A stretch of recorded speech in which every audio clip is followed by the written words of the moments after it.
This story begins on a rainy night on a battlefield. On top of the mountain of corpses was Qin Feng, who, despite being under the effect of accelerated aging 100 times, had still managed to clear the ruins of the ancient gods. A woman holding a dagger praised Qin Feng for being impressive, and decided to take the divine artifact called the Eye of Judgment. Qin Feng, injured and on the brink of death, asked his sister Qin Ziyu why she was betraying him. Coldly, Qin Ziyu made it clear that Qin Feng was nothing more than an adopted child whom her parents took in. She did not consider him her brother since he did not share the same blood as her. A blonde man named Song Fei appeared and mentioned that Qin Feng had turned out to be useful. Resting his hand on her shoulder and holding the divine artifact, he smiled and thanked Qin Feng, since without him, Qin Ziyu and he would never have obtained the divine artifact. To completely drain Qin Feng's lifespan in one go, he had worked hard to obtain the soul-stealing blade that was now embedded in his body. He asked if Qin Feng liked his farewell gift. Qin Feng had raised Qin Ziyu after their parents passed away, supporting her in school, and even after the game descended upon the world. He risked his life countless times for her, but now, seeing that she had betrayed him, he realized that he had judged her wrongly. Qin Ziyu made it clear that after their parents died, Qin Feng kept meddling in her life, giving her orders and controlling her. Before, when Song Fei and she needed his protection, he was still somewhat useful. But now that they had the divine artifact, the only value he had for them was gone. Song Fei lunged at Qin Feng to end his life, promising that he would take good care of Qin Ziyu. As death was approaching, Qin Feng promised not to let them get away with it. Just before he could finish the sentence, Song Fei took his life. In 2025, the godforsaken game descended, where the only currency was lifespan. Dying caused the loss of lifespan, while killing monsters granted lifespan. Players could spend lifespan to bring their in-game abilities into the real world. The strong could crush tanks with their own hands, cut airplanes with a sword, and even withstand nuclear explosions with their own bodies. From that moment on, the world changed drastically and chaos spread. He fought to survive with his sister, enduring countless hardships, barely managing to enter the top 100 global powerhouses. After overcoming endless dangers and narrowly escaping death countless times, he finally managed to conquer the ruins of the ancient god and obtain the divine artifact called the Eye of Judgment. At last, he had the qualifications to reach the top, but who would have thought that the price of his success would be betrayal by his only family? All his efforts in life were nothing more than an interference, and all his struggles only paved the way for another's success. If he could live again, he swore to fight only for himself. But then something happened, and Qin Feng opened his eyes. Surprisingly, he was in his room. He quickly sat up and realized that this was the real world. He was confused since he remembered having died, but once he turned on his phone, he saw that it was the year 2025. When looking out the window, he saw the beautiful city, realizing that he had been reborn 9 years ago, the day the god-forsaken game descended to Earth.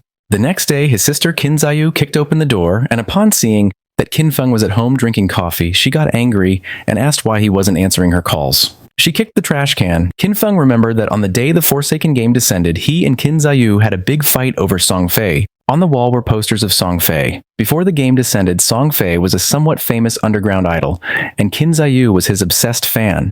Song Fei seemed glamorous on the surface, but in reality, he was a complete scoundrel who had deceived many of his fans to take their money and take advantage of their bodies. And to prevent Qin Ziyu from being scammed, Qin Feng always forbade her from associating with that guy. But in the end, our boy was accused of controlling her life. Pointing at Qin Feng with her finger, Ziyu asked if he was deaf, saying that it was his fault that Song Fei had lost first place this month, threatening him that if Qin Feng did not give her money to help Song Fei rise in rank, she would get angry. Just then, with a cold expression, Qin Feng gave her a strong slap on the face, making her fall to the ground. Her cheeks swelled and blood began to flow from her nose. Her eyes filled with tears. She could not believe that Qin Feng had hit her. With a piercing gaze, Qin Feng made it clear that he neither had the desire nor the time to argue with her, warning that if she kept barking, he was going to break her mouth. He threw the credit card over her head and said that this was the money their parents had left behind. And no matter how difficult the situation had been all these years, he had never touched a single cent. For the sake of their parents, he decided not to lower himself to her level. But he made one thing clear. From today on, he did not have a sister like her.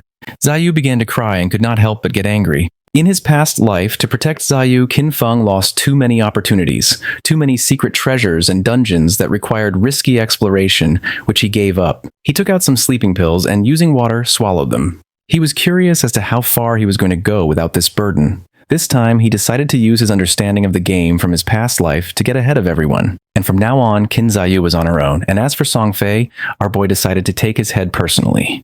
Qin Feng fell asleep and appeared in the choice hall. He had missed this place. The first time he came here, he was so nervous that it took him several hours to complete his career choice and leave. But this time, he had to be faster. In his past life, he chose the warrior to protect Qin Ziyu. The warrior class was not weak, but it was no longer the right choice. Now, without the burden of Qin Ziyu, he was going to be able to clear solo much faster. Mobility and reaction were the most important things. So without hesitating for a second, Qin Feng chose the assassin class. But then something unexpected happened, and the system reported that the divine artifact, the Eye of Judgment, had been successfully bound. The Eye of Judgment was activated. It had a passive authority. Upon entering the Forsaken game, Qin Feng was going to automatically obtain the highest ranking profession and talent. Our boy was in shock upon seeing that the Eye of Judgment had linked to him after his rebirth, realizing how it worked. As long as the artifact recognized its owner, even if it was stolen, it would be useless. He believed that perhaps this was the reason why he had been reborn. Just then, shadow began to enter his body. Then his body started to change, and his hair turned white, becoming a shadow. Qin Feng's appearance had changed. Shadow was the highest level hidden profession for assassins. It was completely different from the warrior profession he chose in his past life. Just obtaining this profession had already given him enormous power. Qin Feng's eyes widened in surprise when he remembered that each profession had a very small chance of unlocking its hidden, higher-tier profession, and the authority of judgment actually made this probability a certainty. The system activated, informing that the authority of judgment was the most genuine and ancient primordial authority in the universe. Its power surpassed rules and order. Temporarily, Qin Feng could not activate this authority actively since he did not possess divinity, but its passive effect was active. This revelation left our boy in shock. In his past life, it was not until the 7th year after the God-forsaken game descended that a powerful player managed to leave God's abandoned realm and reach the realm of order. Only then did humanity learn about the existence of the power of order, but in fact, even years later, no one obtained the power of order. Qin Feng never expected to achieve this. Now, at the beginning of his journey, he had already obtained the primordial authority that surpassed order and rules. As long as he could leave God's abandoned realm and reach the realm of order to obtain divinity, he could activate this authority, now having another goal in this life. Now that the profession selection had been completed, the system asked him to enter his game alias. Qin Feng hesitated for a moment, but then chose Shadow since his profession had been born from the Shadow. Qin Feng was teleported to the God's abandoned realm. This was a ruined land full of countless monsters. He had to be careful since the monsters were ready to tear him apart and steal his lifespan. One could leave the town, kill monsters, and earn tradable lifespan, but if they died in the game, they would lose half of their lifespan, both tradable and non-tradable. Qin Feng was in Shell Town, a safe zone. Here, there were no monsters, players could not attack each other, and the lifespan loss speed was multiplied by 1. Many people were dragged into the game. Some had taken a nap after eating, and some others had fallen asleep after a long workday, only to end up in this place. Everyone's attention was fixed on Qin Feng. No one knew what profession he had, nor why he looked so different from them. Seeing the dagger, some realized that he was an assassin.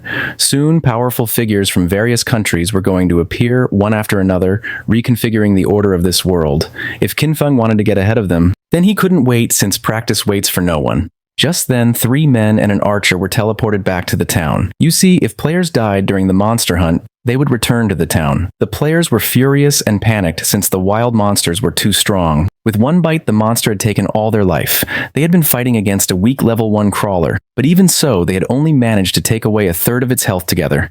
And now that they had died, their lifespan had dropped to half. They asked the archer Lizzie what to do now. Qin Feng started observing her and remembered that archers started with short bows. Realizing that she was also a hidden class, Lizzie noticed that Qin Feng was also a hidden class. With a kind smile, she asked if he wanted to team up with them. The monsters outside were really strong, and they couldn't handle them alone. Her team had already been annihilated once, so they had experience. Qin Feng refused and continued on his way. Lizzie's companions mocked him when they saw that he was pretending to be a pro. The 5 of them together had not been able to defeat the monster, so there was no way he could do it alone.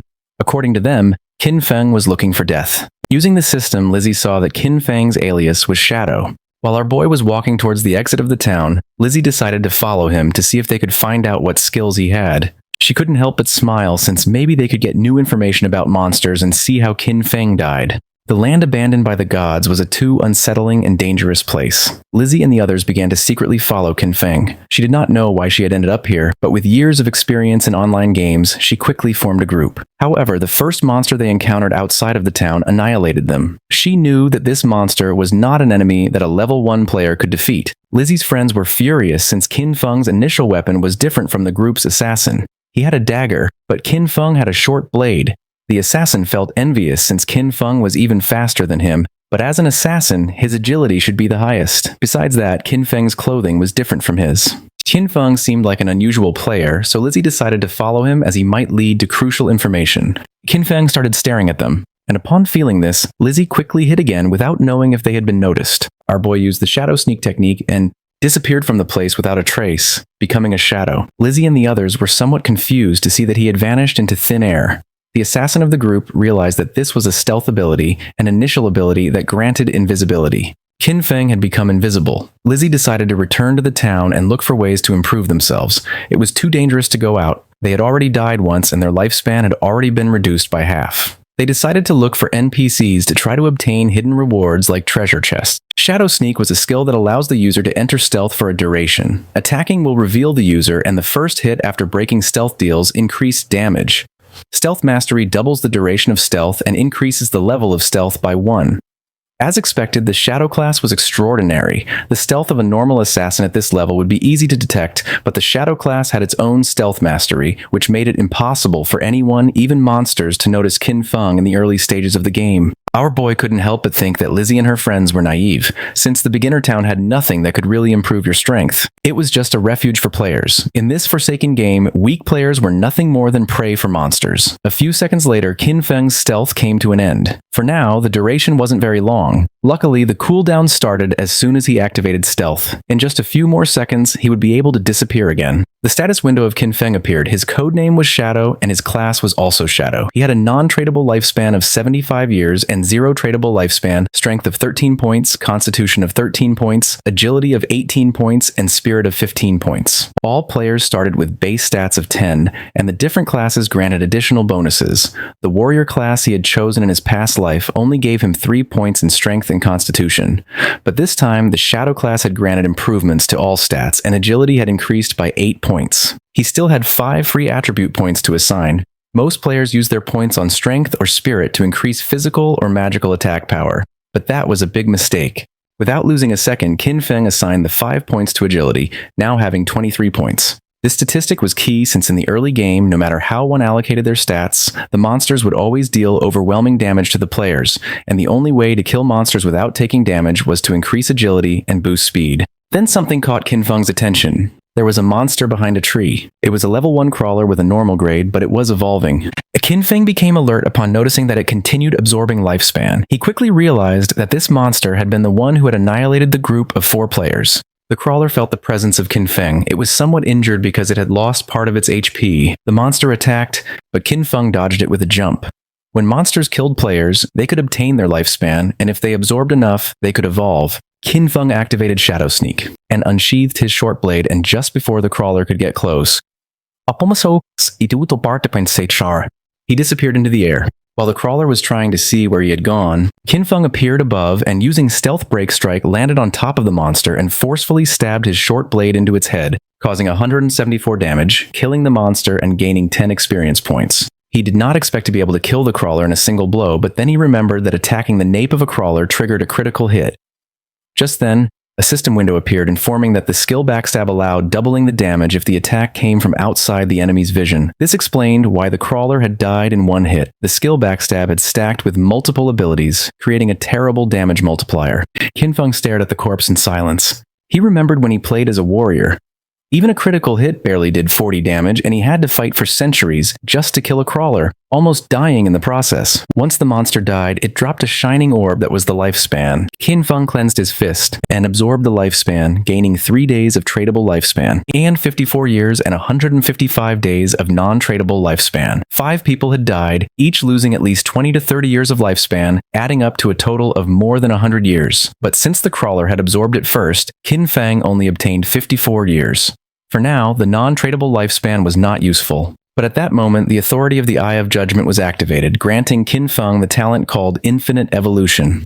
By killing monsters solo, he had the chance to earn evolution points to upgrade skills. Every 24 hours, he would gain 5 evolution points, and defeating a boss-class monster alone guaranteed evolution points. Currently, he had 5 points. He had infinite evolution and could improve his skills. In his past life, he had never heard of anything like this. No matter what equipment or skill book monsters dropped, its grade was fixed and there was no way to improve it. This was a power beyond rules and order. Our boy decided to try it out and upgrade Shadow Sneak and Backstab. He spent 4 evolution points and the skills were successfully improved. The starting skill Shadow Sneak went from normal to bronze, and the duration increased from 12 seconds to 16 seconds. The breaking stealth attack bonus increased from 60 to 90, and the cooldown time was reduced by 2 seconds. Backstab went from inferior to normal, and the damage increased by 5%. The Shadow Sneak now lasted 16 seconds, and with Stealth Mastery it doubled to 32 seconds. With such an extended stealth duration, he could now remain invisible permanently, and if his abilities had been improved earlier, he would have been able to eliminate even a full HP crawler in a single strike. Just then a boy who, accompanied by a woman, mentioned that this game was easy since even a scrawny guy like Qin Feng had taken down a monster alone. The woman praised him, thinking that with his physique he would be able to face 10 people. The boy began to smile and promised to protect her. Qin Feng noticed that there was a monster hidden in the tree. With a confident smile, the boy asked if he wanted to team up with them. Qin Feng sensed danger and disappeared using Shadow Sneak. Seeing this, the boy thought that his muscles had intimidated him. A spider descended to the ground, making them panic. This was the level 1 bronze grade monster Nurturer. It attacked, ending their lives. Qin Feng remembered that the Nurturer was a beginner boss with 1600 HP. It was not something that a normal rookie could handle, and besides, it had many small spiders under its command. The Nurturer began to feed, and Qin Feng took advantage of this moment to check how strong his upgraded abilities were.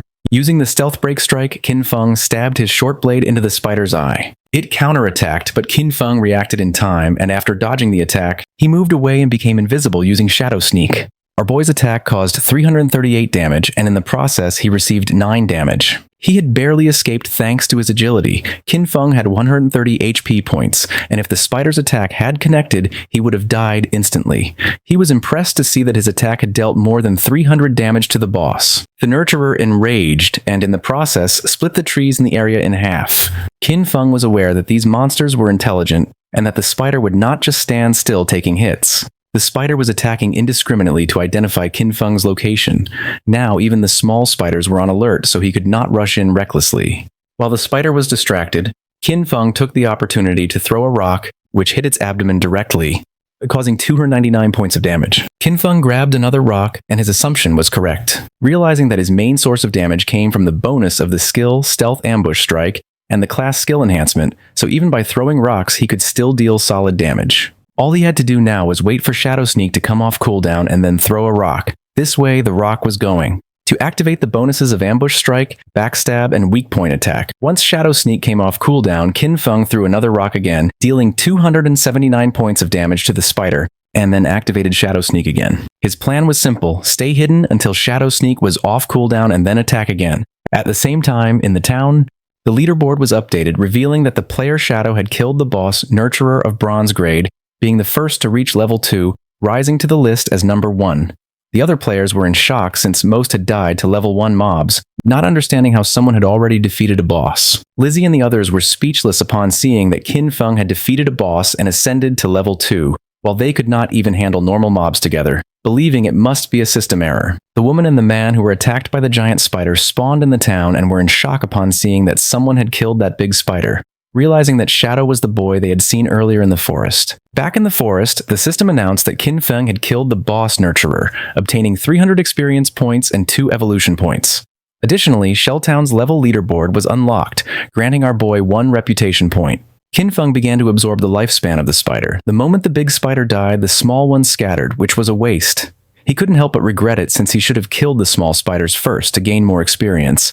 He obtained 46 days of tradable lifespan and a new skill book called Greedy Hand of Bronze Quality, along with a corrosive dagger which had 35 damage points and 4 agility points. After learning the skill Greedy Hand, Qin Feng could use it on defeated monsters, granting a 20% chance to obtain an additional loot reward. Qin Feng was somewhat surprised as he did not expect a bronze boss to drop this god-tier assassin skill. This skill significantly increased loot acquisition.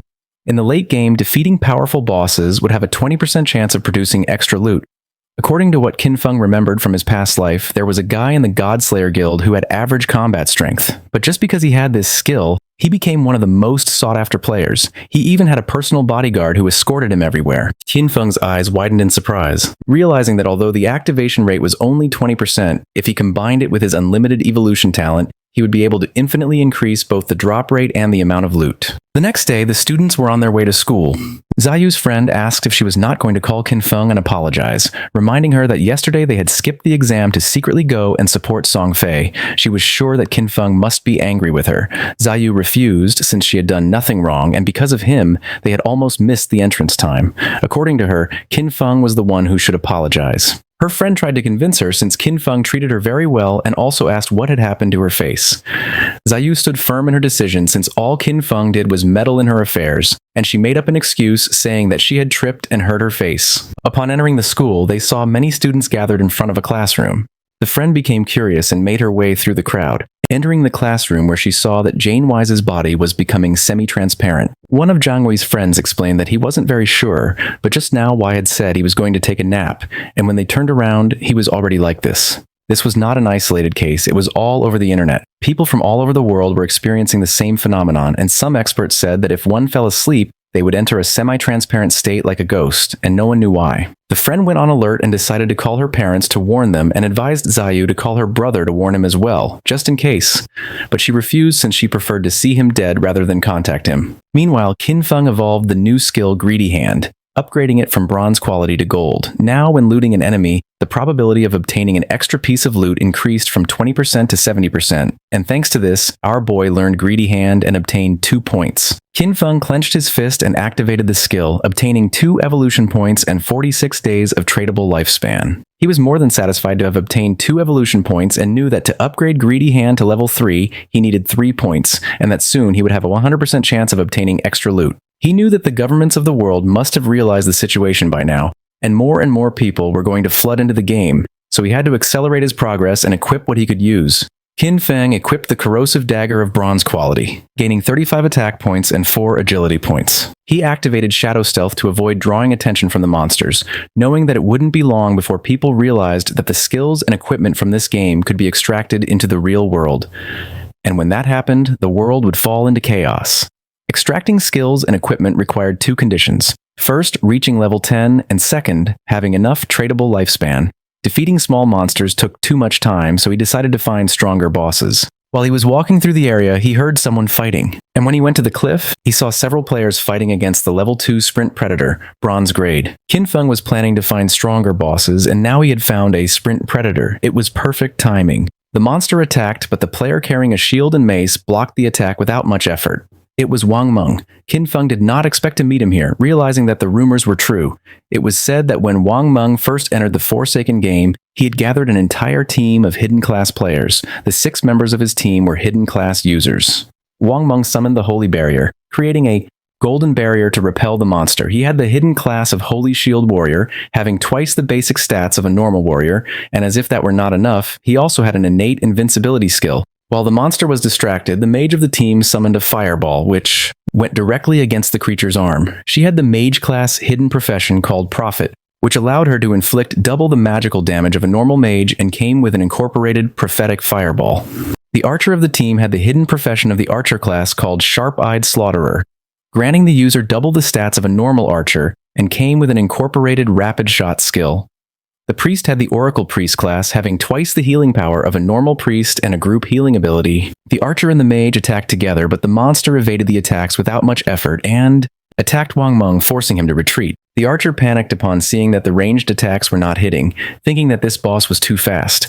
The priest healed Wang Meng, and he decided that the best way to defeat this boss was to keep attacking while the healers took care of healing. Seeing that he planned to wear down the monster's health little by little, Qin Feng thought that Wang Meng was very optimistic. But he knew that he was forgetting the most important thing. This was the wild, and if a battle dragged on, other monsters would be attracted. Just then, 2 monsters appeared behind Wang Meng. Qin Feng recognized them as corruptors, regular level 2 monsters covered in dark brown mud, specialized in using ranged attacks. The swordsman of the team rushed towards the monsters and attacked one of them. He had a hidden class that our boy had not seen before. The attack caused 33 points of damage, and the swordsman did not take long to realize that the defense of these monsters was very high.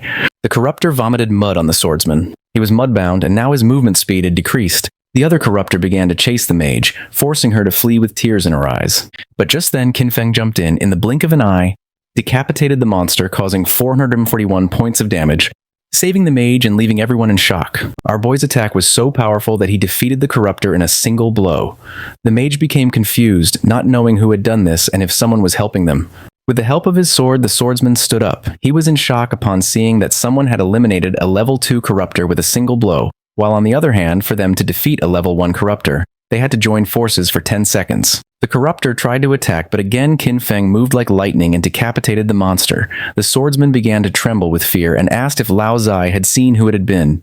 She panicked and said that she had not seen it. Wang Meng stood up and asked them not to get distracted. Deep down, he hoped that Qin Feng was on their side. Now only the sprint predator remained, and our boy was watching from a branch. As a reward for having killed 2 level 2 corruptors, he obtained 40 experience points, 1 evolution point, the skill book called Venom Dart of common quality, and 8 days of tradable lifespan. Qin Feng did not waste a second and evolved Venom Dart, as it was a perfect mid-range poison damage skill. Upon evolving, the skill rose to level 2 and went from common quality to silver.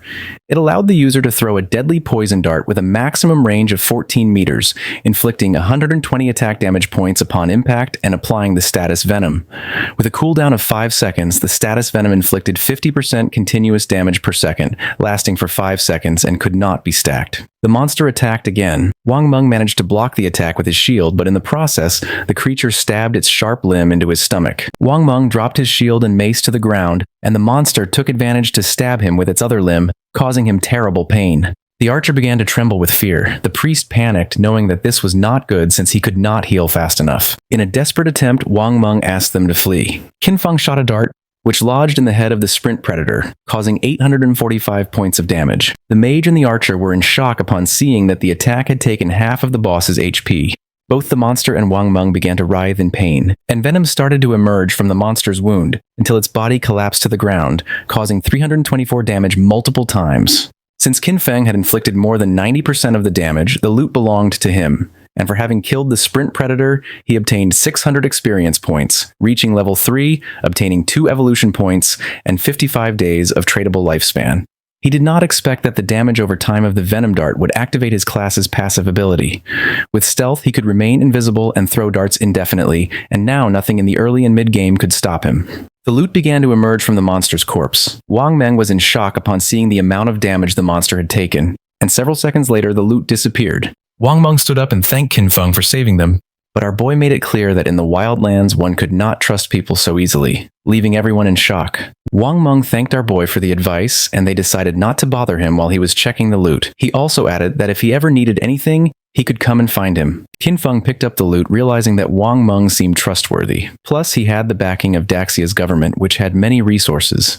Our boy decided to look for a stable sales channel to sell the unused loot. He used Greedy Hand, gaining 3 evolution points and 55 days of tradable lifespan, acquiring Sprint Predator's bronze quality leather greaves. Our boy equipped the leather greaves, obtaining 9 points in physical defense, 5 points in all elemental resistances, along with a 15% cooldown speed. This had been a great loot since he still had many other class gears and skill books. And once his bag was full, he decided to return to the town and exchange everything for lifespan. His eyes began to shine with confidence since this time his growth was 100 times faster than in his last life. Not far from the area, another team of players was being attacked by more monsters, and seeing that the number of monsters was increasing, they decided it was better to flee. But before they could do so, another much larger monster appeared, and just before the players could escape, the monster attacked with sharp lines, killing them all. The players respawned in the town and couldn't help but feel frustrated since the monsters always appeared in groups and fled when they had low health. It was said that players had to be level 3 to leave the game, but this seemed like an impossible task. Some players thought they needed more people since a team of 3 players was not enough, believing they should form groups of 6 or 10 players. The other player argued that this was not going to work since he had seen a team of 10 be surrounded and wiped out, plus too many people were going to attract a boss.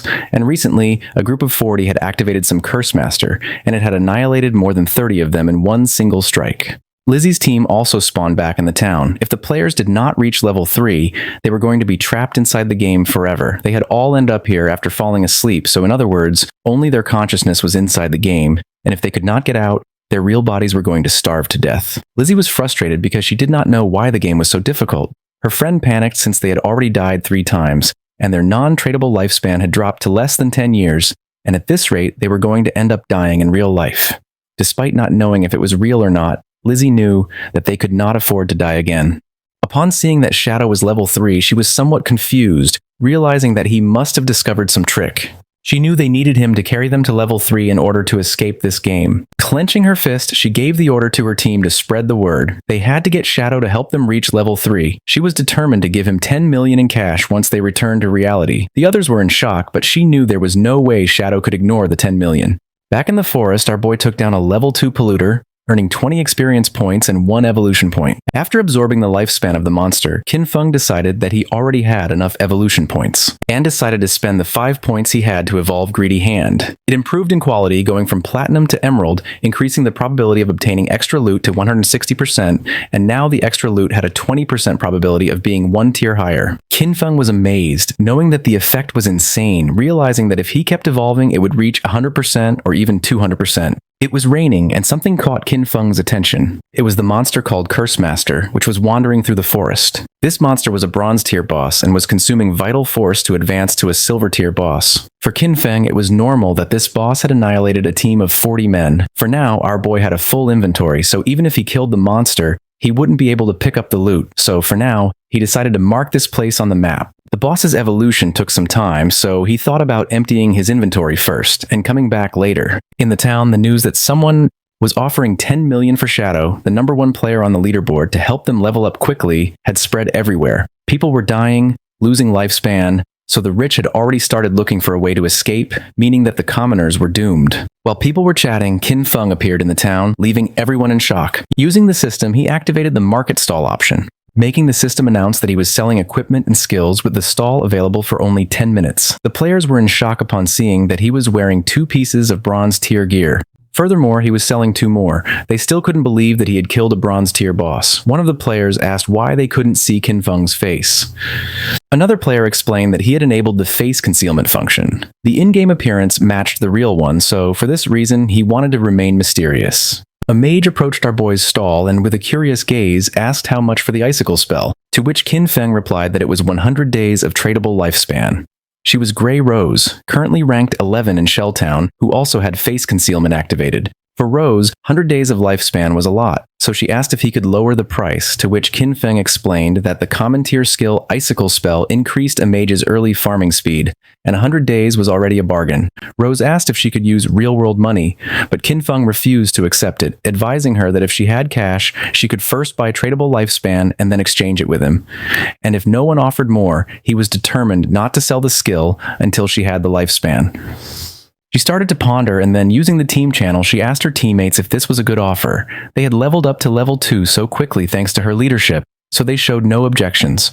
Moreover, with this skill, they would be able to reach level 3 even faster since the most important thing was escaping first. She asked them to transfer their tradable lifespan to her, promising to send them money when they returned. She handed over the 100 days of tradable lifespan to our boy. Seeing that all of her team members were level 2, Qin Feng realized that they must have killed at least 30 or 40 crawlers. Therefore, their tradable lifespan should be much greater than 100 days. Qin Feng sold the spell, obtaining 100 days of tradable lifespan. Now his tradable lifespan went from 268 days to 368 days. Just then, Lizzie appeared and was happy to have found Shadow. With a smile, she gave him an opportunity. In exchange for helping her ascend to level 3, she promised to give him 10 million in money when they returned to the real world. The other players were in shock. She was Lizzie, and in our boy's past life, she was the leader of a criminal syndicate. Later, her syndicate was annihilated by the country. With a confident smile, she said that her father was the president of Dad's Young Industries, and seeing that our boy didn't believe her, she asked him to look her up. According to reports, it was said that she used cash to lure people into selling their lifespan, then kidnapped them for forced labor, and those who had resisted had been murdered in reality. Qin Feng coldly rejected the offer, knowing that she was scum. Lizzie admitted that Shadow was strong in this game, but revealed that no one knew how the game worked yet, so she advised him to team up with her, and in return, she would make sure he lived in luxury, cars, houses, women, and everything he wanted. Qin Feng did not change his mind and asked her to stop blocking his business. He, better than anyone, knew that cash was worth nothing. And soon, the only universal currency was going to be the tradable lifespan. Lizzie became arrogant and made it clear that if this were the real world, she would have given him a good lesson. With a murderous look, Qin Feng made it clear that if she said another word, he was going to kill her until her lifespan reached 0. Lizzie and her friends felt the pressure, and without losing a second, they ran away from the place. A few minutes later, our boy sold the last item from his stall, the Gleam Robe of Tier Bronze. Now he had a total of 546 days of tradable lifespan. Now that he had sold everything, he decided it was time to go deal with the Curse Master. He became invisible. No one knew it yet, but the tradable lifespan could extract skills into reality, and soon this forsaken game was going to plunge the real world into chaos. Along with the real-world backgrounds that people once took pride in, soon only personal strength would matter. Lizzie and her team moved away from the area, out of breath from running, and Lizzie shares that Shadow not only turned her down, but also threatened her. She vows to find and kill him once she's in the real world. While she's thinking this, a man named Mali Jun, also known as Lao Mao, approaches her. Lao Mao says he's at level 2 and claims he knows some tricks to level up in the game. He asks if he can take the 10 million offer that Shadow turned down to help Lizzie and her team reach level 3. Lizzie, feeling cautious, asks what Lao Mao means by tricks. Lao Mao tells Lizzie that he normally keeps his tricks a secret, but he'll make an exception for her. He explains that to level up in this situation, you should quickly allocate all your attribute points to agility. Doing this will make your running speed faster than the monsters, helping you win without getting hurt. Lizzie is shocked because she had put all her points into strength.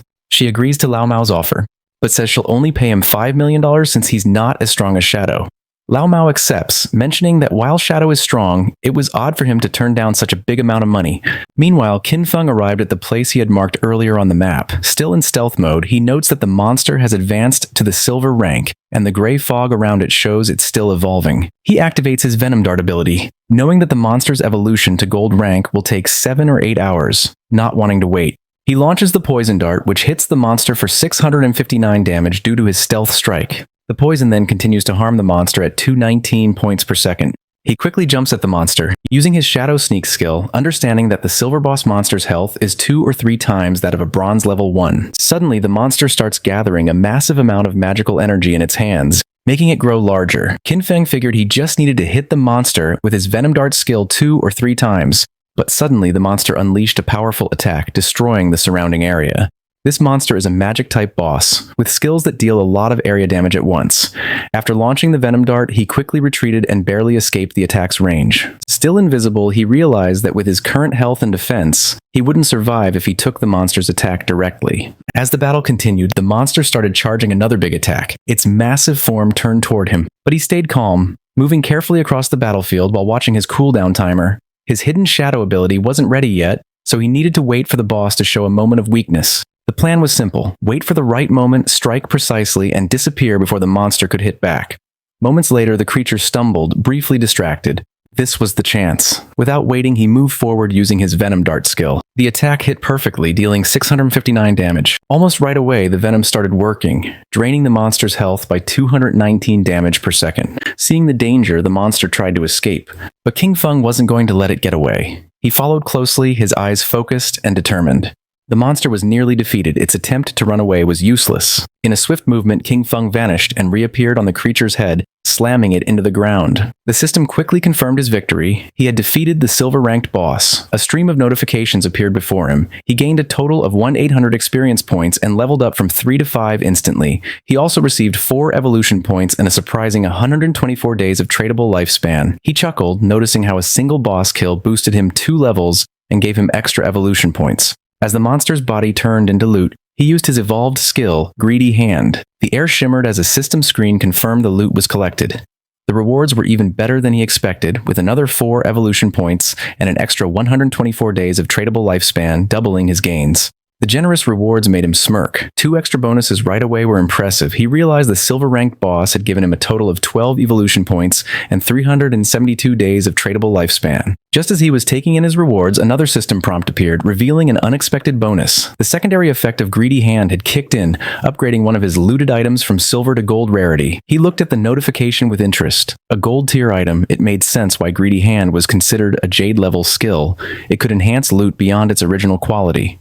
His focus then turned to the scattered loot. 7 or 8 pieces of gear had dropped, but he only had 10 slots left in his backpack. He sighed, realizing that running back each time he defeated a boss would waste a lot of time. He knew that a storage ring or something similar would have been perfect to solve this problem. Just as Qin Feng was about to check out a specific item among the loot, the scene suddenly shifted back to the shell town. There, the maids from Wang Meng's team appeared in a flash of light. Her face showed relief. She was finally back, all thanks to Wang Meng. As the rest of the team followed, they thanked him, admitting that without his leadership, they wouldn't have reached level 3 and returned safely, but Wang Meng brushed off their praise, saying their progress was due to everyone's hard work. The mage, however, couldn't let go of a lingering regret. She sighed, wishing she had managed to add King Feng as a friend in the forest. She thought maybe it was because she had been covered in mud at the time. Her teammate reassured her with a playful grin, saying that with her new outfit she looked great, and surely the mysterious player wouldn't reject her again. As they chatted, a system announcement echoed through the town. The leaderboard had been updated, Shadow had reached level 5. The news shocked the players in town. Someone couldn't believe how Shadow had jumped from level 3 to 5 so quickly. The only explanation was that he must have defeated a powerful boss monster. Another player mentioned that just 10 minutes ago, he saw Shadow casually selling gear in the town square, and now this. Another guy said that his sister had just turned 18, and if Shadow liked her, it would be a big win for their family since having Shadow's help with leveling up would be a game changer. His friends quickly dismissed the idea, reminding him that Shadow wasn't interested in 10 million cash, so he wouldn't be interested in a matchmaking proposal. Back at Wang Meng's camp, his team was starting to worry. They had just celebrated reaching level 3, only to find out that Shadow had already moved far ahead. But Wang Meng stayed calm. He told them to put their worries aside for now. They needed to log out, return to reality, and warn their families and friends about this dangerous game. As their bodies started to fade, the system confirmed their logout. Wang Meng's last words were serious. If the world was heading toward chaos, they had to prepare their loved ones. The scene shifted to the real world. Wang Meng's eyes opened, and a voice quickly called for the captain. He wasn't just any player. Wang Meng was a police officer. His fellow officers rushed to him, visibly worried. One admitted they were scared because his body had started to turn transparent while he was unconscious. The terrifying truth was clear. If a player died in the game or lost all their life, they didn't just log out, they disappeared from the real world. But there was no time to dwell on that horror. Wang Meng stood up and called for everyone to gather as something serious had happened. Someone asked Wang Meng about his report. Wang Meng explained that he and his team formed a party, and each member had a hidden profession, which was a big advantage in the game, yet they were almost wiped out by a single monster. They were only saved at the last moment by an unknown player, Shadow. Wang Meng confirmed that his report was accurate. He then described Shadow's incredible progress. When Shadow helped them, he was at level 3. But by the time Wang Meng and his team reached that level, Shadow had already moved up to level 5, a huge jump of 2 levels. This news worried the higher-ranking officers. One of them asked the obvious question, does this mean Shadow is now the strongest player in the world? How did he level up so quickly? The speculation started, and Wang Meng suggested that maybe Shadow defeated a high-level boss monster, or did something equally impressive. Another officer, curious about the details, noticed an inconsistency. According to Wang Meng, Shadow was already at level 3 when he saved them. If that was true, why didn't he log out like the rest of them? Could it be that Shadow had no close family or friends waiting for him in the real world? A female officer came up with a daring idea. She thought Shadow might be a transmigrator, someone who shows up suddenly and gets stronger fast as if destined for power. She said that transmigrators are often orphans, which might explain why Shadow hasn't come back to reality. Her words made the room go silent, and realizing the weight of what she said, she blushed with embarrassment. A senior officer, not impressed, called her "and you" and told her to stop making jokes during a serious talk. He dismissed her idea, saying she's been reading too many novels. Then shifting back to the main subject, the officer shared some crucial information. Secret reports from the higher-ups revealed that researchers were studying a worrying pattern. Many older people had been mysteriously dying in their sleep. When researchers compared this data with those who had returned from the forgotten game of the gods, they found something alarming. It turned out that those who died in their sleep had also died multiple times in the game. This showed a scary truth. If a player's lifespan hits 0 in the game, they don't just die there, they die in real life too. One officer shared his worry, saying the forgotten game of the gods is an anomaly, something way beyond what they understand. The head officer agreed, suggesting that they might be facing an invasion by unknown beings from higher dimensions. The room went quiet as everyone took in this heavy thought. Without delay, the head officer moved on to urgent matters. He told everyone that the higher-ups, probably the government, had given an emergency order. All officers must form vanguard teams based on their locations, enter the forgotten game of the gods, and gather as much information as they can. This was no longer just a police issue. The government was setting up a special force to handle this unique crisis.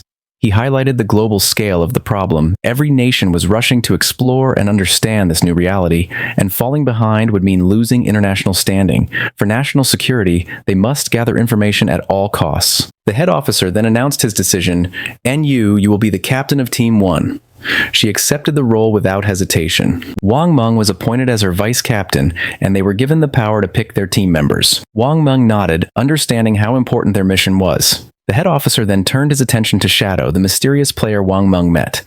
Based on Wang Meng's story, Shadow didn't seem to have bad intentions. Because of this, the head officer ordered An Yu and Wang Meng to try and befriend him. Their goal was to find out who Shadow really was and work with him. He explained why An Yu was in charge. Her deep knowledge of games and stories made her the best choice to investigate someone like Shadow, whose abilities and actions seemed almost like those in myths. The head officer hoped that An Yu and Wang Meng could make Shadow an ally, someone who could represent them in the game. If they succeeded, they would get access to vital information that could give them a strategic edge.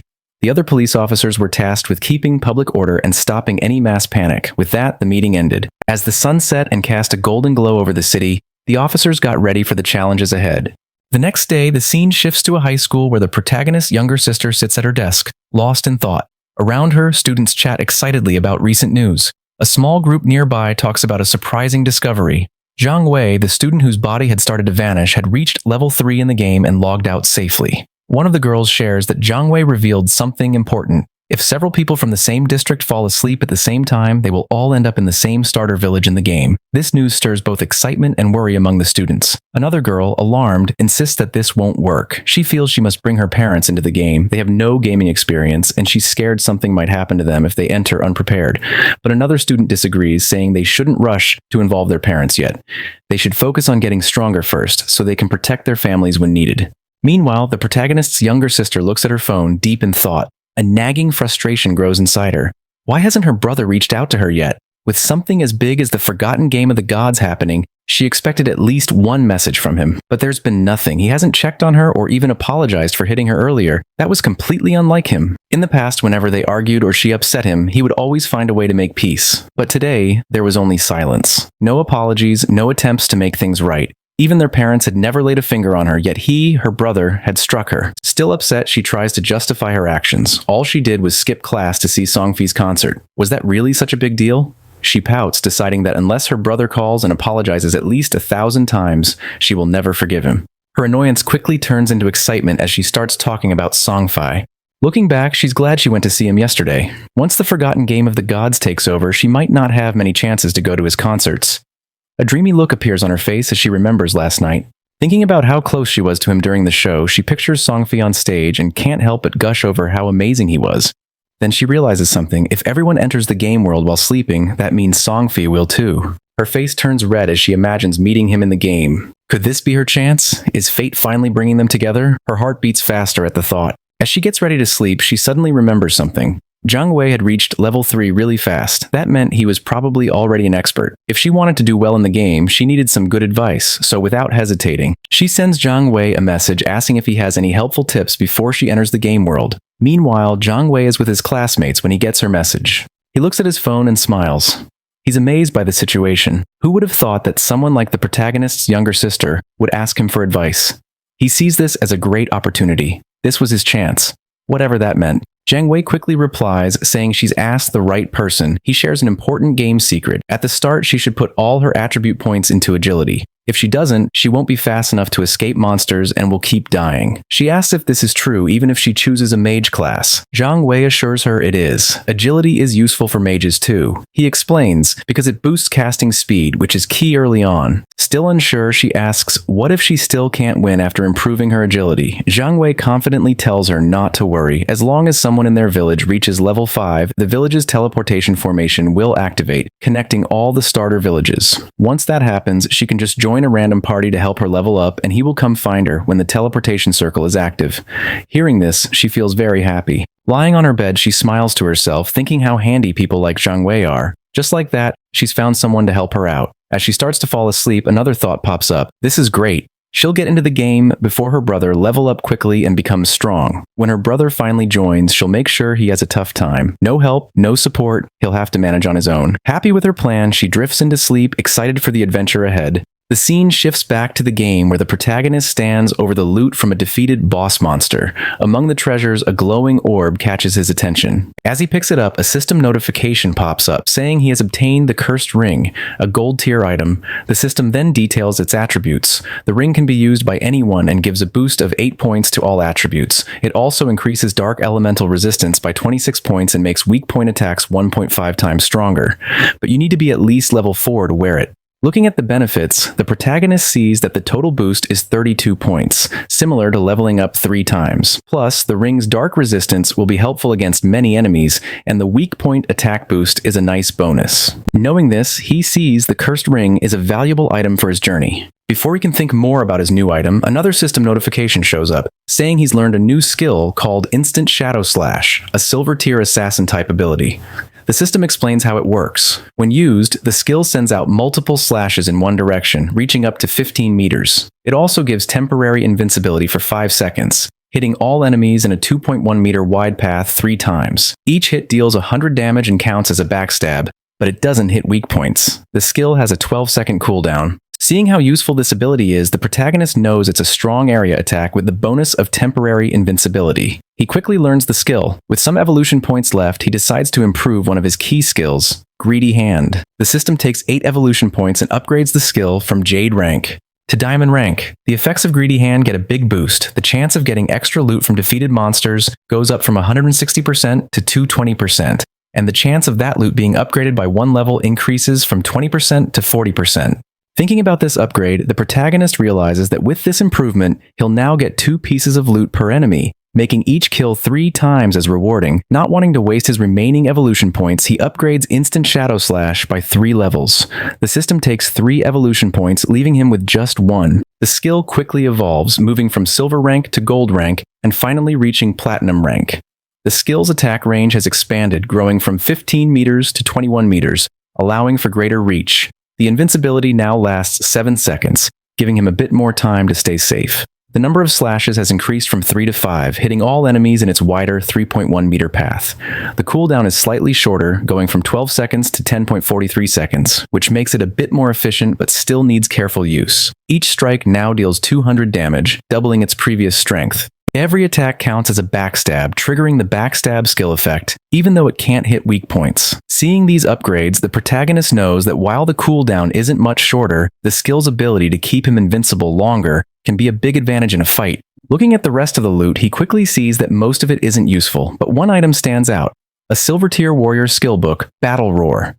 He knows selling it will give him more tradable lifespan. Just as he finishes checking the loot, he notices something moving. Turning around, he sees 3 huge creatures coming toward him. Without delay, he recognizes them as level 4 limb crawlers, ugly and dangerous monsters. Instead of being scared, he sees this as a great chance to be his improved skill. He quickly activates Instant Shadow Slash. In a flash, he becomes a blur, launching a series of fast slashes that cut through the creatures with ease. The limb crawlers are torn apart before they can even react. As the dust settles, a system notification pops up confirming their defeat. The system records his win, giving him 80 experience points and an extra 5 days of tradable lifespan as a reward. Standing in the aftermath, a dark, intimidating aura surrounds the protagonist. He calmly thinks about his new power, realizing that his ability to defeat enemies has greatly improved. He thinks about a strategy, figuring that if he uses his Venom Dart skill with Instant Shadow Slash, he could win battles before they even start. Checking his tradable lifespan, he sees he has 618 days, but to bring his game skills and gear into the real world, he needs at least 900 days or about 2.5 years. With that goal in mind, he plans his next steps. First, sell all the valuable items in his inventory. If things go well, he might reach the required lifespan sooner. Once he hits level 10, he can finally connect the virtual and real worlds. The scene shifts to the protagonist heading back to the starter town, invisible thanks to his latent image skill. Moving quietly, he hears a conversation nearby. A man congratulates a woman on reaching level 3 and reminds her of a promise. Watching them, he sees that it's Lizzie and Lao Mao. Their talk reveals a deal they made before. Lao Mao had agreed to help Lizzie reach level 3 so she could log out of the game in return for 5 million in cash. Now that she's reached her goal, Lao Mao is expecting his payment. Lizzie reassures him, asking if he really thinks her father's company, Duoyun Industry, can't spare such a small amount. She tells him she'll log out and handle the transaction in the real world. Before leaving, she gives Lao Mao her phone number and tells him to contact her after he logs out. She then makes another offer. She wants to buy all of his tradable lifespan, offering $10,000 in cash for each day's worth. Lao Mao eagerly agrees, excited about the money he'll make. With a smug look, he remarks on how foolish King Feng was for turning down Lizzie's offer, saying they can talk more about the deal when they meet in reality. Unseen by them, King Feng moves silently between them, hidden in plain sight. Lao Mao, unaware of King Feng's presence, dismisses the importance of lifespan in the game. He thinks there is no need to worry since he can gather lifespan just as easily as in-game currency. For him, turning game achievements into real-world money is the best strategy, and he feels clever for figuring this out. The scene shifts to the starter town, where King Feng stands in front of the teleportation gate. As he stretches out his hand, the gate glows with bright blue energy. As the light grows stronger, a system window appears, congratulating him for activating the teleportation formation in Shelltown and awarding him 1 reputation point. The system explains that he can use the teleportation gate once a day for free, but using it more will cost tradable lifespan. However, since no other teleportation gates in the game are active yet, it's not useful right now. King Feng thinks about the teleportation system, knowing it's a two-way setup. Just activating one side doesn't help. Another player in a different starter town needs to reach level 5 and activate their gate for it to work. He remembers that in his past life, Songfi was in Firefly Town. To stay ahead, he sets up an altar that will alert him as soon as someone activates the Firefly Town gate. He's not just waiting, he's getting ready. The moment that gate is active, he'll be prepared to face Songfi. As he moves deeper into the city, his thoughts are on his main goal. While teleporting between towns is important to most players, he knows the real challenge is still ahead. His true aim is to reach level 10 and enter the God's Abandoned Realm, where he can finally activate his authority. Only then will the real challenge of the God-forsaken game begin. A bit later, he sets up his shop and a system notification appears, letting all nearby players know that he's selling equipment and skills, but only for 10 seconds. It's a first-come, first-served chance. The reaction is immediate. Players get excited, rushing toward him and calling him an expert. Some say they have been waiting for this moment, saving up tradable lifespan just for this. One player proudly mentions he has saved up 150 days worth, while another remembers that the last time King Feng set up shop, he sold an icicle spell, which helped Gray, the buyer, climb to second place in the rankings. Another player, thrilled, discovers a silver tier skill book called Battle Roar, a warrior-only ability, and decides to buy it without a second thought. A system notification pops up confirming the Battle Roar skill book has been sold for a huge 300 days worth of tradable lifespan. The players around are stunned. One questions if a single skill book is really worth that much. Another player dismisses him, explaining that Battle Roar greatly increases a warrior's ability to farm monsters. With this skill, the 300 days of tradable lifespan can be earned back in less than 2 days, making it a very smart buy. Understanding the value of what King Feng offers, the rest of the players rush forward, desperate to buy anything before it's gone. In just a few seconds, everything is sold out. Looking at his system window, King Feng checks his earnings. In just 1 minute, he gathered 650 days of tradable lifespan, bringing his total to 2,174 days, but he's still not satisfied. To bring his attributes, skills, and equipment into the real world, he needs much more lifespan. Meanwhile, some players complain about not getting a chance to buy anything. They ask if he'll set up shop here again, and he confirms he will. Suddenly, a female player calls out to him, saying she has a treasure, and asks if he's interested in making a deal. As he turns to look, he recognizes her. She's one of Wang Meng's teammates. The system quickly identifies the treasure as a space ring with 12 inventory slots. It adds that the ring doesn't take up King Feng's backpack or equipment slot. King Feng is momentarily taken aback. He knows the true value of the space ring. It's a rare storage item that doesn't use up a ring or backpack slot. Since players can only carry up to 3 storage backpacks, an item like this is invaluable. He understands that while space rings can technically drop from any monster, the chance is incredibly low. The fact that this girl, with her prophet profession, got one so early in the game is amazing. Her luck is incredible. Without delay, he asks for the price of the ring, already figuring out its true worth. In his past life, a 12-slot space ring like this sold for an astounding 3,600 days worth of tradable lifespan. But instead of asking for lifespan, the girl surprises him with her offer. She doesn't want his lifespan at all. Instead, she asks him to add her as a friend and team up with her to defeat a boss monster. King Feng agrees right away, and a system notification pops up confirming that player Big Plum has accepted his friend request. As they leave Shelltown, King Feng asks Plum about the boss monster she needs help with. Plum explains it's a gold tier boss, but she didn't catch its name because it was too far away. She says it's located on a worn-out boat in the swamp. King Feng is surprised. Could it be the Golden Ghost Ship? He knows this ship is a rare special boss that can show up at any level. Its appearance rate is very low, but when it appeared in the past, it caused big guilds to fight fiercely over the strong gear it dropped. Just spotting this monster could start a big battle.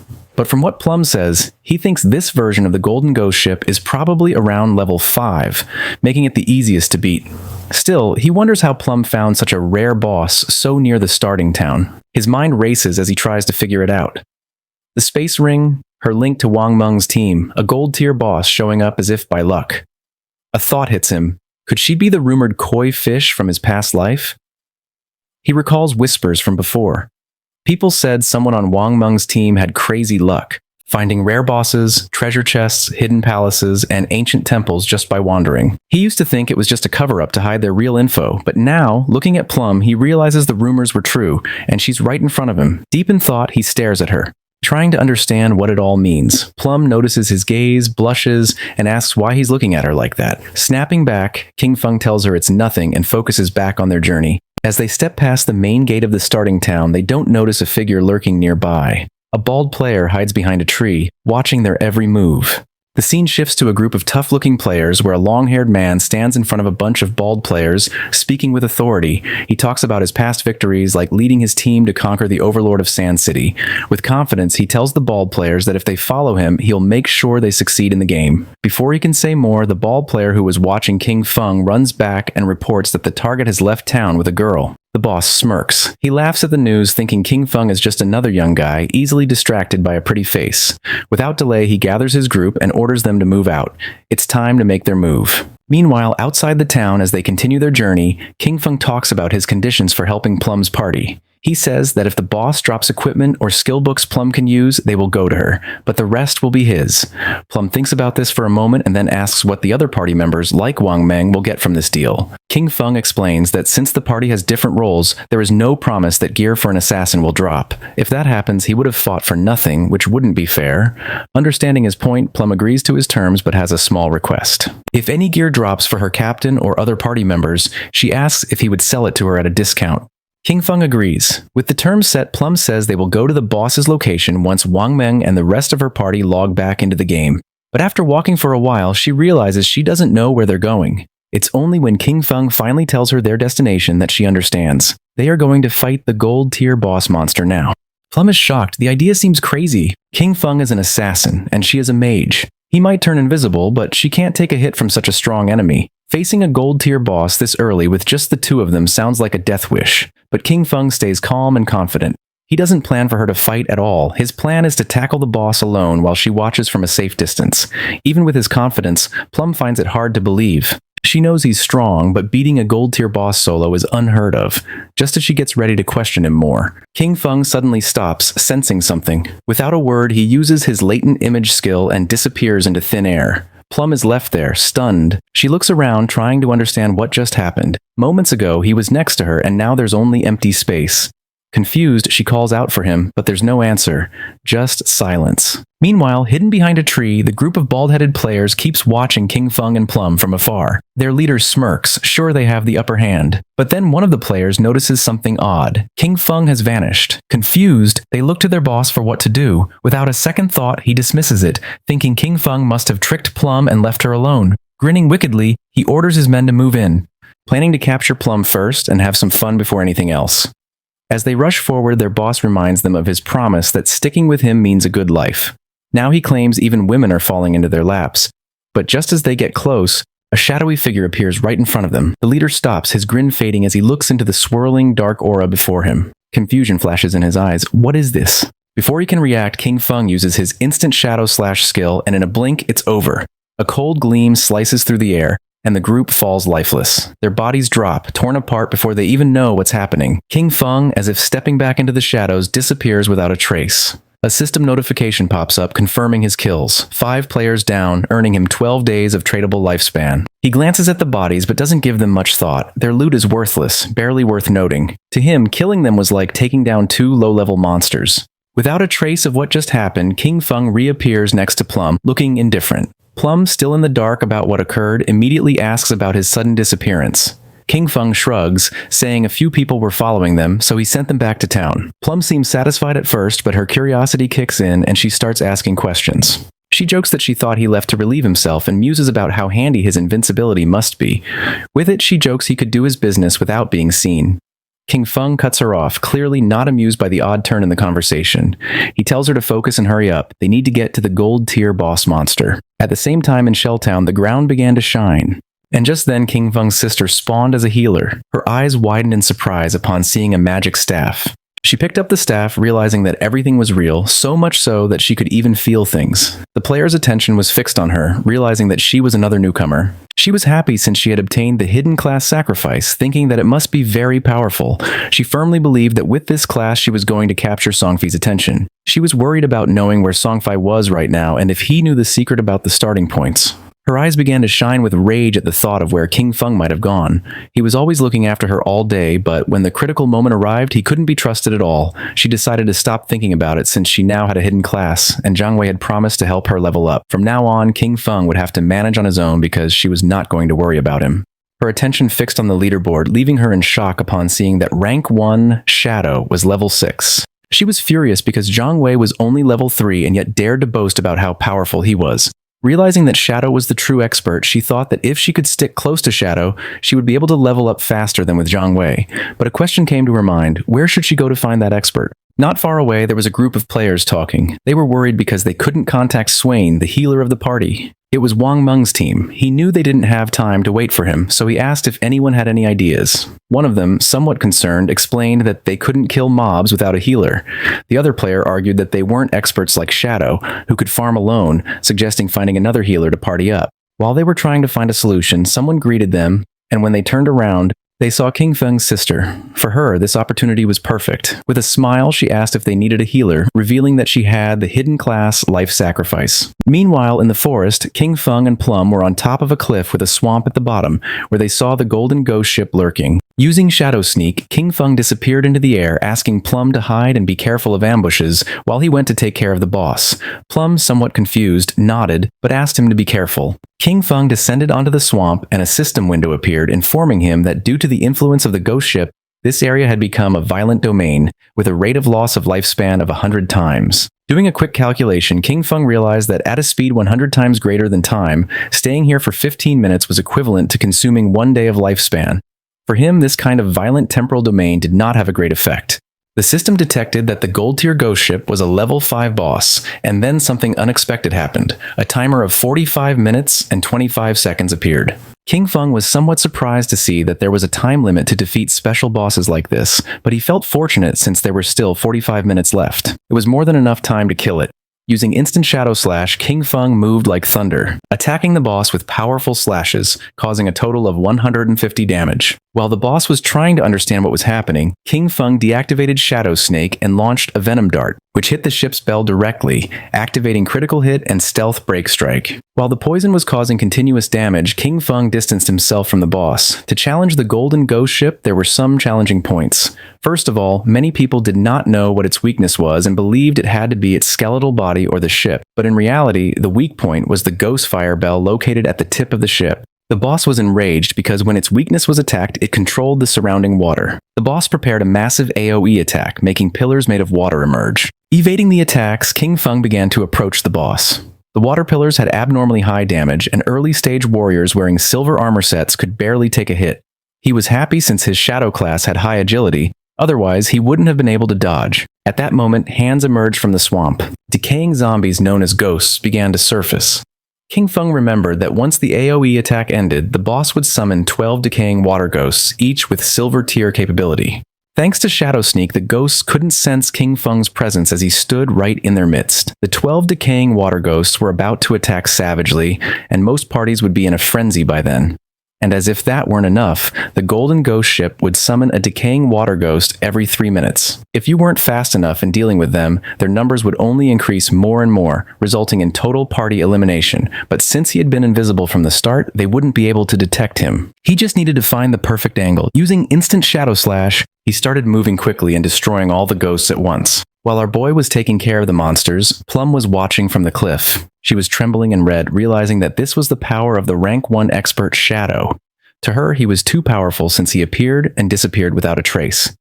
In the blink of an eye, he had already taken more than half of the boss's health without even giving it a chance to counterattack. But to her surprise, King Feng communicated with her through chat and calling her by the nickname Little Black, revealed that he was going to die in a while, leaving her in shock. With a confident expression, King Feng said that there was nothing to worry about and the only thing she had to do was wait for him to revive. Plum panicked as she thought our boy had the advantage and also asked who Little Black was. Calmly, King Feng asked if she wasn't Little Black. She explained that her nickname was Big Plum and not Little Black, which sounded like a dog's name. Someone stomped on the ground forcefully. It was the man our boy had killed before. This time he had brought his entire team and was furious for having been careless. In his glory days, he used to kill legends one after another, but now he was being bullied by a little girl. One of his men appeared, running with good news. He had found the girl on the cliff, revealing that Shadow's bastard was challenging the boss alone at the bottom of the cliff. The leader was filled with determination and thought they could kill him, since this time he had brought his entire team. In the swamp, the boss was furious and the ship's bell was shining. King Feng was in stage 4, the most difficult to deal with. The boss raised the ore, creating powerful waves. When it was at half health, it launched a massive soul surge. The wave started traveling through the swamp, making Plum's eyes expand in fear. The soul surge disabled our boy's invisibility skill, and something started emerging under his feet. In the next second, a powerful giant pillar of water trapped his body, taking away 1,059 points of damage. The system confirmed his death. Our boy lost 326 years of non-tradable lifespan and 1087 days of tradable lifespan. The leader who was on the cliff was pleased, thinking that King Feng had become arrogant after being called an expert several times. To him, our boy was a fool for believing he could challenge a gold boss alone. Seeing King Feng's lifespan lying on the ground, he and his men started running like mad towards it. They didn't know Shadow was so rich, realizing that such a large orb of light must contain at least 100 days of lifespan. They decided to kill the boss now that it had low health, believing that at the same time they could collect our boy's lifespan. But once they took another step, they appeared in the sky. The leader was confused, not knowing what was happening. He and his men were teleported back to Shelltown. They felt frustrated, not knowing why this boss was so powerful and how the player Shadow had attacked it until leaving it at half health. Some were furious since just after entering the swamp, the boss had instantly killed them with the water pillar, not to mention that the swamp was full of small mobs. For them, there was no way to fight this. The leader gritted his teeth and refused to believe this. They had suffered great losses, so he gave the order to his men to follow him as he wanted to try again. At the same time, someone jumped. It was King Feng, who had already returned to the swamp. He felt somewhat confused upon seeing so much lifespan dropped on the ground. Using the chat, he informed Little Black that he was already back and also asked why there were so many lifespan light orbs. Little Black was somewhat surprised to see how quickly he had returned, explaining that the lifespan belonged to a group of people who had charged noisily against the boss, only to be wiped out by the water pillar. King Feng couldn't help but smile upon seeing that they had overestimated their own strength, but then he remembered that in his past life, he had also suffered a lot because of the ghost ship. The boss was still roaming around the area. King Feng began to observe it, knowing that the golden ghost ship was only going to use the immobilization skill once, so the rest of its health was very easy to handle. When it received damage while below half health, there was a fixed probability that it would disappear and reappear far away, making it very difficult for normal players to kill it. Without wasting another second, King Feng launched a poison dart, which hit the ship's bell directly. The boss became enraged and began to summon another attack. Seeing this, King Feng used Shadow Sneak and became invisible. After carefully observing the boss's movements, King Feng used Instant Shadow Slash and attacked quickly since he had long seen through its movement patterns. The leader and his men arrived at the cliff again. One of them informed his boss that King Feng was fighting against the boss again. Upon hearing this, he decided to find an opportunity to take down both. Seeing that the group of idiots had returned to cause trouble again, Little Black got angry. Shadow was about to kill the boss, so she decided not to let these bastards get away with it. She gripped the magic staff tightly and concentrated, making thunder appear. A thunderbolt emerged from the magic staff, falling on the men, charring their bodies and leaving the others in shock. The leader, somewhat furious, asked who was attacking him. One of his men began to point at Little Black with his finger, informing that it had been her. He picked up his axe from the ground and gave the order to his men to kill her. Seeing this, Little Black's eyes filled with fear. She started running, asking for help. The leader and his men began chasing her, swearing to kill her. Not far from the area, a man who was hiding behind a tree began to observe them. He was not alone. There was another man behind him. Upon noticing that Little Black and the others were approaching, they hid again behind the tree. Back at the swamp, King Feng distanced himself from the boss, his gaze fixed on it, realizing that it was almost dead. But it was as he had expected. Despite being only a level 5 boss, the Golden Ghost ship was difficult to kill alone. He knew that his damage was very low. The battle had taken too long, attracting many people to spectate. Noticing that there were people on the cliff, he realized they were those who had just died. Additionally, he noticed that there was also a group beside the swamp waiting for him to kill the boss before killing him and seizing his loot. The poison started to take effect on the boss, making its eyes start to shine, and not long after, its body started to disappear. The system announced the death of the Golden Ghost ship of gold grade, granting King Feng as a reward 480 experience points. He ascended to level 8, obtaining 7 evolution points and 216 days of tradable lifespan. While our boy activated Shadow Sneak, it had been a good dream, but it was a shame that he had miscalculated. A general system notification sounded everywhere, revealing that the player Shadow from Shelltown had been the first on the server to kill a gold grade boss, receiving 3 reputation points. The notification caught the attention of all the players in the area. No one knew who Shadow was or why he was so strong. Others were furious since the first person to kill the gold grade boss had to be from Han City. In Shelltown, Wang Min looked at the system notification with confusion, as it had only been a short time since Shadow was fighting against the bronze boss by himself. Only a short time had passed, and he had already killed a gold boss solo. He did not know why the difference between Shadow and the others was so great. King Feng's sister's eyes began to shine with determination. Realizing that Shadow really was the strongest, she thought that if Shadow helped her level up, then she would be able to see brother Songfei. The body of the boss disappeared, leaving lifespan and loot on the ground. The boss of the group that was hiding behind the tree couldn't help but smile upon seeing that the boss had dropped so much loot. With a wicked expression, he realized that Shadow had hidden using invisibility without taking the loot, realizing that he must be wary of them. He gave Guang the order to release his skill and find Shadow. They were going to kill King Feng and take the gold boss's loot for themselves. Guang nodded his head. Then he drew his bow. He used the skill called Phantom Horned Eagle and shot an arrow toward the swamp, which transformed into the ghost of an eagle. The eagle flew until it exploded, causing its feathers to start falling over the swamp. King Feng began observing them carefully. He did not expect this hunter to learn this anti-invisibility ability so quickly. For him, it was no surprise that they were so confident in killing him and seizing his loot, but it was a pity that his assassin class came with an extra point in invisibility level. Guang's skill was level 1, so it could not break his skill. Confident, Guang turned to his boss, informing that Shadow must have fled after seeing so many of them. The boss and his men began to advance towards the loot, deciding to protect the loot first. He asked his men not to be careless and to prepare for battle at any moment. The ownership of the boss's loot was 5 minutes. After the time ended, the loot was going to be theirs. A proud smile appeared on their faces, but just then Shadow began to emerge, making their eyes widen in fear. Just before they could react, King Feng moved like thunder, taking everyone down. Now that the atmosphere was quieter, King Feng's attention focused on the loot, but then a question came to his mind: where had Little Black gone? He decided to forget about it and find her later. For now, he had enough evolution points to upgrade Greedy Hands, so he decided to upgrade the skill before obtaining the loot. Greedy Hands went from being diamond quality to epic. It could be used on monster corpses, having a 220% to 300% probability of obtaining an extra loot drop. The extra loot had a 100% probability of being 1 tier higher. Our boy picked up the loot. He was determined to use the 100% chance to gather all the light together and squeeze them. Greedy Hands started to absorb the loot, making a smile appear on King Feng's face. A bright light began to emerge from the forest, and after using Greedy Hands, he obtained 21 evolution points, 648 days of tradable lifespan, and 2 special items called Ghost Fire Bell. King Feng's eyes widened in surprise upon seeing that he had obtained 2 Ghost Fire Bells.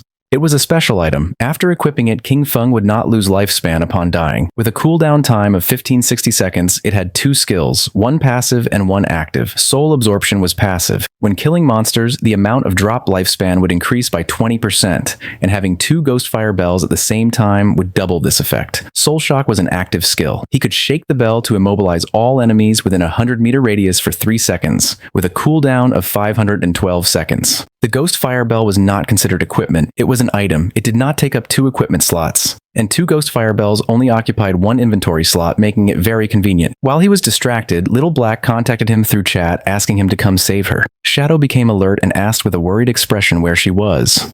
King Feng, somewhat worried about knowing where Little Black was, the only thing he heard through the voice chat were her screams asking them not to come near her. Little Black was very scared since the leader and his men had already cornered her. They praised her for having strong resistance, but revealed that there was nowhere to escape, advising her to come over calmly, promising that they were going to make her feel so good that she would ascend to heaven. She clenched her fist, and when she looked back, she saw that she was at the edge of the cliff, determined not to give these bastards the kill. Without thinking too much about it, she threw herself backward off the cliff, leaving the leader and the others in shock. Her body began to descend rapidly, until it forcefully hit the ground, causing her terrible pain and making a pool of blood appear.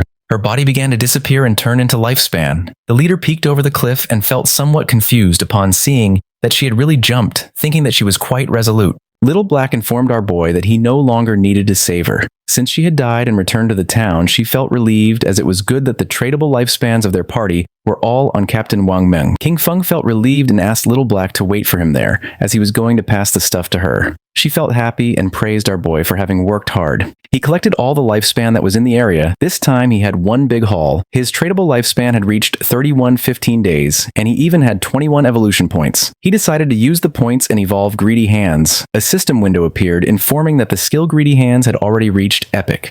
It required 10 times the evolution points to keep evolving. The system asked if he wanted to spend 210 evolution points to evolve this skill. King Feng was not surprised. For him, this was to be expected. It was not so simple. The higher the level of the skill, the more evolution points it consumed to evolve. He decided to forget about it and first raise his attack skills. Since the higher his damage, the stronger the boss he could face would be, and in this way, he would be able to receive better loot. He concentrated, and instant Shadow Slash went directly from Platinum to Diamond. The attack range of the skill increased from 21 meters to 27. The duration of invisibility stayed increased from 7 seconds to 9.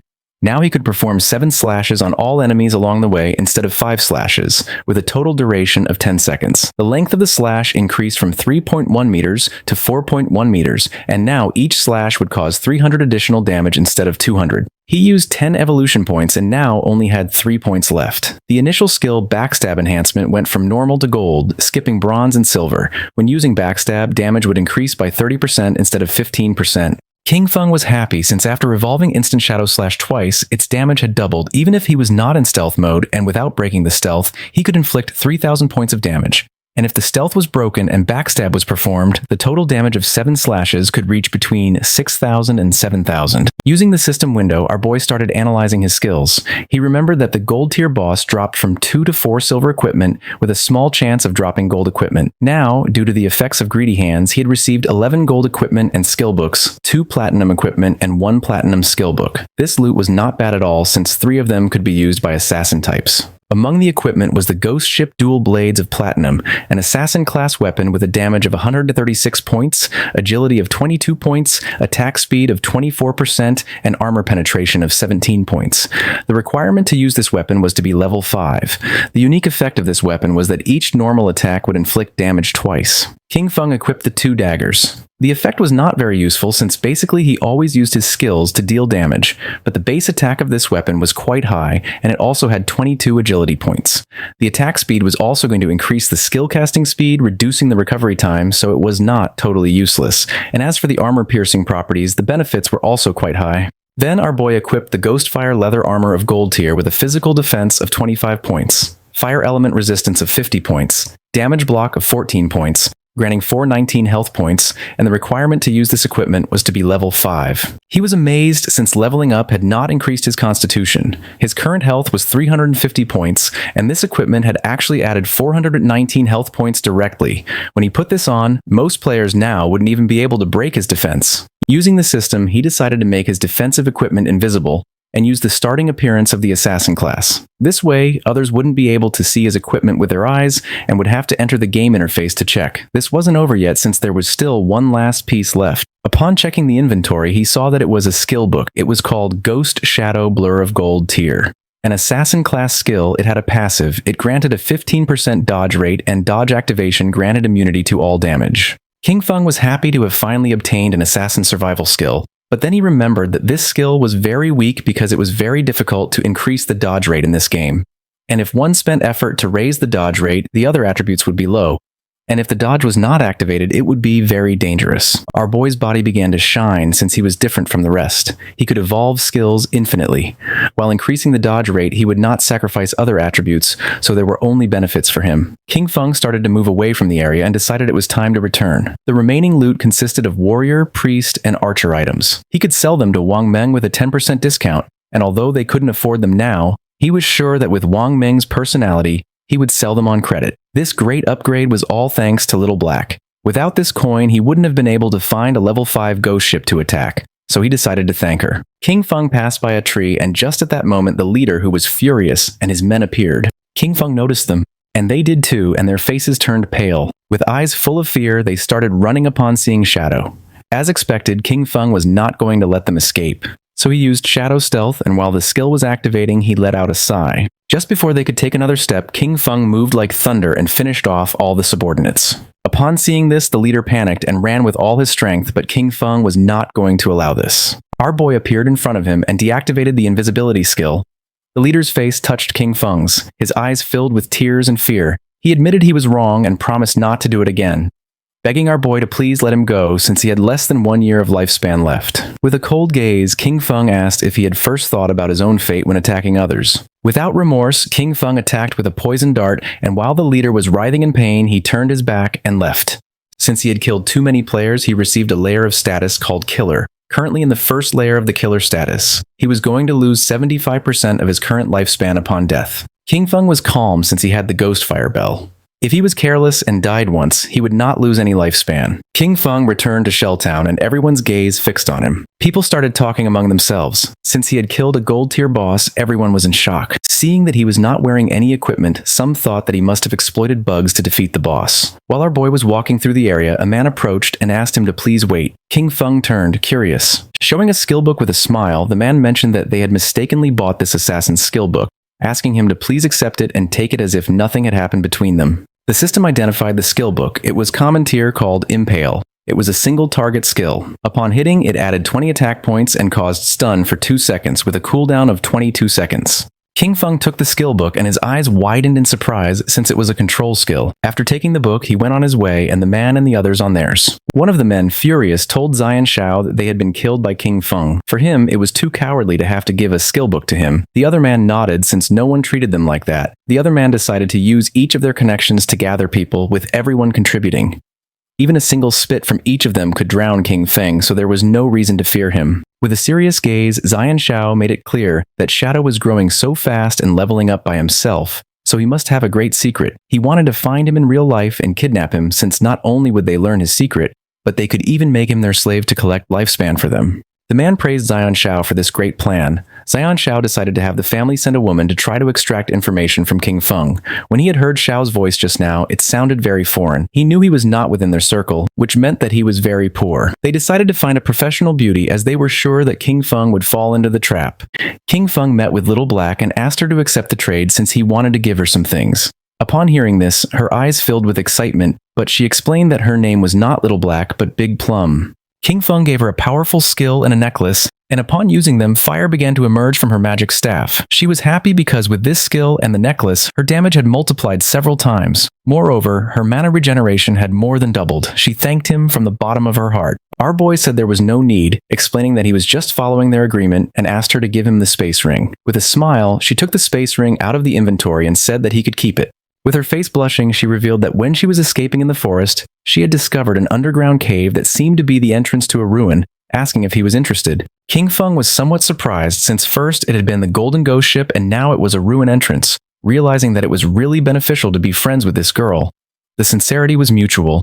If he had not given her 2 pieces of gold equipment, maybe she would not have told him this information. With this space ring, his inventory had finally reached 27 slots. King Feng asked where Wang Meng was, promising that once he sold them the things, he would go to the ruins she had mentioned to take a look. She extended her hand, revealing that the captain and the others had gone to train the new priest, so they were not going to return soon. Using the map, she marked the entrance of the ruins, explaining that there was a stone slab on the ground behind the bushes. She moved the slab aside and hid inside while fleeing, but she had only walked a few steps in when she heard screams from within.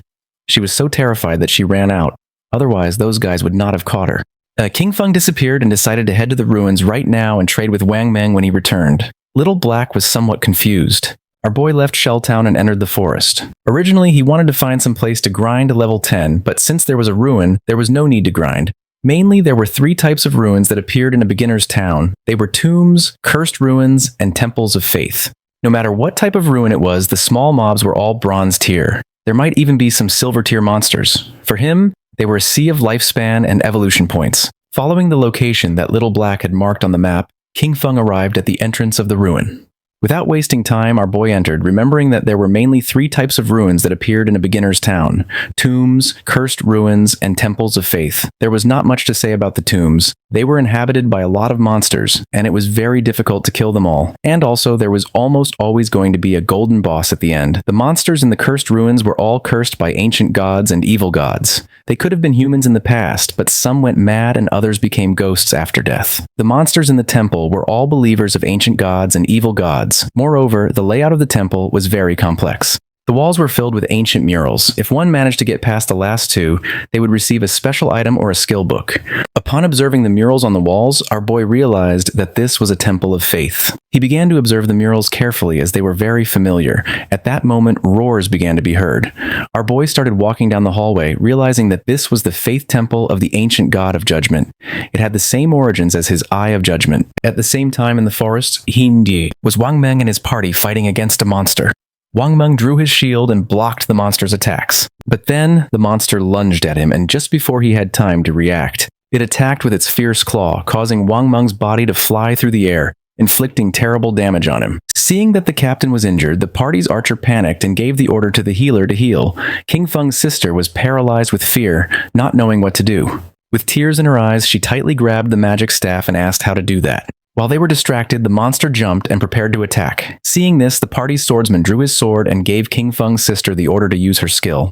But instead of obeying, she fell to her knees on the ground, dropped her magic staff, and began crying in fear. The monster attacked again, and Wang Meng's party was eliminated, and they were teleported to Shelltown. Wang Meng and his men were furious. Little Black, who was in the area, greeted them with a smile and asked why they were back so soon, explaining that the expert Shadow was still not back, so they couldn't buy equipment now. The archer, who was furious, started pointing at King Feng's sister and said he had never seen someone as stupid as her.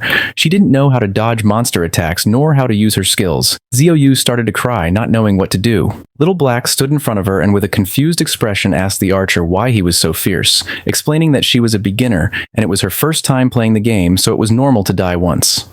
With eyes full of rage, the archer asked Little Black to move away since he was going to scold her to death. The swordsman explained to Little Black that they had not died once. They had died 3 times in less than an hour. Upon hearing this, Little Black's eyes widened in surprise. With a smile, she began to show the necklace that King Feng had given her. She decided to go with them, revealing that she had just received 2 good things from the expert. She was very powerful now and believed they were not going to die once she was there. Wang Meng stepped forward and gave the order to everyone to stop arguing. For him, Little Black's suggestion was not bad, since with her joining them this time, things should go well, and maybe when they were back, they would be able to meet Shadow. Although deep down Xiaoyu was furious, she pretended to be grateful, apologized, and promised to work hard. She could not believe that they themselves could not do the job and still dared to blame her. If it weren't for the connections they had with Shadow, she wouldn't bother with all of them. She was very angry. At the same time, our boy entered a room, and something caught his attention. 2 monsters knelt before him, and the system identified them as devout followers of the ancient god.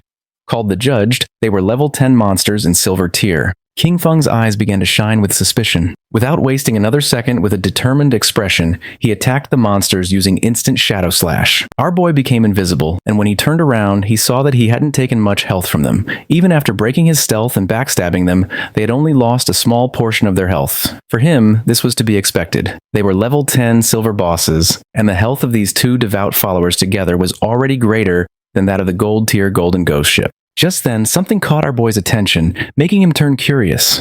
The monsters knelt before him again. He was somewhat confused since the monsters were kneeling once more in his direction. It was strange since he was still in stealth. He didn't know if they had sensed the Eye of Judgment on him, nor if this was the reason why they weren't attacking him. King Feng questioned whether they knew the way and asked them to guide him. The monsters raised their heads and began to roar. King Feng realized that they had been corrupted, decomposed, and had gone completely mad. They had turned into wild beasts that only knew how to steal lifespan from humans. At that moment, the eyes of the monsters began to shine, and not long after, they turned their backs on our boy and ran off. Right at the door of the room, there was a group of players. The monsters felt their presence and began to charge at them. The players realized that these bosses were silver tier. They could not face one, so they decided to flee from this place. Just before they could do it, the monsters attacked and toxic mists began to melt their bodies. Their bodies disappeared, dropping lifespan orbs. They were the team of the girl who had bought Ice Spike from our boy, called Grey Rose. He never thought that they would also find this ruin. Judging by the current players' equipment levels, King Feng came to the conclusion that no one was equipped to go deep yet. Our boy deactivated stealth and decided to pick up the lifespan. The monsters knelt before him again. These guys had lost more than 100 days of tradable lifespan, and our boy didn't expect them to be rich. Our boy returned to the room and started searching. Several minutes passed, and after searching around, he hadn't found anything. There were no traps or treasures, so he came to the conclusion that there were only 2 silver mini-bosses. His eyes began to shine with rage, and he decided to forget it. Without hesitating for a second, he attacked using the poison darts, which embedded themselves in the heads of the monsters. As a reward for having killed 2 silver tier bosses, he obtained 4,000 experience points and ascended to level 9, obtaining 4 evolution points and 188 days of tradable lifespan. King Feng used Greedy Hand and the bodies of the monsters began to disappear. He felt happy since the epic tier Greedy Hand was absolutely insane. He got 32 evolution points, 1504 days of tradable lifespan, 4 gold tier items, and 10 silver tier items. He extended his hand, making a pendant appear. He was happy since he had obtained a gold tier item for assassins. It was the Pendant of the Faithful, an assassin class accessory. It was going to grant 15 agility points and 20% cooldown reduction, with the unique effect of summoning a silver tier devout follower to fight for you with a cooldown of 6,000 seconds. King Feng clenched his fist. This necklace had good stats. The 20% cooldown reduction was going to lower the cooldown of his stealth skill from 22 seconds to 19. The cooldown of poison darts dropped from 4:35 seconds to 3:75 seconds. That of instant shadow slash went from 10 seconds to 8. Grinding had become much more efficient since all his other gear required being above level 8. No one else could use this yet, so he decided to keep it for now and sell it later. Just when King Feng was about to leave, the ground started moving. Our boy became somewhat curious, and when he turned around, a small pillar emerged. His eyes began to shine with joy, since after eliminating all the monsters, the mechanism had been activated. King Feng examined the pillar carefully, realizing that it was a hidden mechanism. Not long after, the mechanism of the pillar was activated, and a platform appeared under our boy's feet. A door that was on the ground opened, and little by little, the platform began to descend. It was a lift. Once the platform descended several meters, the door began to close. Several minutes later, it stopped. King Feng felt as if he had descended 300 or 400 meters. This place was dark and seemed gloomy. King Feng's attention was fixed on it. Thanks to his knowledge, he realized that this was the maze hidden beneath the temple. He knew there was a certain chance that a hidden maze would appear in the ruins. He had explored many of them in his previous life, so he knew there were countless traps in the maze, but as long as there were people acting as cannon fodder, there was no danger in exploring them, only that it would take a lot of time. With a confident gaze, he took out the pendant. With his current attributes, if he activated any trap, he would die. But luckily, he had this thing, which allowed him to summon a silver tier devout follower to fight for him. He extended his hand and used the power of the pendant to summon a devout follower, making a zombie appear on the ground. Pointing toward the hallway of the maze, our boy gave it the order to go scout. The devout follower stood up and began walking toward the hallway. King Feng crossed his arms and couldn't help but feel happy since it was easy to explore with a lackey scouting ahead. But there was still a chance of danger, so he decided to evolve his dodge passive first, just in case. He used 11 evolution points, and his Ghost Shadow Blur went from gold tier to epic tier, increasing the passive dodge rate from 15% to 75%. Now, dodge activation was going to grant immunity to all damage. 75% dodge rate was already very high. He had just enough remaining points to evolve Instant Shadow Slash to Epic Tier. Using 13 evolution points, King Feng evolved his Instant Shadow Slash from Diamond Tier to Epic Tier. The range increased up to 30 meters and the duration up to 12 seconds. Now he could perform 9 slashes instead of 7 with a cooldown time of 8.8 seconds. The width of the slashes increased up to 5 meters and the damage increased from 300 points to 400. King Feng's eyes began to shine, since to evolve from Epic to Legendary it required 10 times the evolution points. The higher the starting tier of an item, the more profitable it was to evolve it. For example, if a skill was an Epic tier at the beginning, evolution to Legendary tier was the first evolution, so it only required the base evolution point of 1. Since the target for evolution was Legendary tier, it required 10 times the points, and 1 times 10 was 10 points. This also meant that if he only obtained an epic skill, he could quickly evolve it to Legendary tier, then Mythical tier, Ancient tier, and Immortal tier. But if a skill was normal tier at the beginning, then to evolve it to epic tier, it would need to be evolved 7 times, and by the time it reached the 10 times point, it would need hundreds of points. But the good thing was that no matter in which tier the skill started, he could spend very few points to evolve it to epic tier. In other words, from now on, all his skills were going to be at least epic tier. He had 11 evolution points remaining, and he could only evolve the starter skill, Shadow Sneak. He used 8 points, and the skill went from silver tier to platinum. The duration of the skill increased from 16 seconds to 24, and the attack that broke stealth increased by 90, going from 120 to 50. Cooldown went from 26 to 22 seconds. He had the attribute that reduced the cooldown speed by 35%, and for this reason, the final cooldown for Shadow Sneak was 16.3 seconds. The cooldown was still too long, and the stealth breaking attack was a bit low. He knew he needed to swap this skill in the future. While walking through the hallway, the devout follower stepped on a slab, activating a trap, and then a giant rock fell on top of it, crushing its body. Its body transformed into light. Now that the summon had died, he decided to wait for the cooldown before resummoning. This maze was complex and dangerous. He could only do this to explore slowly and hope to find good things when the time came. In the upper layer of the temple, a man carrying a shield and a hooded woman peeked their heads through the door. The man informed his captain, Grey Rose, that the monsters had disappeared.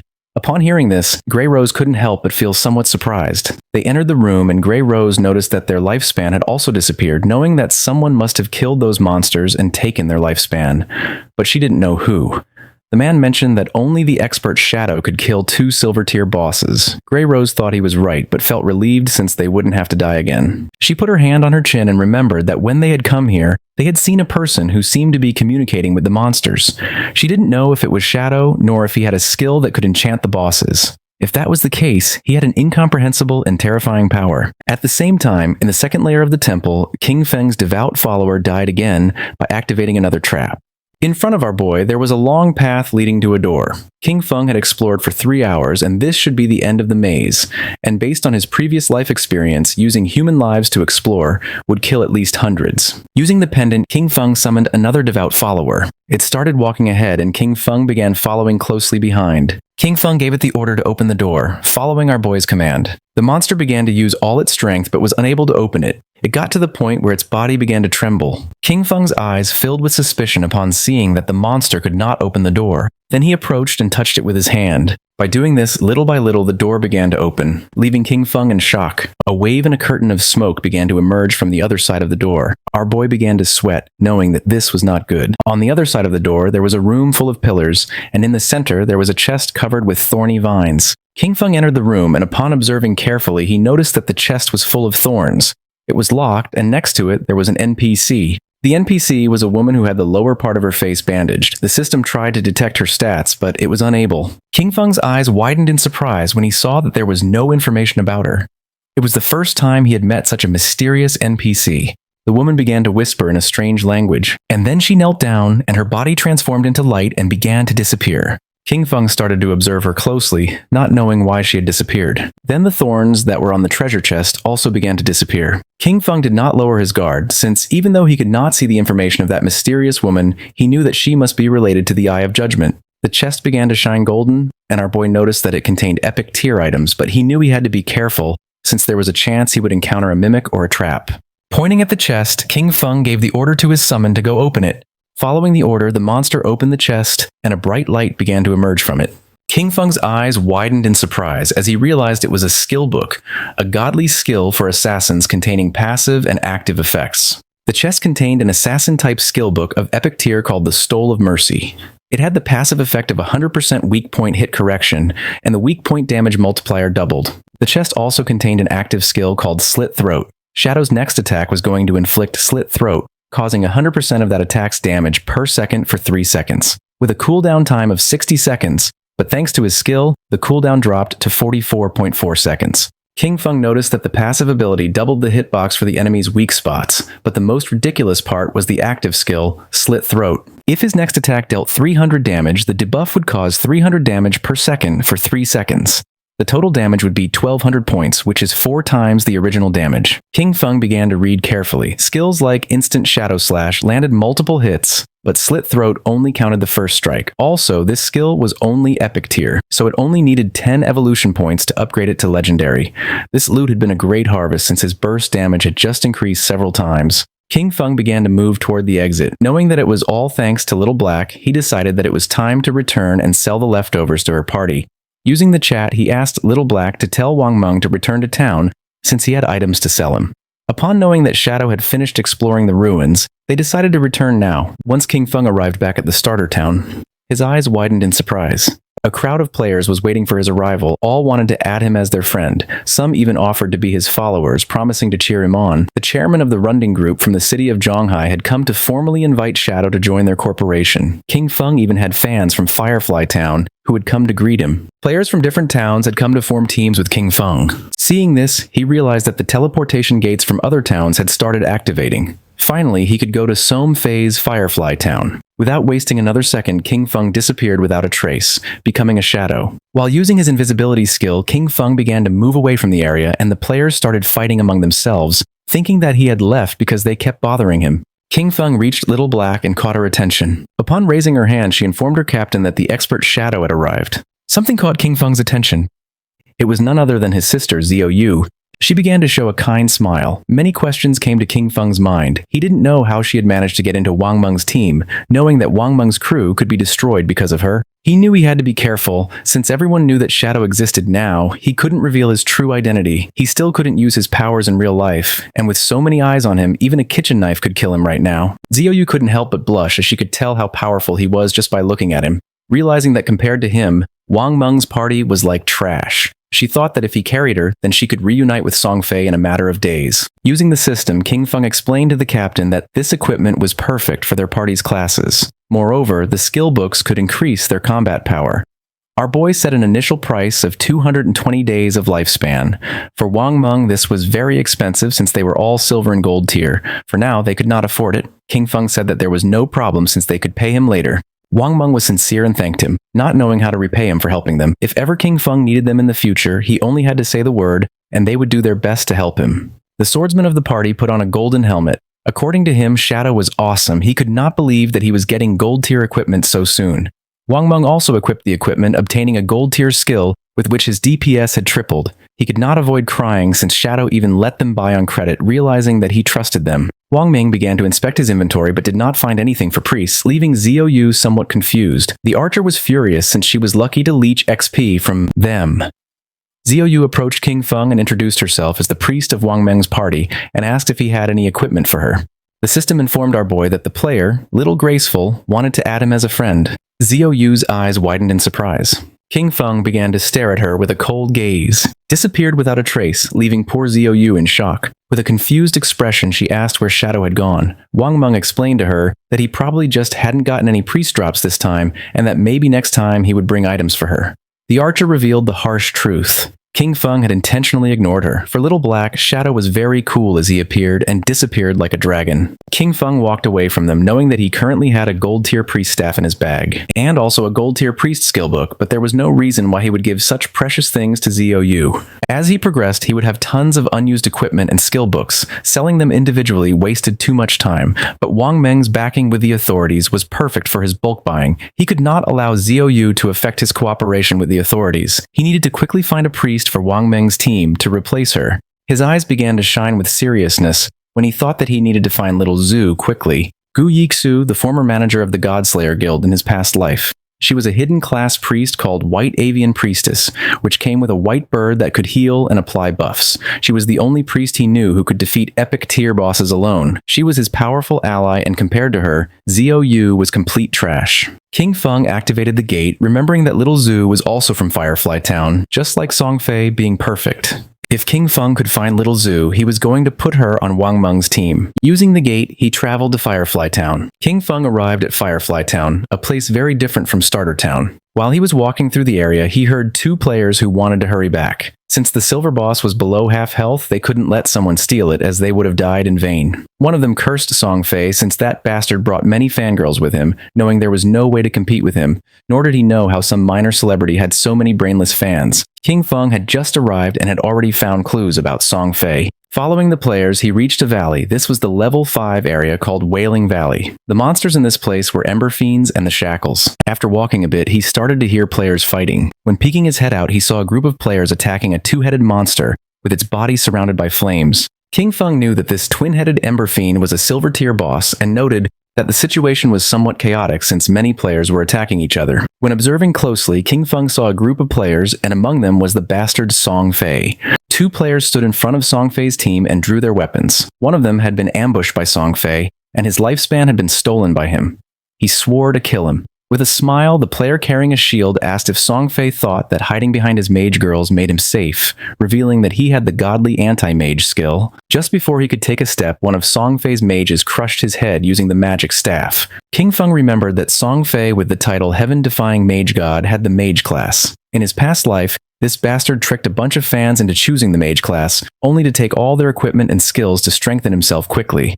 But a team couldn't be made up of only mages, so his fangirls came up with a solution. Some put their attribute points into intelligence to become glass cannon mages. Some put their points into agility to become disruption mages. Others used their points on health to become meat shields, and some chose strength to become battle mages, who attacked using their staff. In the early stages, Song Fei's team was extremely dominant, stealing lifespan from players everywhere without anyone being able to stop them. And as expected, as the game went on, most of his fangirls died pretty quickly. Pointing at the boss with his finger, Song Fei made up a lie saying that his fans were working so hard that now his heart hurt.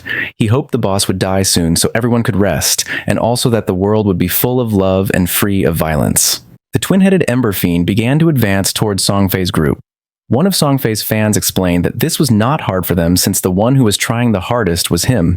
According to her, he worked so much that he shouldn't have to endure all this. She started pointing at the monster and decided to kill it so it wouldn't hurt their beloved Song Fei. Song Fei's fans began attacking the monster by casting spells. They were willing to defeat it so that Song Fei would become king, swearing to follow him no matter where he went.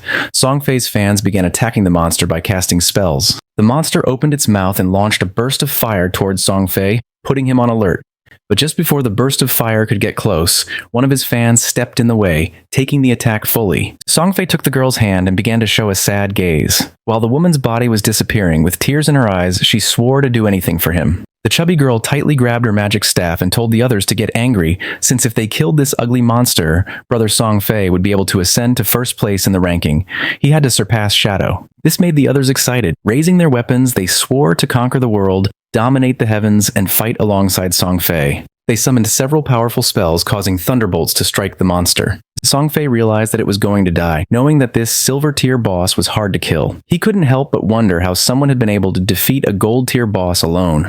He was sure that Shadow had used a bug. Song Fei had many fans helping him and was only level 7. He didn't know how Shadow leveled up so fast. A smile spread across his face since once he defeated this silver tier boss, he was going to level up to 8. He knew that Shadow had been stuck at level 9 for a long time, so he decided to take the opportunity to surpass him and become the #1 player of the godforsaken game. Just then, a hand surrounded by Shadow grabbed Song Fei by the mouth. In the blink of an eye, King Feng decapitated Song Fei, and using instant Shadow Slash, cut his body into pieces. Blood began to emerge from the mouth of the bastard Song Fei. His fans went into shock, and just before they could take another breath, King Feng attacked again, moving like thunder. He cut the bodies of the fans and of the boss into pieces. A system window appeared, informing that the boss had been defeated and granting him 150 experience points. The boss fell to the ground and its body began to transform into lifespan. The players were in shock since they couldn't believe that Shadow had killed the boss with a single strike. A single attack from Shadow did thousands of points of damage, while theirs only did 100 points of damage. Shadow was 10 times stronger than them. The corpse of the boss transformed into orbs of lifespan, and King Feng deactivated his stealth skill. The smartest players realized that it had been an AoE attack. They couldn't believe that a single attack had killed Song Fei and all his gang of fans. Upon observing closely, they saw Shadow and remembered that he was the one who had achieved the first global kill of the gold tier boss. They decided to leave and let Shadow have the loot. They began to cheer for Shadow for having avenged them by killing Song Fei's gang. King Feng knew that they were only afraid of being attacked, and that's why they could only join forces to attack him. In his past life, he would not have hesitated to kill them. At the same time, Song Fei respawned again in Firefly Town. The system reported that he had been killed by Shadow, and he lost 1106 days of tradable lifespan and 18 years and 113 days of non-tradable lifespan. Song Fei panicked and realized that Shadow had come to Firefly Town. He couldn't believe that out of the hundreds of starter towns in Shanghai City, he had come to his to steal the kill. His fans also respawned again. The chubby girl felt confused to see that Song Fei had also died. The other girl was furious since she didn't know why Shadow had killed them. The other thought that Shadow wanted to steal the silver tier boss. According to them, he was evil for taking advantage of Song Fei being distracted to launch a surprise attack. Just then, an archer approached Song Fei and with a nervous expression asked if she could join his team, revealing that she had the skill called Eagle Eye and she could detect invisible enemies. Song Fei's fans told the girl to get lost since he had said he only wanted mages in his party. The chubby girl thought her efficiency at killing monsters was too low, and she would only affect Song Fei's progress in the ranking. Song Fei extended his arms and explained that although she was an archer, she could be part of his family since he believed that love could fill everything. He took the woman's hand and with a kind expression mentioned that he had felt her strong emotions. It didn't matter if she was an archer. He decided to let her join his team, swearing they would strive together to level up. Having Song Fei so close made her blush, and tears of joy began to flow from her eyes. An assassin appeared and mentioned that she could also become invisible, swearing that she was going to make Shadow pay for having killed him. The mage revealed that she had learned a new AoE skill and could freeze Shadow. Song Fei extended his arms, making it clear that his family was full of love. Any girl who wanted to join his team was welcome. The girls began to cry with joy and swore to stand by Songfei forever. According to them, Shadow had no honor for having attacked their beloved Songfei by surprise. They promised that he was going to pay the price. As soon as they found Shadow, they were going to let Songfei kill him so that he could learn what happened when someone messed with Songfei. The attention of two players focused on them. They didn't know what Songfei wanted to do now, but they were aware that someone had killed him out there, which was very satisfying. They remembered that there were many girls protecting Songfei, so they didn't know how he had been killed. But then they realized it must have been Shadow. According to them, Shadow was incredible, and seeing the girls crying for Songfei, they thought these girls were not right in the head. A smile spread across Songfei's face as he was confident that with so many people as witnesses, when he defeated Shadow, everyone would know that it was useless to be strong if one fought alone, especially being an assassin. According to him, Shadow was a soft assassin who had dared to challenge a great and noble mage like him. At the same time, King Feng picked up the loot using Greedy Hand, obtaining 16 evolution points, 217 days of tradable lifespan, 6 pieces of silver tier loot, and 1 piece of gold tier loot. King Feng decided to evolve the skill Graceful Liberation. Consuming 10 out of 19 points, the skill went from epic to legendary. The passive effect weak point attack correction went from 100% to 200%. And the weak point attack multiplier was doubled. The active effect also improved. The next attack was going to trigger the throat slit effect, causing 150% attack damage per second instead of 100%. With a duration of 3 seconds, the cooldown of the skill went from 30 seconds to 18. The weak point hit correction had increased by 100%, reaching 200%, which equaled doubling the target's weak point. If it was amplified even more, half of the enemy's body would be considered a weak point.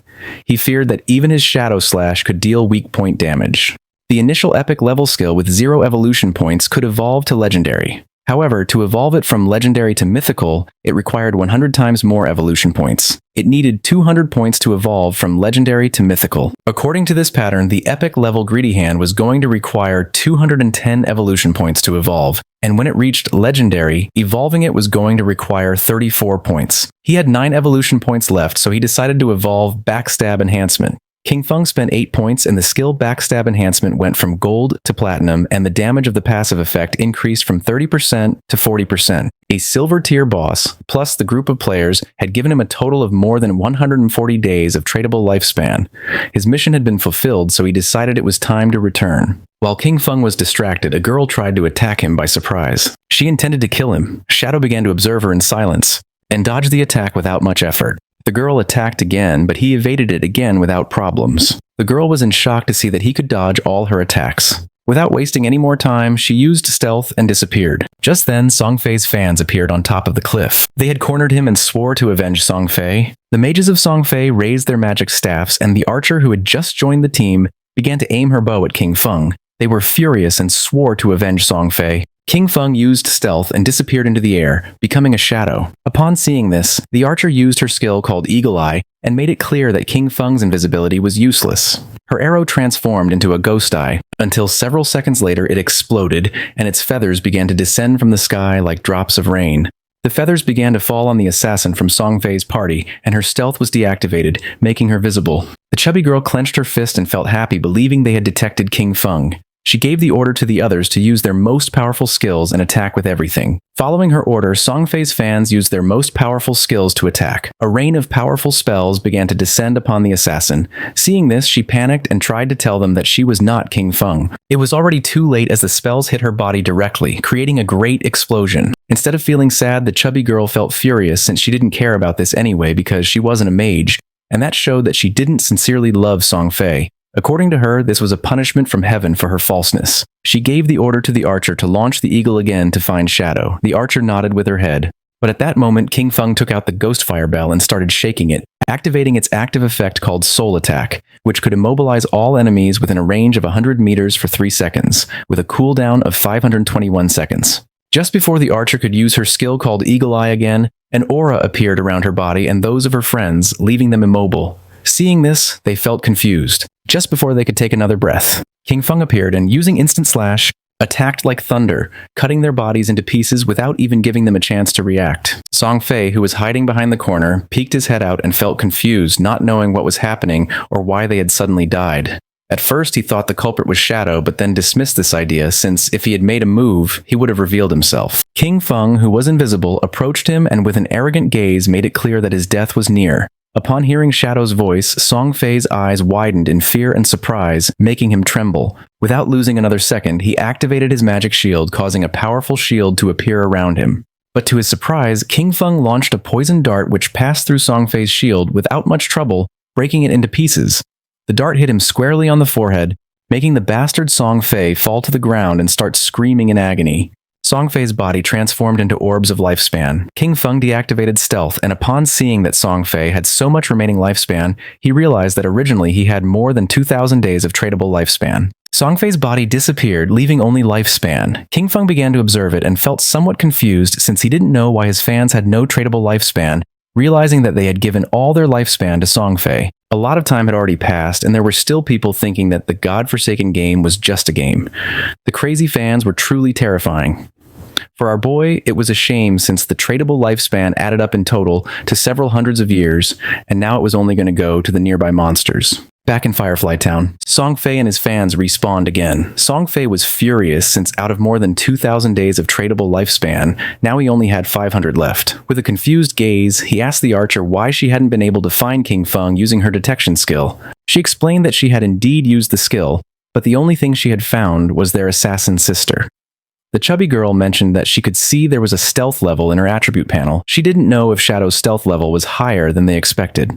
The archer revealed that her Eagle Eye skill had a counter stealth level of 1, so she could only see targets with a level 1 stealth. If the opponent had a higher stealth level, she couldn't detect them. Song Fei felt frustrated since Shadow attacked and disappeared without leaving a trace. He didn't know how to defend against that. Touching his face, Song Fei thought that he had not offended Shadow, and now that he had also taken the boss kill, Shadow had no reason to come after him again. But then he thought maybe Shadow was jealous of his unparalleled beauty and was going to come kill him again. Song Fei's fans raised their weapons and decided for everyone's safety to level up somewhere else. Wherever Song Fei wanted to go, they swore to follow him. Not long after, King Feng also returned to Firefly Town after searching for a while. He thought this was strange since Song Fei and the others had left. He didn't know if they had gone to another town or logged off. Deactivating stealth, our boy asked a player who was in the area if he knew where Song Fei and the others had gone. Upon seeing Shadow, the man couldn't help but feel afraid. Pointing to one side, the man revealed that Song Fei and his fans had gone in that direction.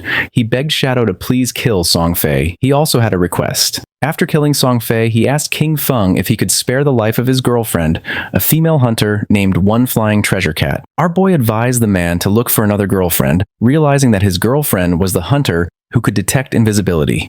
Using stealth, our boy disappeared again. The man began to beg, saying that he had worked very hard to find her, although King Feng knew the direction in which they had gone. He had no idea where they were heading, and searching everywhere was going to take too much time. The man put his hand near his mouth and started calling Shadow. Our boy knew that things would be much easier if he could find Gu Yixu. At that moment, a woman passed by his side, and his attention fixed on her, leaving him somewhat surprised. This girl was none other than Gu Yixu. Our boy deactivated stealth and with a cheerful gaze called her beautiful and asked if she could help him. Upon seeing Shadow, she couldn't help but feel surprised. King Feng took out the golden grade staff from his inventory and mentioned that he had heard that her class could search for targets in a wide area.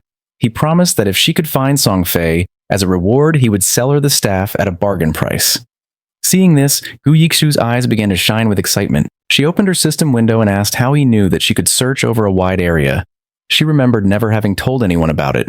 King Feng asked if she wanted this golden grade weapon, and she said yes, even though she didn't know if she could afford it. With a confused expression, King Feng asked if she didn't even have 500 days of tradable lifespan, revealing that the original price was at least 700 or 800 days. Upon checking her system window, she realized that she did have 700 days to buy the staff. Hearing this, our boy made a deal with her and handed over the staff. A system window appeared to confirm that the transaction had been successful. She took the staff and started drooling. Our boy gave her a gentle tap on the cheek so she'd stop drooling. Asking her to hurry up, upon hearing this, she blushed and nodded with a smile. Using the new staff, she began to use her powers and concentrate them. Even though it was the first time she met Shadow, he gave her a strangely familiar feeling. Her owl began to fly around her, and she asked if Shadow wasn't afraid that she would take things and leave without helping him. With a serene expression, our boy asked if she didn't hate Song Fei. Seeing that he knew that she hated Song Fei, Gu Yixu's eyes widened in surprise. She didn't know if Shadow could be a friend of hers in real life, but his voice didn't seem like it. King Feng started to smile and decided that she should guess. She raised her hand and the owl began to fly. She was too lazy to guess. Just then, her eyes widened in surprise. The owl began to fly over the town, and in the distance, in the middle of the canyon, She saw Songfei and his fans. Her owl finally found where Songfei was hiding in the rocky canyons and quickly told King Feng the place. She also told him to hurry because Songfei and his friends might leave before he got there. The owl could fly fast, but following them for too long could make it really tired. Shadow, ready to go, told her not to worry because he'd be there super quick. Right then, King Feng took off like a shot, zooming over rocks and through rough spots without slowing down. But then the owl stopped flying. That made King Feng stop too because it meant something was messing with their tracking. He looked around and saw a tree with a weird sign on it. Wanting to know more, he got in touch with Gu Yikshu again, and she had the owl check the area. Soon the owl found 2 more trees with the same signs. One was 100 meters ahead and another was 100 meters to the left. King Feng went up to each tree, touching the symbols very carefully. When he touched all 3 with a bit of his energy, a bright light connected them. Then the ground in the middle started shining, and suddenly a treasure chest with a bright green light and golden glow appeared. Feng was shocked. A treasure like this in a simple place like Firefly Town. He could hardly believe it. These treasures left by ancient gods were super rare and could pop up anywhere. Some brought monsters, some unleashed swarms of beasts, and some, like this one, had incredible treasures. Gu Yikshu, watching through her owl, couldn't believe it either. The green chest could be worth 1,000 days of someone's lifespan, or over 10 million in real money. King Feng couldn't help but admire Gu Yikshu's quick thinking. Back in his previous life, a year of someone's lifespan was worth 10,000 at the start, but it quickly jumped to 50,000 by the second day. Gu Yikshu, still intrigued, started to take note of the symbols for later. A smart look was in her eyes. There was no telling what secrets her skills and tracking could uncover.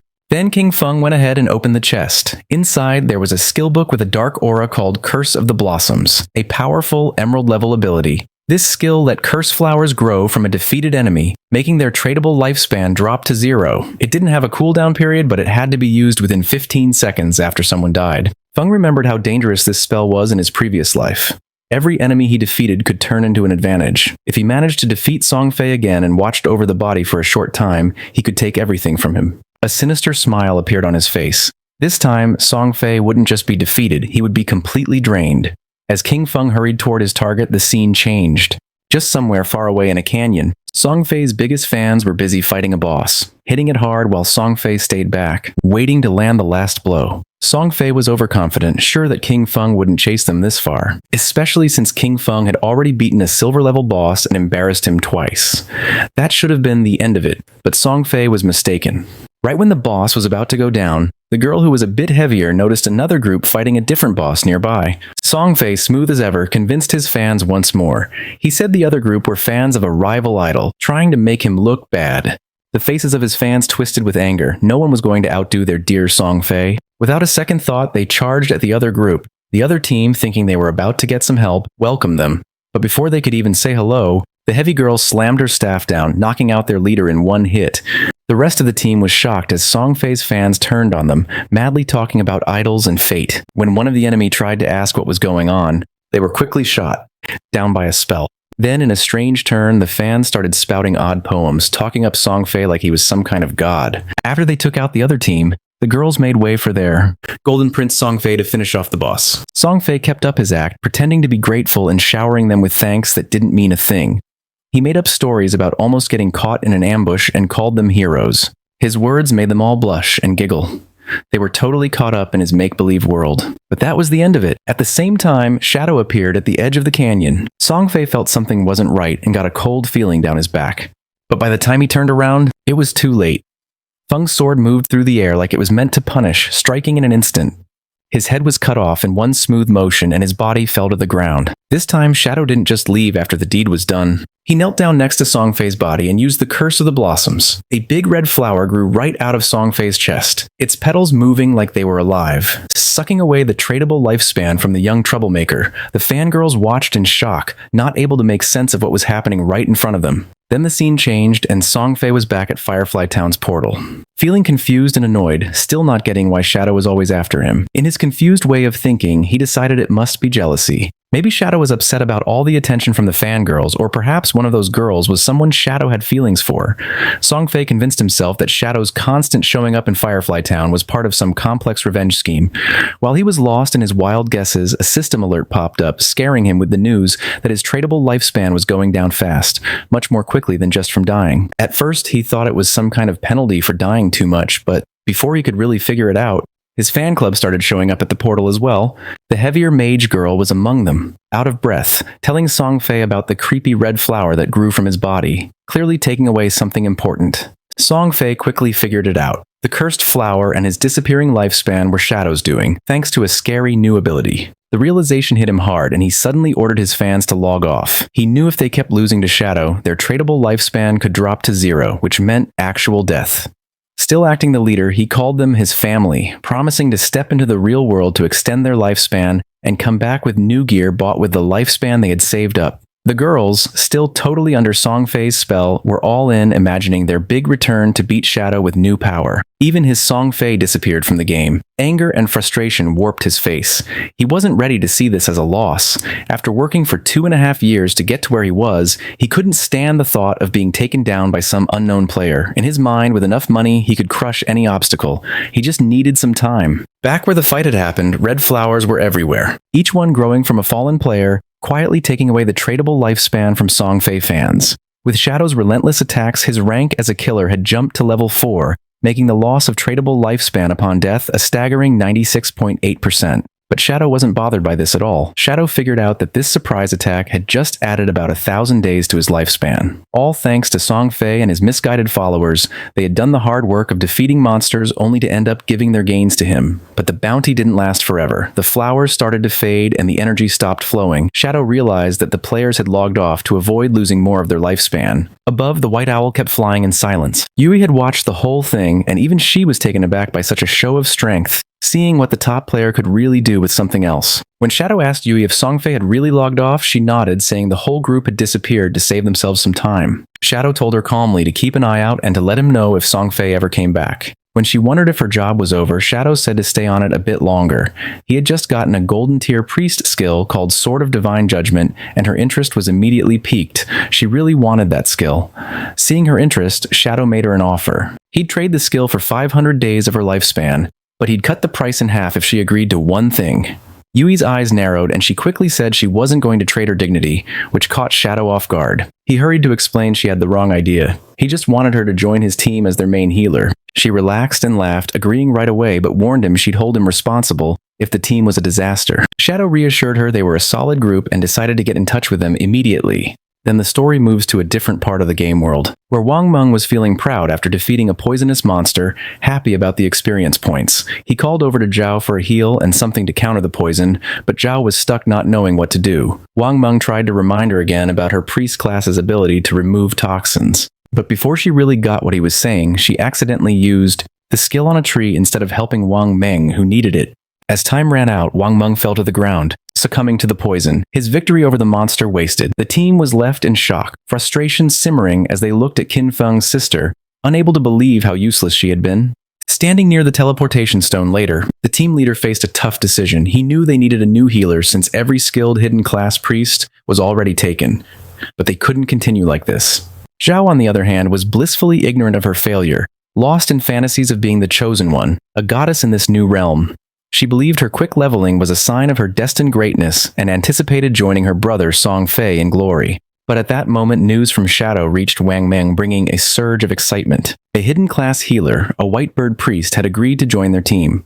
She was also strong in other roles. This was the chance they were waiting for, and the leader immediately asked Shadow for her location. Shadow told them the new healer was in Firefly Town. It wasn't the best place for leveling up, but it was important to get together and start moving as a team. Wang Meng agreed and got ready to head there. But he knew he had to address the issue with Zhao first. He carefully told her they were moving to a zone with higher levels because Shelltown was too crowded. He said it in a way that made it seem like her low level was the only issue to avoid hurting her feelings. But before she could respond, the whole team took off, clearly happy to leave behind a healer who couldn't actually heal. Zhao didn't seem bothered, though. She saw their leaving as a good thing. Thinking they weren't strong enough for her anyway, she decided she'd find Shadow and make him help her level up. Meanwhile, Wang Meng made it to Firefly Town and found Shadow and Yui. Right away, he gave them the lifespan he'd gotten from their last fight, ready to settle up and get going with a new team setup. As they moved forward, Wang Meng realized just how challenging it was to keep up in this game. While making plans, he brought up a new ally, a captain named Ian Yu. Hearing that name made Shadow stop dead in his tracks, his thoughts racing. That name wasn't just random. Then suddenly she showed up, greeting them with a cheerful wave. Ian Yu caught the attention of both men right away. Shadow was in disbelief. The woman standing before them was the ENU, also known as Justice Execution, the only one in the game with the Dragon Swordsman hidden class. In Shadow's previous life, she was in the top 20 players worldwide and played a crucial role for the country's official forces. She was a national hero, respected and feared.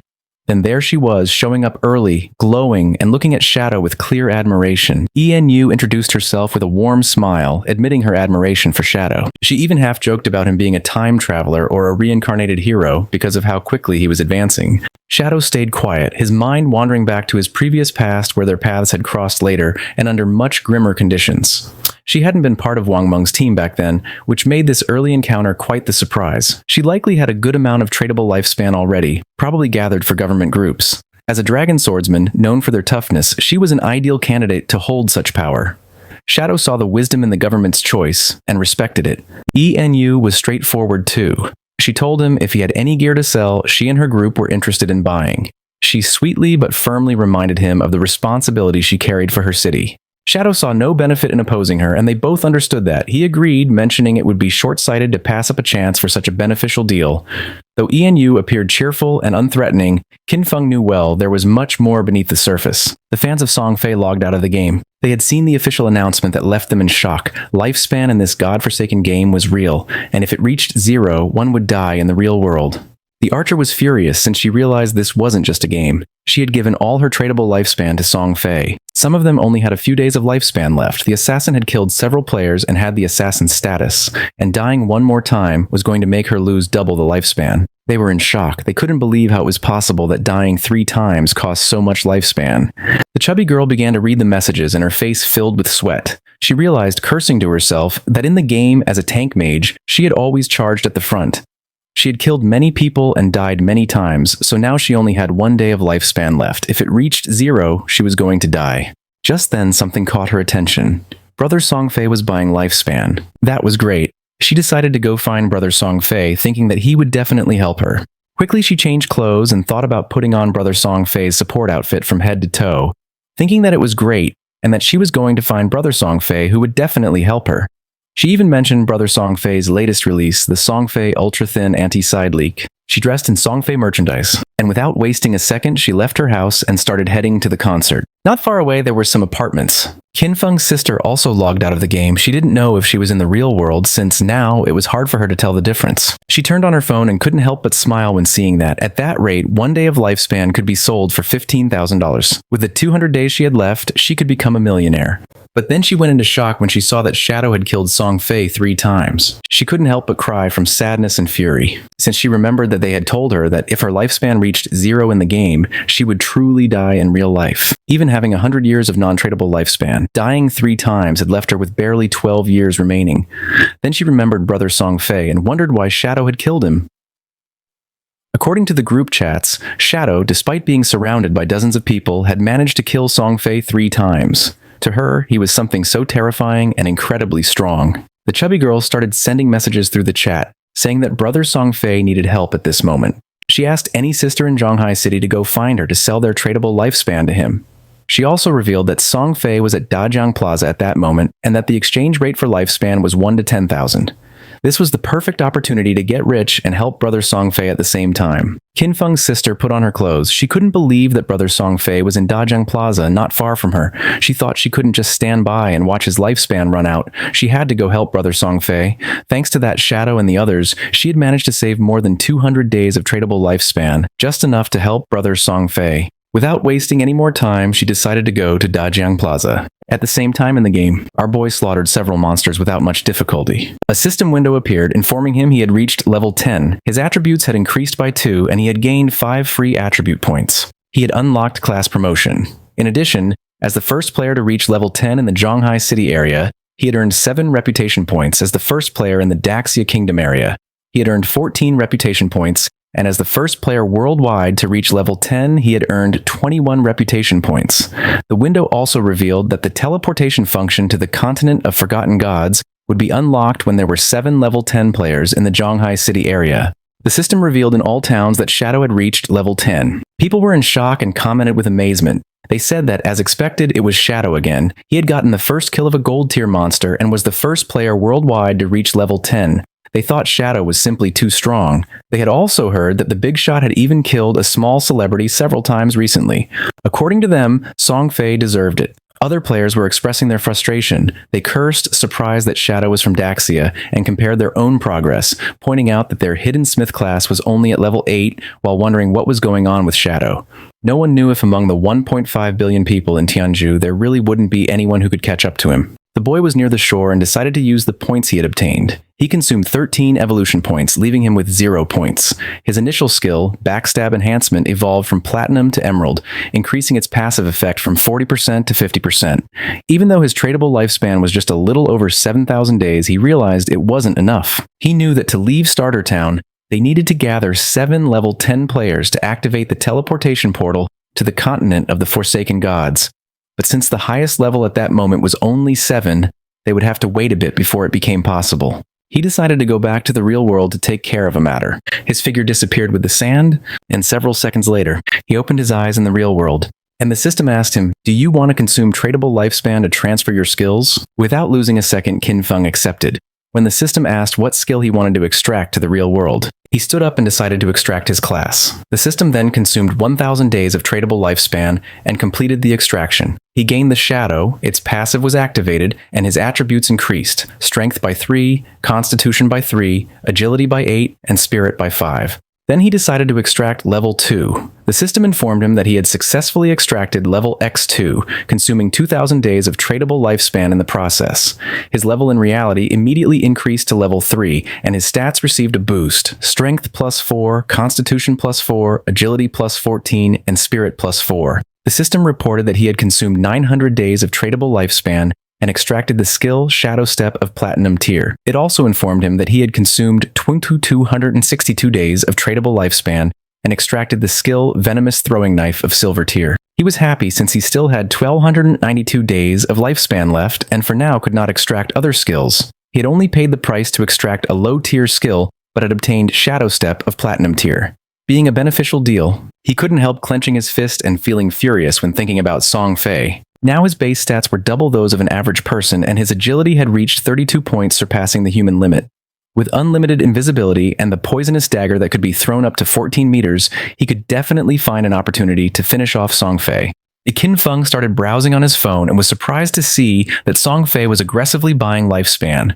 He wondered if Song Fei planned to enter the game and then go after him. He saw that this bastard was in Dajiang Plaza and calculated that being about 7 or 8 kilometers away, at his current speed he could get there in just over 10 minutes. Just then, his hand began to tremble upon seeing a message from Hu Qibin, the arrogant and powerful company supervisor. Hu Qibin was furious upon seeing that after growing wings, Qin Feng wasn't even answering the phone. She knew that the young lady had taken an interest in him, and this was his big chance. She couldn't believe he didn't want to cooperate. Qin Feng decided to block Hu Qibin, and while he was walking, he threw the phone and began to turn invisible, thinking that those people would soon realize what the true God-forsaken game really was. After a few hours at Dajiang Plaza, the Song Fei concert was taking place, which was full of girls. Among them was also Qin Feng's sister. On stage was Song Fei sitting next to a blonde woman. With a smile, she mentioned that she had heard he had been killed 3 times by Shadow in the game. She told him not to worry because she was already sending people to investigate Shadow's true identity. With a curious look, Song Fei asked how the investigation was going, and she revealed that she had already sent someone to Firefly Town to make contact with him. They would offer him an amount he couldn't refuse. When he came into the real world to collect the money, they would catch him, and when they did, they would make sure brother Song Fei could vent his anger properly. Upon hearing this, Song Fei couldn't help but smile and ask her to make sure to let him know when the time came. Then he asked if she had heard that her Dajiang Corporation had already used that method to control several players and make them work for free for her. Zhongli couldn't help but laugh, since according to her, they were all idiots so weak that they couldn't accumulate much lifespan. For her, it was much better to be on Song Fei's side, since so many women voluntarily gave him their lifespan and were even willing to die for him. Song Fei started laughing maliciously. A man who was among the audience began shouting and demanded that they all stop recklessly selling their lifespan to others. Turning to Song Fei, he added that Song Fei knew full well that lifespan was tied to life and death, yet he was still brainwashing his fans and aggressively buying up their lifespan. He accused Song Fei of endangering lives and declared that they were going to report him. Songfei couldn't help but smile, thinking that there was always a fool who showed up to cause trouble. He stood up and made a public statement saying that he had noticed some of the recent debates. He stated that his actions in acquiring lifespan had occupied certain public resources and caused inconvenience to the public. And for that reason, he felt deeply regretful and offered his most sincere apologies. His fans said that he didn't have to apologize since he hadn't done anything wrong. With a sincere smile, Songfei admitted that he was truly grateful for all the support and affection from his fans at the same time. He sincerely urged everyone to remember that all love should be positive and uplifting. He hoped everyone could follow their idols with rationality during that special moment in the game. While ensuring their personal safety, they also needed to work together in a more positive way to contribute to society and bring positive energy. With his face full of tears, he explained that while the entire nation was being affected by the game, he had been actively cooperating with the authorities and working hard within the game.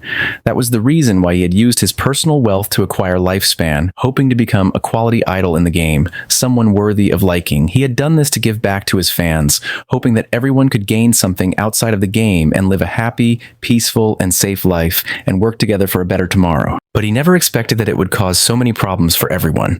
His words made all his fans unable to avoid crying. He apologized to everyone for having caused them trouble. This made everyone feel sad. They started shouting, saying that he had not done anything wrong. They got angry with the man, calling him a bunch of savages and telling him to leave from there, since they were voluntarily helping the brother and told him not to insult their genuine intentions. The chubby girl went up on stage and asked everyone not to listen to those ridiculous rumors from outside. She didn't know how they dared question the brother, since only fools with pig brains believed everything, asking how the lifespan of the game could possibly affect the real world. She put her hand over her chest and declared that she was the one who was willing to die for the brother. She said that when she logged out, it showed her that she had less than a day of lifespan left, but she was perfectly fine. Even if the rumors were true, if even they didn't have the resolve to die for the brother, then they didn't deserve to say that they loved him. His words made the other fans feel excited. They decided to give all the lifespan they had to Songfei. He was happy to see the enthusiasm of his fans. He extended his hand toward the chubby girl and mentioned that being loved by someone like her made him feel truly honored. The chubby girl, in turn, was crying and willing to die for him. Just then, something flew out and went through Songfei's head, leaving everyone in shock. Songfei began bleeding from the mouth, and his hair started falling like leaves. Songfei's body fell on the shoulder of the chubby girl, making her eyes fill with fear. She fell on her butt to the ground and started screaming. She didn't know what was happening. Once it was revealed that Songfei was dead, all his fans panicked. The guards began to escort Zhongli, and she couldn't help but cry and scream. She said that she had seen it that when Songfei died in the game, his body was surrounded by an orb of lifespan and that they should leave immediately.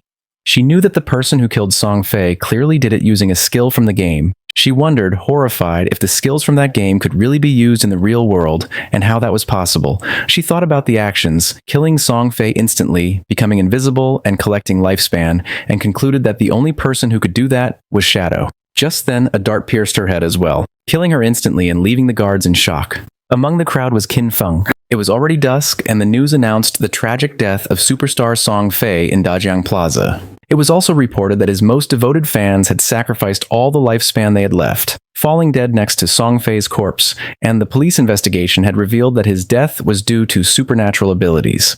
The faces of Qin Feng's sister and her friend were full of tears and fear. She was sad since she still couldn't believe that just the day before they had gone to see Songfei's concert. And now he was already dead. The friend wasn't dumb at all and realized that the throwing knives and invisibility must be abilities from the god-forsaken game. She wondered if Shadow had been the one who killed Songfei, since she had heard that Shadow had killed him 3 times in the game. Yan Yan was confused as she wondered how the game's skills could appear in reality. She couldn't believe that Shadow had killed Songfei. She remembered that Shadow had killed him several times in the game and came to the conclusion that, in reality, the only one who would kill Songfei would be Shadow. The throwing knives and invisibility, weren't those an assassin's skills? It had to be. The killer was Shadow. Her brother had been killed by Shadow, and her world was already left without light. If Shadow could find a way to use the game's skills in reality, then she would get close to him, approach him. No matter what it cost, she would become stronger. From that day on, she would have only one goal. They stopped the taxi and got out. Her friend was somewhat confused and asked if she was okay. Zhao's eyes were full of rage because all she wanted was to kill Shadow and avenge her brother, Songfei. At the same time, our boy was quietly eating noodles in a restaurant. In the godforsaken game, although players were invincible in reality, they still consumed energy, and if they got hungry, they still needed to eat. Just then, his phone started ringing, and when he unlocked it, he saw that he had a message. Someone informed him that Hu Keban, who was furious, he had blocked his phone and WeChat, and if Qin Feng didn't go soon, he would be expelled and wouldn't receive his salary for that month. The message was from Yang Zioya, whom he considered a good girl, although quite delicate and often bullied. In his previous life, she had also been a member of his Jiansheng guild. Qin Feng asked her not to worry about him or the job, but to focus on leveling up in the game. She was confused since she asked Qin Feng if he had played the game. She had heard that it was very difficult and that the lifespan of many people was almost exhausted. Our boy explained that, whatever her profession was, she simply had to focus on improving agility at the beginning. She decided to listen to him, but mentioned that she had heard that the lifespan produced in the game was really expensive at this moment. Then she asked Qin Feng how his progress was going and how much he had earned. Our boy replied not much since he had almost spent it all. He knew that Hu Qibin was a lackey, and that the real problem was his boss behind him, Qian Shishi. She was the daughter of the president of Qian Group, and the company for which he used to work belonged to said group. This young woman did nothing all day except look at men. She'd gone into a hotel with 6 middle-aged foreign men, had driven a sports car with 3 African men for fun, and now she was even taking an interest in him. Qian Shishi was obsessed with foreign culture. After the arrival of the game, she had left Daxia and gone to North America, where she led the formation of North America's top 3 guilds, Alice's Wonderland. She had specifically opposed Daxia. In his previous life, she had caused endless trouble for Daxia and its Jiansheng guild. Our boy thought he needed to find a way to deal with her before she went abroad. Otherwise, once she was in North America, it wouldn't be so easy to handle her. If Qian Shishi died, the guild Alice's Wonderland might never get established. It was rumored that all the key founders of the Alice Guild had some kind of connection with Qian Shishi, and as soon as that woman disappeared, the bond between those founders would naturally break. His phone started ringing again. Now it was a call from Zhao. She was somewhat confused to see that Qin Feng was still answering calls as she thought he had died in the game. Now that he was still alive, she let him know that she had earned enough money to buy a house, so he no longer needed to worry about her. Our boy decided to play along and asked if she had anything else to say. She asked him not to bother her anymore, and said that she would not look for him either. She also asked him not even to try finding out where she lived since from now on. She had cut ties with him. Our boy hung up the call and couldn't help but feel happy. He decided it was time to return and continue to level up since it wouldn't be long before someone reached level 10 and learned that skills could be transferred into reality. By then, the world would no longer know peace. Not long after, Zhao and her friend also logged back into the game. The friend was somewhat confused and asked if it wasn't too harsh to cut ties with her brother and advised her to make peace. Zhao stood firm and refused, revealing that she had sold her lifespan to the Qian Group, sold for a full value of 2 million. This left the friend in shock. Zhao also mentioned that she had bought a house and that they would live together. She added that soon she would meet Shadow, and by then Qin Feng would no longer matter. Just then, a player who was passing through the area caught her attention. With a smile, the man handed her a book and mentioned that this was the assassin's skill book she wanted. He also reminded her not to forget what she had promised him. With a cheerful expression, she nodded and said that once everything was done, she would indulge his little wishes. Although inwardly she called him a flatterer and thought that once she met Shadow, no one would care about a worthless piece of trash like him. She informed Wang Meng that she had an assassin skill book, a control skill. She asked him to check with Shadow if he needed it, since she could give it to him. A smile spread across her face. According to her, Zhang Wei, that flatterer, was still somewhat useful since he actually had such a good skill book. This skill book would be the red thread between her and Shadow. She would approach Shadow soon, stay quietly by his side, heal him, help him kill enemies, and level up with him. She would make sure he felt every bit of her help so that he gradually trusted her, so that he saw her as his other half. But when she became strong enough and he no longer served any purpose, she would kill him with her own hands and rip out his eyes, all to avenge her brother Song Fei. But to her surprise, Wang Meng said that Shadow said this skill was trash. He didn't need it. She could keep it and sell it herself for money. A while later, Shadow also logged into the game, and just then he heard someone fighting a boss that didn't seem ordinary.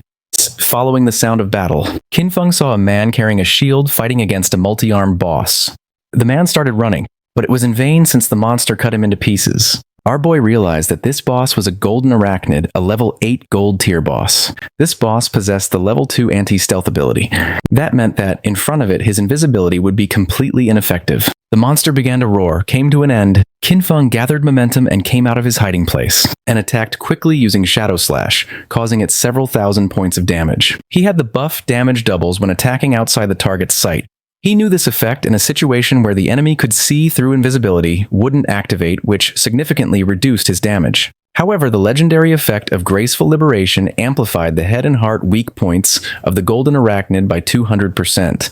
Out of the 9 strikes of Shadow Slash, 3 were judged to have hit the target's weak points, dealing 3 times the weak point damage, which directly made up for the lost damage. It was truly a legendary skill, and he had to thank Yui for that, as she had helped him find that Faith Temple. A mage was watching the battle. According to her, Shadow's damage was insane, since a single skill had reduced Golden Arachnid's health bar by 1/6.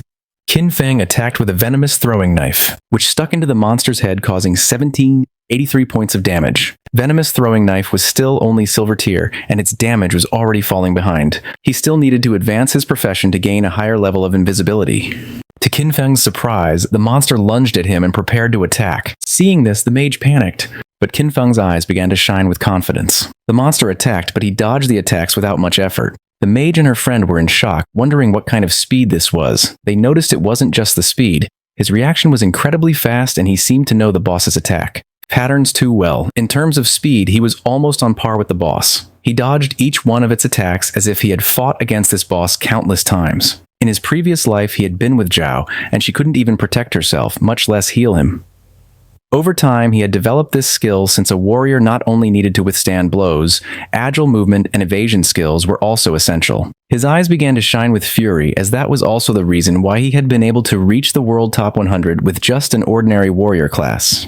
He attacked the boss with a series of slashes, and now its life had dropped to less than half. Our boy became invisible and thought that compared to special bosses like the Golden Ghost Ship, which had unavoidable attacks, dealing with the Golden Arachnid was much easier. The mage was in shock to see that the boss was fleeing. Qin Feng was not going to let this happen, so he drew his dagger and slit the monster's throat. A system window appeared informing that he had killed the level 8 gold tier boss and obtained 640 experience points, 7 evolution points, and 497 days of tradable lifespan. Qin Feng used Greedy Hand and obtained 21 evolution points and 497 days of tradable lifespan. He was happy to see that a gold tier boss had given him 28 evolution points and almost 2,000 days of tradable lifespan. But to his surprise, another system window appeared, granting him the Black Light Shield, an assassin's skill. Its active effect converted all dodge rate into a damage-reducing shield for 8 seconds, had a cooldown of 60 seconds, and required level 8.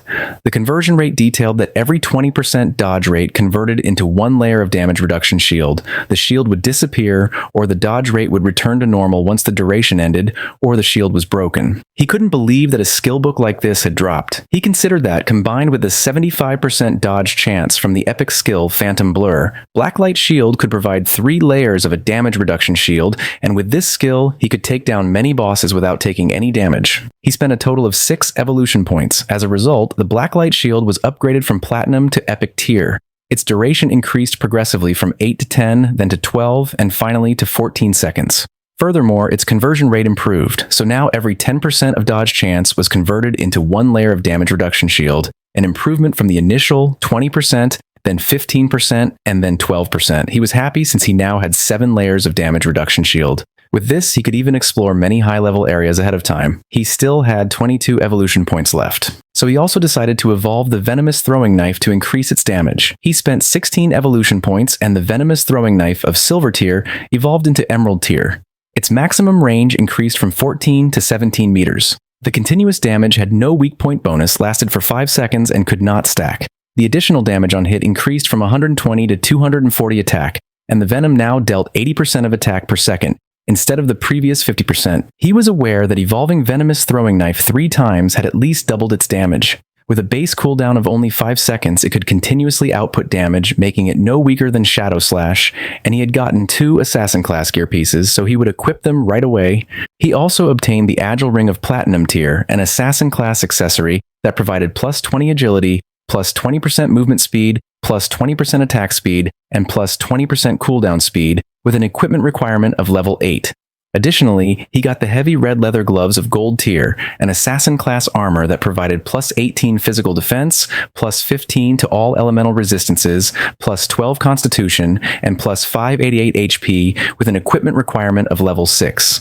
With these two pieces of equipment, his cooldown speed was now at 55%. What used to be a 12-second cooldown for Shadow Slash was now only 7.7 seconds. Plus, he had increased 51 points of Constitution, 106 points of physical defense, and 15 to 17 points of HP. It was not bad at all. Now, his stats allowed him to tank 3 attacks from the Golden Arachnid without dying. Combined with Blacklight's shield, his survivability had greatly improved. The mage and the others went out and praised Shadow, saying that the boss had been nothing to him. They couldn't believe he had defeated it alone. Then the mage asked him if he had any equipment or skill that she could use, adding that she would buy them. Our guy revealed that for a mage, he had a gold tier skill book, Frostball Bounce, a group skill that released ice balls, bouncing up to 10 times, priced at 800 days for a one-time purchase. The mage thought that 800 days was a bit expensive, as she had seen someone sell a level 5 gold tier skill book for just 400 days earlier. With a serious gaze, he made it clear that this Frostball Bounce was a level 7 skill book, which had over 40% higher damage than a level 5, so 800 days wasn't expensive at all. The mage did not hesitate and made a deal with Qin Feng and decided to buy it for 800 days. The system window confirmed that the transaction had been completed. Our boy started to become invisible. At this moment, there was no boss in the initial stages that could threaten him. He decided to go back to the town to post a message, gathering information about the locations of silver and golden tier bosses. This way, he would have a constant flow of bosses to hunt, and his leveling speed would be maximized. Wang Meng informed him that Zhao, the priestess from his team, wanted to send him a skill book. He found it interesting and wondered what kind of skill book it would be. Qin Feng was somewhat surprised to see that Zhao wanted to send him a skill book. Moreover, it was one of bronze tier. He wondered what it could be, but even so, he decided he should take a look at it. Qin Feng wasn't stupid at all and knew that now everyone speculated that he had killed Song Fei, and right after that she was trying to send him a skill book. He decided to reject her offer while wondering if she was trying to associate with him or if she was trying to avenge Song Fei, or maybe both things. Wang Meng informed her that Shadow said her skill book was trash. He didn't need it and she could keep it and sell it for money. Qin Feng asked Wang Meng to go to the town since he had something to sell him and to prepare some lifespan. With a serious look, Wang Meng decided to ask him a question, and our boy asked what he meant and if he was asking whether he had been the one who killed someone. Then he revealed that he had been the one who killed them. For Qin Feng, Wang Meng was his friend, so he knew that during the time Song Fei had been murdered, Shadow had been disconnected the whole time. The motive and timing of the crime matched perfectly. Since Wang Meng had asked this, it meant that the authorities had already deciphered most of it. Qin Feng asked if Wang Meng was trying to arrest him, as he knew that in 2 hours other players would reach level 10, and the ability to transfer powers to reality would no longer be a secret. He considered it the perfect opportunity to see how the Daxia government would react to this and would take it as a test. Qin Feng returned to Firefly Town and reunited with Wang Meng and the others. Then he asked if he was really admitting to having killed Song Fei. Qin Feng nodded. With a smile, Yu mentioned that Qin Feng was, in fact, the main suspect. However, they also knew that Song Fei and Zhong Li had harbored malicious intentions toward him, and that Dajiang Industries had captured and abused many players, forcing them to work. Strictly speaking, killing those two had been an act of self-defense. Qin Feng realized that since they couldn't uncover his true identity, they had chosen to maintain a temporary cooperation with him. He reflected that in his previous life, by working with the officials, his record had been spotless. However, this time he had directly killed Song Fei and Zhong Li, which might cause some changes. He was eager to see how much his rebirth could alter that doomed era of games. For now, he considered selling the platinum tier equipment he didn't use.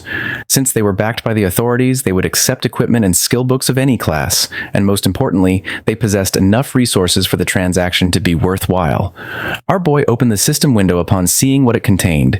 The others couldn't believe that he possessed platinum tier equipment and skill books. They exclaimed in astonishment, wondering if Shadow had just achieved the first kill of a platinum grade boss. However, they immediately dismissed that possibility as there had been no global announcement about it. Our boy mentioned that his luck had been decent. He had found a few treasure chests and Yui could confirm it. Even he himself had obtained an emerald tier skill book. The mage confirmed that she herself had seen Qin Feng open that emerald chest. Little Black couldn't help but feel jealous upon noticing that Qin Feng called her Zayozu, but when it came to her, he simply said Yui. Our boy decided to call her Little Blackie instead of Little Black, and this made her angry and she asked him to better call her Little Black. Wang Meng let out a sigh since according to him, people really couldn't be compared with each other. Yu felt jealous since it was true that they had barely managed to defeat a silver grade boss while Shadow casually opened platinum and emerald tier chests. Qin Feng revealed the prices of the items. The Platinum Grade Archer skill book at a fixed price of 2,500 days. The Platinum Grade Berserker weapon at 1,500 days. The Platinum Grade Mage skill book at 3,000 days. And the Gold Equipment and skill book package at 8,000 days, including the remaining Platinum Equipment and skill books, which totaled 25 items. He offered a discount, setting the total price at 16,000 days. Wang Meng was in shock and asked Enu to pay whatever he said. Then he asked if she wasn't going to try bargaining. With a smile, she mentioned that she thought the price was quite fair. She would also include what Yui and Wang Meng owed her from the previous deal. The transaction was completed and Qin Feng praised her, calling her a true heroine, direct and decisive. Deep down, Qin Feng knew that once the tradable lifespan exceeded 10,000 days, the unit would change to years.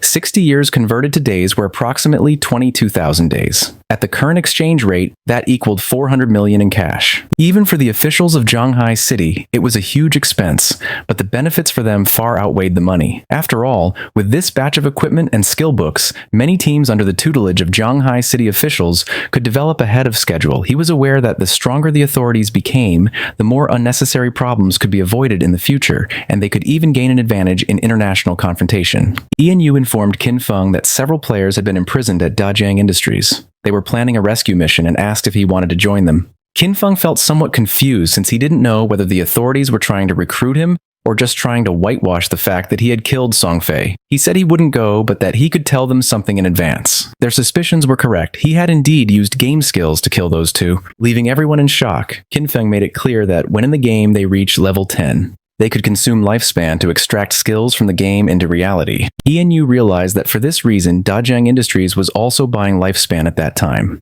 Once their people reached level 10 and extracted skills from the game, their rescue mission would face even greater resistance. Qin Feng was glad that she had understood and decided it was time to leave. Not long after, he transformed into Shadow and disappeared from the place. With a serious look, Enu gave Wang Meng the order from that moment on they should level up separately. She explained that their 6-person team already had high levels, and when they stayed together, they defeated small monsters with a single blow due to excessive damage. However, if they separated, each leading a team, they could greatly improve their overall leveling efficiency. Wang Meng nodded his head, and Enu mentioned that everyone should reach level 10 first. Then she told him to log off for a moment to report that intel. 2 players who were in the town noticed that Shadow was setting up a stall again, but this time he wasn't selling, he was buying. A system window appeared and announced that Shadow was buying silver boss coordinates for 30 days and gold boss coordinates for 100 days. Upon seeing this, one of the men nearby couldn't help but smile. He approached our boy and informed him that his young lady had said that as long as he was willing to help her level up, she would give him 300 million, plus shares in Dajiang Industries. The man added that such an opportunity rarely came along in life and advised him to take advantage of it. The other players noticed that the man still hadn't disconnected. He probably didn't know that Shadow had killed Song Fei and the young woman from Dajiang Industries in real life. Some couldn't believe that the girl from Dajiang Industries had also been eliminated. They had seen that girl and thought it was a waste. The man's face filled with rage as he remembered that the girl had brought it upon herself. She had initially planned to capture Shadow in real life to force him to do illegal work, but she was killed on the spot. With a shock, he realized that Zhongli was dead. He recalled how, at first, Zhongli had offered 10 million for Shadow to help her level up. Shadow refused, so he, seeing the money, rushed to help her. He thought he could get a huge payment of 5 million, but when it came time to collect the money in real life, they knocked him out. When he woke up, he found himself locked in an unknown basement. They whipped and abused him every day, forcing him to earn lifespan for them in the game and lure more people in. He never expected that Zhongli had already been killed by Shadow. With a bitter laugh, he thought that hateful woman got what she deserved with a good death. He used to mock Shadow for being stupid, but it turned out the real fool was him. Upon seeing his expression, Qin Feng realized that he must have helped her tie up quite a few people.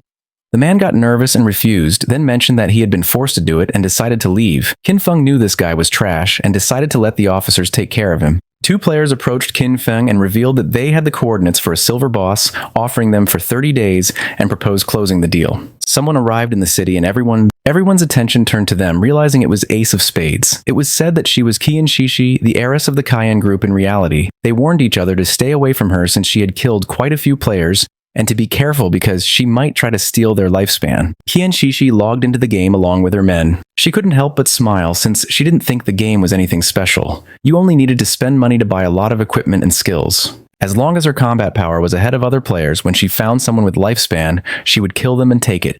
She She was furious since that damn game had delayed her flight. At that moment, she should have been in North America, enjoying pleasures with Big Dick and Max Fackle, surrendering herself to lust and passion. Her attention focused on two players who were trembling with fear. She was trapped in Daxia's magic city. Unable to leave the country, she looked at those men from Daxia, each one as weak as an insect. According to her, Tony's men were still more attractive. With a smile, Tony mentioned that she had good taste. They were naturally much stronger than those men from Daxia, being superior in that aspect. He added that once they returned to reality, she could experience it for herself. Upon hearing this, she couldn't help but blush like a tomato. She had heard that the useless Songfei had died. She had played against him once and he disappeared in a minute. According to her, he was a waste. She felt excited since it was said that the person who had killed him was named Shadow. Although he was a man from Daxia, he was still #1 in the world. Maybe she could get to know him. Upon learning that Shadow had been capable of killing Songfei, she deduced that murdering an ordinary person would be even easier for him. She believed this was a good opportunity to get to know him. She informed her men that she would disconnect to make a call and send someone to contact Shadow. She claimed that although Shadow might not be interested in cash, he definitely wouldn't reject 3,000 days of lifespan. To obtain this, all she would need was to kill an ordinary person with a simple flick of the finger. Internally, she chuckled softly, promising never to forget the expression on Qin Feng's face when he rejected her, and stated that soon Qin Feng would die. At the same time, in the forest, a player killed a monster, and its body transformed into lifespan, while a healer was healing him from the monster's attacks. The man was exhausted and asked Zhao that next time she healed him, not to be so extreme since he was about to meet his great-grandmother. Zhao turned her back on him and asked why he was being so fierce, adding that he wasn't dead. With a confused look, the man replied that he hadn't meant to be fierce. He was just reminding her. She mentioned that the system had warned her that her hunger level had reached 90%. She decided to log off along with her friend Yan Yan to eat. They disappeared and the man felt somewhat confused. He was furious, cursing internally because before she used to call him boss, but after seeing Shadow once, John started giving him dirty looks. He promised himself that sooner or later he would tear her clothes off. At the same time, Zhao logged out of the game and woke up in her new house with an empty stomach. Upon checking her phone, she was in shock as all delivery places were closed and no delivery person was accepting orders. She wondered if everyone had gotten into the godforsaken game. She remembered that at home, Qin Feng always prepared delicious food for her. She never had to lift a finger or use her brain. Her eyes began to shine with rage. And she decided not to think about it anymore and be more ambitious. She thought that it was just eating compared to freedom that wasn't a problem at all. While clenching her fist, she thought she was the best and that she had to keep going, that she was the best and could achieve it. Without Qin Feng, she would definitely live better. At the same time in the game, near the shore there was a small cave, and a monster was fleeing. It was a crab. When the crab came out of the cave, someone cut it in half. It was Shadow, he sighed, as he had killed 4 silver bosses in just over an hour, and his overall efficiency was quite good. Each boss granted 16 evolution points. The crab's corpse transformed into lifespan. On average, each silver-level boss yielded 3,500 days of tradable lifespan. Thanks to this, all his equipment was now gold tier or higher. He couldn't help but smile, as his cooldown speed had increased from 55% to 75%. The Shadow Slash, which originally had a 12-second cooldown, now only took 6.8 seconds, greatly boosting his output power. There were no platinum-level bosses around the outskirts of the safe town, so gold-level equipment was the highest for now. To improve further, the only way was to advance his profession. He knew that the platinum-level bosses he would face in the future each had at least level 2 anti-stealth. He had to advance his profession quickly to reach level 3 stealth. He was still over 20,000 experience points short. Only with stealth at level 3 or above could he minimize the chance of accidents when facing platinum bosses.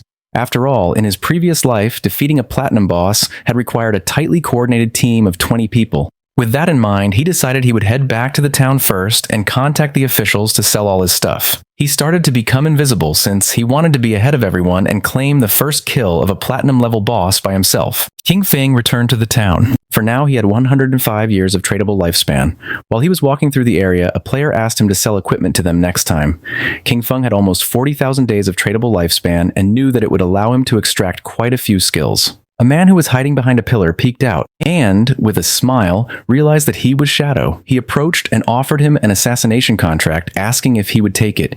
He asked him to kill someone in reality, assuring him that the payment would not be less than what he deserved. Our boy ignored the man and left. Seeing this, the man panicked and stood in front of King Feng, asking him to stop. He explained that it was just about killing an ordinary person named King Feng. He would give Shadow the address. He argued that since he had even killed Songfei, this should be easy for him and asked him not to reject free money. With a cold gaze, our boy was in shock and asked if King Feng had provoked him, and if he wanted to kill him, he told the man not to worry about that. With an arrogant smile, the man made it clear that the payment would not be small. If he completed the task, he would get 3,000 tradable lifespan days. King Feng was pleased, realizing that 3,000 days, which at current prices was about 50 million, was an interesting offer. He wondered who wanted to kill him, as he hadn't met this person in real life, nor were they any player he knew in his previous life. It seemed like they were just a messenger. The real person wanting to kill King Feng was someone else. He recalled that in his previous life, his grudges with others had also surfaced in the later stages of the godforsaken game. The man couldn't help but smile since this was a tempting offer. King Feng knew that being the target so soon must be due to grudges prior to the game's arrival. Only someone who held a grudge would be willing to pay such a high price. He couldn't help but wonder if it was Kai and Shishi. King Feng knew better than anyone that she had both the motive and the means to hire someone to kill King Feng. However, with the financial power of the Cayenne, if they had really wanted to kill him, they could have done it before the game arrived, so this contract must have other intentions. He feared that her main goal was to get familiar with Shadow. As for getting rid of King Feng, that was probably just a side effect since King Feng had once rejected her invitation for fun.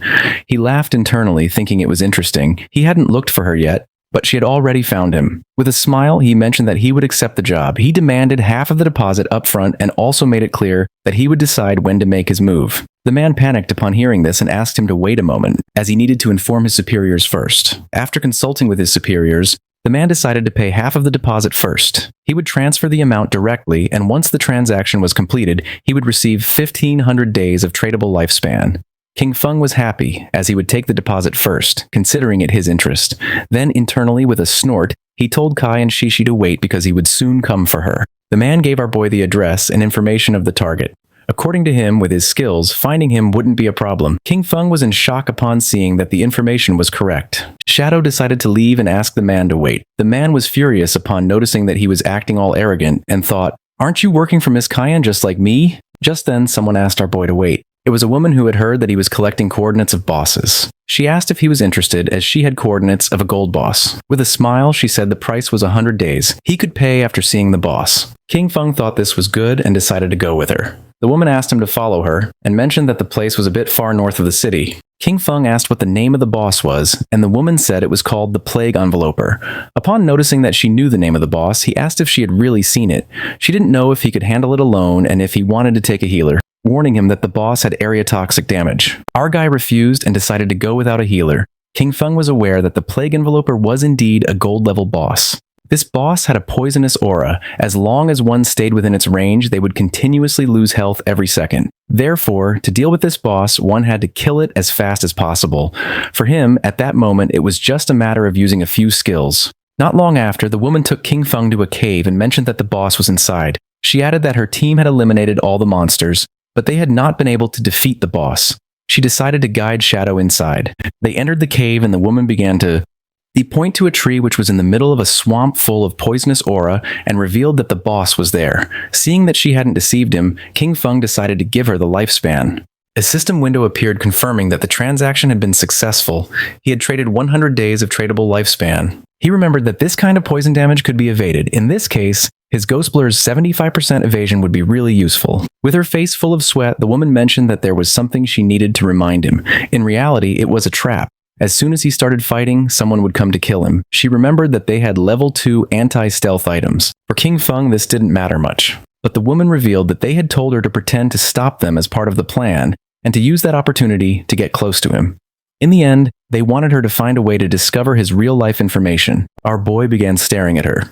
He was disappointed upon seeing their plan. The woman blushed and with a nervous expression said that she had also been forced. She wanted to tell him the truth so he could go after the one behind everything. Since they were blackmailing her in real life, she wished for their death as much as he did. When King Feng asked who was forcing her, she revealed that it was Dongfang Xion. She explained that in the game, his ID was Xionian, and he said that King Feng had killed him once. Upon hearing this, he couldn't help but wonder if it was Dongfang Xion, the one who had first tried to steal his golden ghost ship boss. The same guy later sent him a skill book asking for forgiveness. The woman panicked and remembered that he had been able to kill Songfei, so she believed he could also take down Dongfang Xion. She was putting all her cards on the table with him and begged him not to betray her. The best thing, she emphasized, would be for him to eliminate Dongfang Xian or else she would be doomed. According to King Feng, they had really come up with a childish plan. He had never heard of that guy in his past life and considered that he was probably eliminated early. King Feng decided to start by killing the boss since he knew he could massacre a passing dog. King Feng became invisible and jumped off the cliff, asking her to go along with their plan. She should let her people get close, and he promised to take care of the rest. The woman panicked and thought everything was lost. They were doomed. According to her, Shadow was surely going to die. She remembered that previously Dongfang Xian had led 3 teams, 18 people in total, to fight against that boss, but they had been annihilated in half a minute. While King Feng was descending upon the boss, she revealed that the continuous poison damage was too high. They hadn't even managed to reduce the boss's health by 5%. No matter how strong that Shadow was when facing indiscriminate poison attacks, death would be the only outcome. Therefore, they had to find a way to escape. King Feng first used Blessed Release, and while the boss was preparing to attack, our boy activated the weakness amplification effect and then the throat slash effect. His eyes began to shine with determination. King Feng attacked quickly, taking several thousand HP points from the boss in an instant. Its HP bar dropped to less than half. The woman was in shock since she realized that a single skill had annihilated 2/3 of the HP of the gold tier boss, inflicting more than 80,000 points of damage. She wondered if King Feng was even human. Our boy disappeared and appeared behind her. Luckily for him, the active effect of Blessed Release had a 25-second cooldown. With a 75% cooldown speed boost, the final cooldown was 14.3 seconds. He decided he wouldn't kill the boss yet. He would wait for Dongfang Xian's people to come and die, and meanwhile, wait for his skills to cool down. Not long after, Dongfang Xian and his men entered the cave with the intention of killing Shadow. With an angry gaze, the leader made it clear that if anyone tried to stop them, they were going to kill them mercilessly. The woman drew her sword. King Feng was somewhat annoyed since out of all the people, it was this guy again, and now he was also involved with Dongfang Xian. He wondered if their plan, which consisted of Snowy pretending to block this group, would really work. He didn't know if Snowy's combat power was really that strong. More than 10 people were rushing in, and he wasn't very sure if she could really stop them. Snowy used her powers and summoned a golden shield. Seeing this, Shadow understood why they had chosen her to act. With this defense, there really weren't many who could break through it in the early stages of the game. The men began to attack the shield. King Feng knew that she had encountered an ancient god's blessing in the wild and had gotten a golden level treasure chest. His eyes began to shine with seriousness, and using instant shadow, King Feng attacked quickly, cutting their bodies into pieces. With eyes shining with rage, King Feng used the skill Blooming Curse, and the corpses of the men transformed into flowers. Snowy was in shock since, according to her, it was terrifying. A single skill had killed so many people, and she wondered what those crimson flowers were.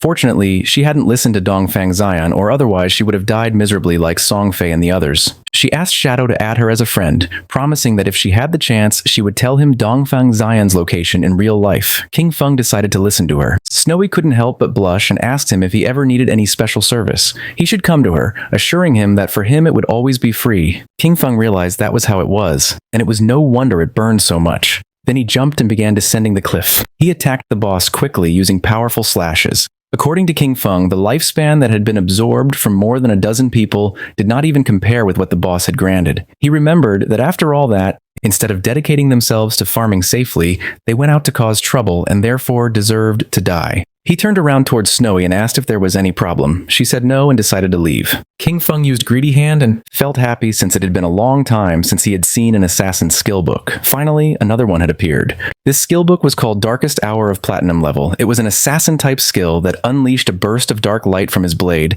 blinding all enemies within range. It had a cooldown of 60 seconds, required level 10, a range of 20 meters, and a base duration of 10 seconds. The higher the target's spirit stat, the shorter the duration. King Feng clenched his fist and decided to learn it. He unsheathed his dagger as he knew that as long as he blinded the enemy, he could still trigger double damage even if he wasn't in stealth. With this, no matter how high the boss's anti-stealth level was, it wouldn't affect his damage output. This dagger was the Plague Blade. It was an assassin-type weapon that granted 216 attack points and 42 agility points. Furthermore, it increased the weak point attack multiplier by 0.3. The equipment requirement was level 10, and all of its attacks inflicted a poison that detonated after 3 seconds, dealing 50% of the original attack's damage. King Feng decided to leave the cave as he considered it had been another excellent and profitable day. He had already accumulated 98 evolution points and would soon be able to evolve his epic grade Greedy Hand to legendary. He left the cave and the small monsters were frightened. He realized that he only needed a little more than 10,000 XP for his class advancement, so he decided to go farm monsters directly. King Feng began to massacre all the monsters he saw, causing the others to start fleeing in terror. But King Feng was not going to let this happen, so in the blink of an eye, he finished them all. He couldn't help but smile since he could finally advance his class. Golden energy appeared around his body, and the system notification informed him that his shadow class had advanced. Current tier changed from tier 0 to tier 1. The class attribute bonuses also increased. Strength went from 3 to 9, Constitution from 3 to 9, Agility from 8 to 24, and Spirit from 5 to 15. His class passive 1 now doubled stealth duration, and as a new feature allowed him to use stealth skills while in stealth mode. Class passive 2 increased his stealth level from +1 to +2. Finally, class passive 3 improved his damage when attacking from outside the enemy's line of sight, increasing it from double to triple. Our boy started to look at his hand as he realized that with the class advancement to tier 1, the attribute bonuses had tripled. He understood that he could even activate stealth while already in stealth, which meant as long as his cooldowns were short enough, he could stay permanently hidden. Not only that, the damage dealt from attacks launched outside the enemy's line of sight had increased from double to triple. He knew that this was just tier 1, no wonder it was the strongest stealth class. At that moment, the system announced that there were already 7 players who had reached level 10 in Zhonghai City. It also informed that the teleportation matrix to the abandoned divine continent would be activated in 10 minutes and urged players who met the requirements to prepare to depart. The table appeared showing Shadow in first place, followed in second place by Grey Rose. In third place were Snowy Day, Black Elf Doll, Lai Zai, and Wang Ming. Finally, in fourth place were Huyu and Yuhan. King Feng noticed that it was already 8:30 p.m. He had not expected so many players in Zhonghai City to have reached level 10. The ranking table was full of familiar faces, and he remembered that the last time, at the same hour, that table had been completely occupied by foreign players. His eyes began to shine with seriousness upon realizing that the impact of having sold so much equipment and skill books had begun to manifest. He thought that maybe the world order from the previous time would change, and he was really hoping it would. In reality, it was already night, and the police had arrested several men. One of them reported that all main members of the Dajeng Industrial Criminal Group had been arrested. However, he added that 3 key members were still inside the game, with their bodies in a state of non-existence, which made their capture impossible. They were waiting for further instructions from the commander. The commander praised his comrades for their good work and ordered them to inform his unit, assigning them the task of finding a way to force the suspects to disconnect.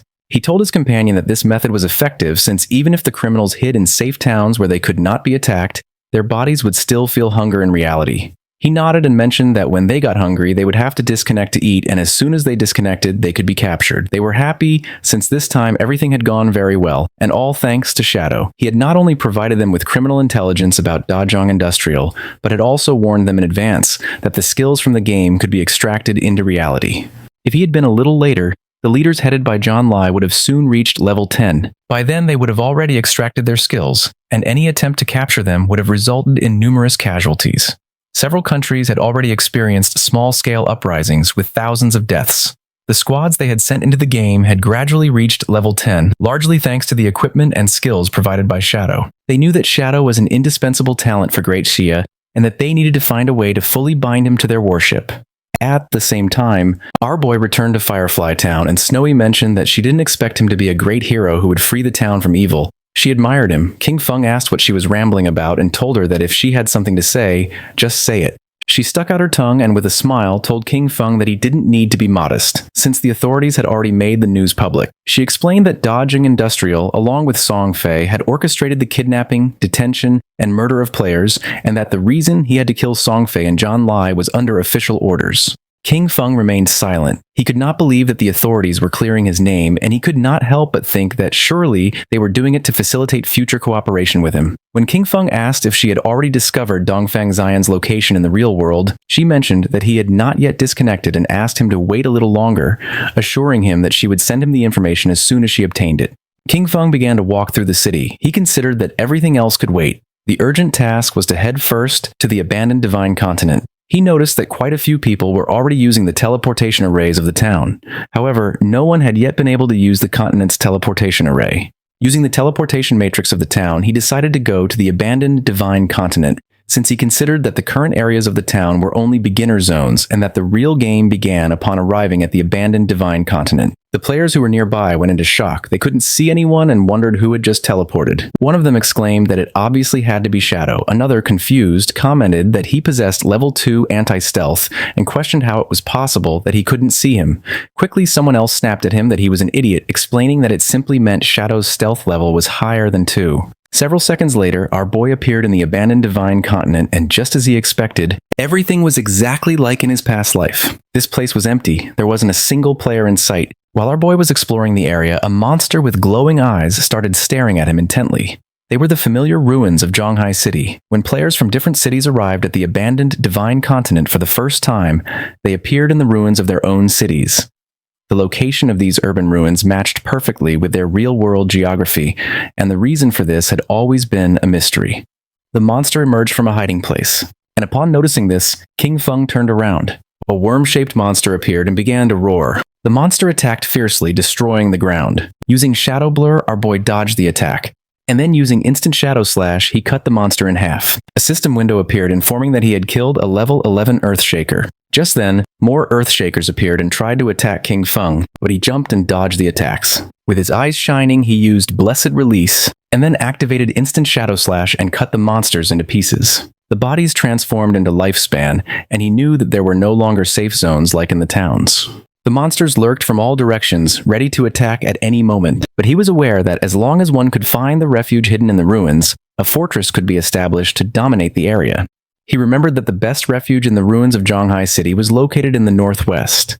It was exactly the refuge of the Godslayer Guild from his previous life. At the same time, in the abandoned divine continent, another group of players also arrived. It was Wang Meng's party. Little Black was somewhat surprised. While Wang Meng did not know why this place looked like the ruins of a modern city, for them this place was very familiar. Little Black began to point toward the tower and asked if these were not the ruins of Zhongnan City. Guyixu replied that yes and confirmed that she was right, adding that the towers of Zhongnan City were still standing. Little Black began to look around the area since she had heard that someone had said they had seen Shadow teleport here, and she was insistently wondering where he was. Guyixu asked her to stop searching, adding that he could turn invisible. At that moment, 2 Earthshakers emerged from the ground. Seeing this, Wang Meng drew his shield and warned everyone that they were being attacked by monsters. Guyixu used her skill called Elven Blessing. The monsters attacked quickly, but one man blocked the attack using the shield, and thanks to her enhancement, he was able to withstand the attacks. Guyixu asked Wang Meng to be careful, warning him that the ordinary monsters hit harder than the silver tier bosses around the starting town. The party's archer used the skill called Binding Shot and shot an arrow toward the monsters. In the blink of an eye, the arrow created energy ropes which wrapped around the bodies of the monsters. With a smile, he mentioned that these monsters were vulnerable to control, and therefore he would keep them immobilized and unleash all his damage to finish them off. Little Black raised her magic staff into the air and summoned a prophetic fireball. 2 flames of fire struck the monsters. The Earthshakers died and their bodies began turning into Lifespan. Wang Meng asked Guyixu to send her owl to fly high and explore the surrounding terrain. She nodded, and her owl began flying around the area. She reported that there were monsters everywhere, a lot of them, and that the noise from the previous fight had already attracted some in their direction, which were heading directly towards them. She added that she didn't see any nearby safe zone and asked the captain what to do now. Wang Meng was in shock upon seeing that there was no nearby safe zone. The archer panicked, wondering what kind of lousy continent this was and how it had suddenly turned into a survival game. Little Black asked Guyixu to try to find Shadow, explaining that he had arrived about 10 minutes before them and shouldn't be far away, and assured that if they found him, they would be safe. At the beginning, she couldn't see any human figure nearby, but then she started to see Lifespan. She observed a huge cluster of bright lights toward the northwest and realized that those were the rewards from the defeated monsters. She deduced that it must be Shadow's work, who probably had a full inventory, and that's why he hadn't picked up the loot. More monsters emerged from the ground and began to charge towards them, and Guyixu started to run and ask everyone to hurry up. Now that Shadow had cleared all the monsters from that place, it was safe, and if they followed the glow of the rewards, they would find him. The captain asked everyone to stay alert, maintain formation, and not fall behind, adding that they would fight while retreating. At the same time, not far away, more Earthshakers emerged and prepared to attack. But someone moved quickly and cut their bodies into pieces. It was Shadow. He knew that even without the active effect of Blessed Release, the total damage of Shadow Slash could still reach 20,000 to 30,000, which meant an instant kill against those mobs. That place was, for him, basically a farming paradise. A few minutes later, he arrived at the hideout. He began to observe the place, as he knew that beneath those ruins lay a massive underground palace, which had taken a long time to be discovered in his previous life. That subterranean palace alone had over 1,000 resting rooms and dozens of large halls. It was the largest hideout in Zhonghai City and the base of his guild, God Slayer. Before being taken over, the hideout had been like a dungeon, filled with numerous traps and monsters, as well as a guardian boss. The larger the hideout, the stronger its guardian was. He entered the hideout and remembered that in his previous life, after founding the Godslayer Guild, he had gathered 3 squads, 18 elite members in total. All of them had reached level 15 and were fully equipped to the teeth. Even then, they barely managed to conquer this palace. He began to descend down the stairs toward the bottom of the ruins. A system window confirmed his arrival at the hideout. This place was full of monsters and was known as the Land of Soul Purification. His eyes began to shine with confidence since he knew that, being alone, he was going to be able to conquer this place. A system window appeared informing that if he defeated the area guardian, he could claim ownership of that region. The monster's attention fixed on King Feng, and they all lunged at him. Our boy remained calm and drew his dagger, realizing he was facing level 12 gold-tier mobs, elemental spirits, just before the monsters could attack. King Feng used his skill called Darkest Hour, and then used Shadow Flash Slash and massacred the monsters in the blink of an eye. King Feng began to move quickly and started cutting into pieces all the monsters he encountered, making their bodies turn into lifespan. He could not help but feel joyful since, as long as the enemies were blinded, all his attacks would receive a damage increase. Even his basic attacks were enough to finish off those level 12 monsters in one hit.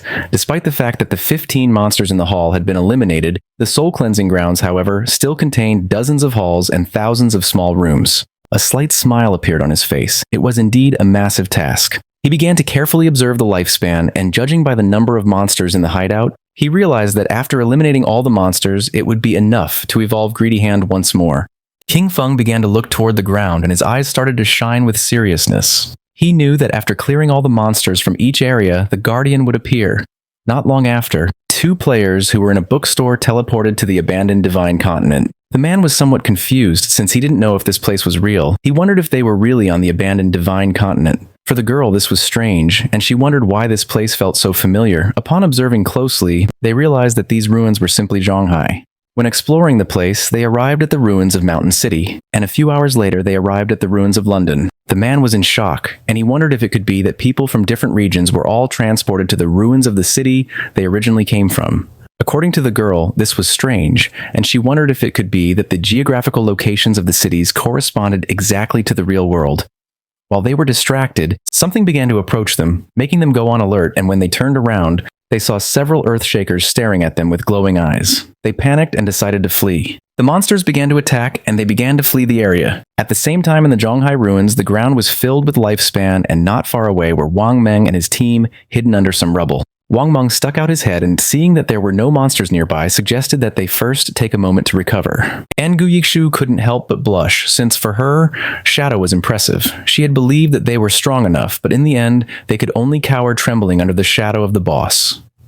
Wang Meng coughed and asked her to watch her words. She felt somewhat confused and asked if that wasn't an accurate description. Little Black stuck out her head and mentioned that fortunately Shadow had cleared that area, since otherwise, with so many monsters, they probably all would have died. She added that she was a little curious about where exactly they would reappear if they died in this place. While Gu Yixiu was controlling the owl to explore the area, Wang Meng reached out to Gu Yixiu and suggested that the 6 of them should postpone exploration for the moment, proposing that they wait until all members of their team reached level 10 before moving forward together.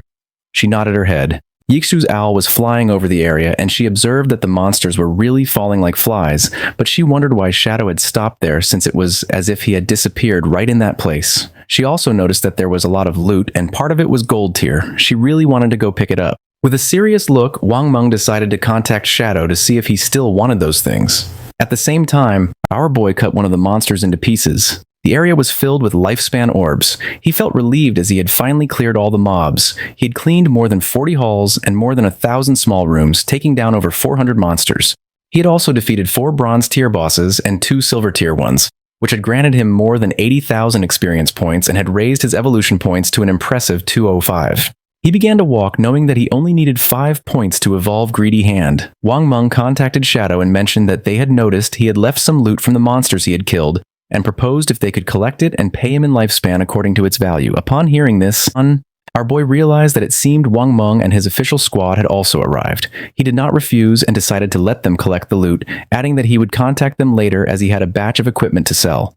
Wang Meng thanked him and said they would wait for him at coordinates 89,554, 66 inside the ruins shelter. When the electricity began to manifest, King Feng's attention was fixed on it. It began to move quickly toward our boy. King Feng realized that the Guardian had appeared. A knight made of electricity appeared in front of him called Soul Purifier of Tier Platinum. According to the system window, its description indicated that it was the Guardian of the Soul Purifier's domain, and that by defeating it, he would become the Master of the Soul Purifier's domain. Our boy began to think, knowing that the highest level monsters in the city ruins were level 15. This Soul Purifier was already the highest level monster within the city ruins, and also the highest grade boss. If you remembered correctly, this boss had a total of 750,000 HP and 3 phases. Using Instant Shadow Slash, King Feng decided to take the first step and attack. But the attack didn't have much effect. King Feng attacked using Throat Slash. This time the attack took a bit of HP from the boss. It raised its hand and summoned a spear of electricity. A rain of spears began to descend from the sky toward Shadow.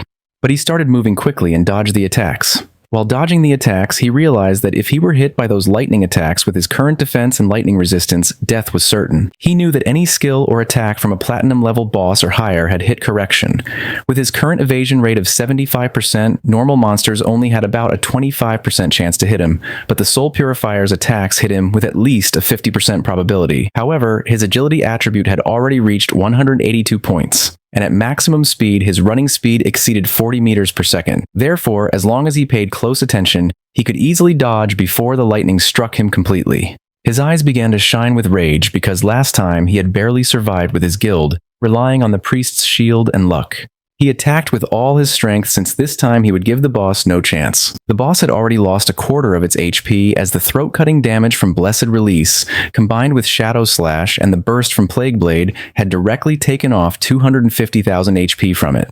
He knew that next, the boss would enter the second phase. The boss began to summon balls of electricity, and King Feng knew that the Soul Purifier would enter an invincible state, continuously generating lightning orbs and bolts. He was aware that in this phase, the priority was to destroy the 3 lightning orbs first, or else the boss would go into a frenzy. King Feng began to remember his past. In the previous life, his team had once been annihilated under the frantic damage of the boss. After that, Zayu had thrown a huge tantrum and had flatly refused to continue fighting. So for the second attempt, he hadn't taken her and they had cleared it in one go. Using venomous flying darts, he attacked the orbs, knowing that each time a lightning orb was destroyed, it would receive corresponding damage.